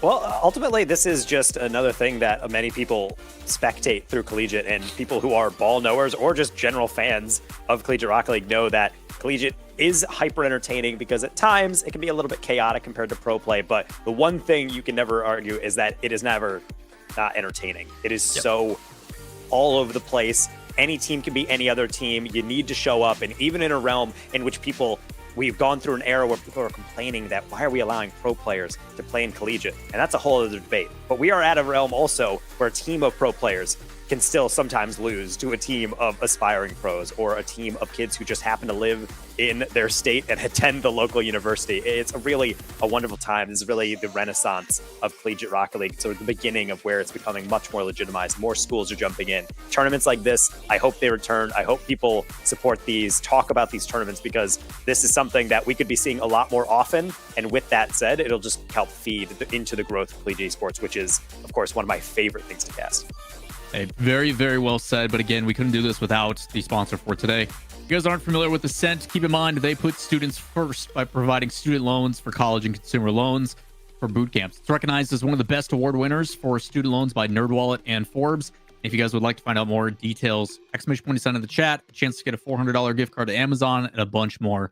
Make sure you guys go do your homework and help us as students. I guess I shouldn't say us anymore. I'm long gone. I'm old. I don't do school anymore, but it helps you kind of push that next step forward in your career path. So really awesome stuff. Greatly appreciate it. Hopefully we get to do these again sometime soon. But again, Collegiate Ascension has come to a close. It has been an absolute pleasure. Massive shout outs to all of you for tuning in and hanging out and going through the hurdles with us. To Taco and Seb for closing it down and locking down 4 series and crushing it the whole way is greatly appreciated. But on behalf of myself, the media group, and everybody else behind the scenes, appreciate you tuning in. We hope to see you again soon. Have a good night, everybody.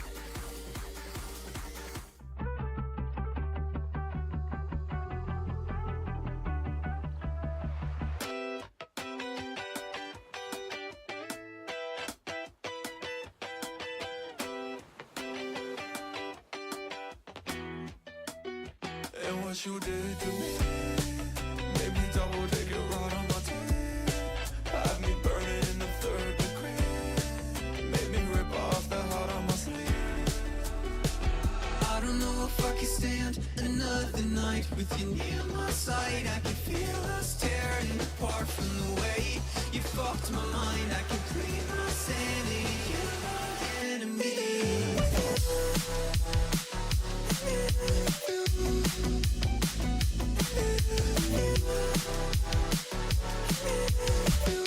You're my enemy.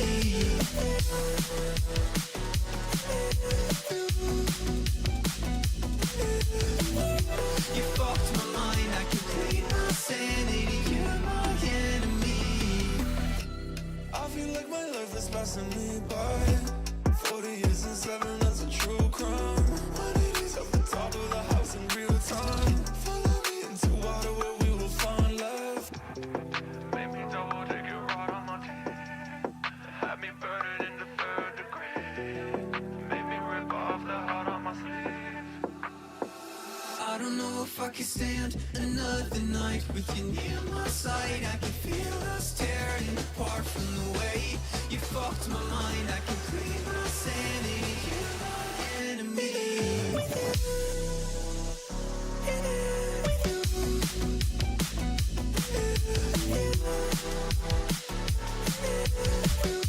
You're my enemy.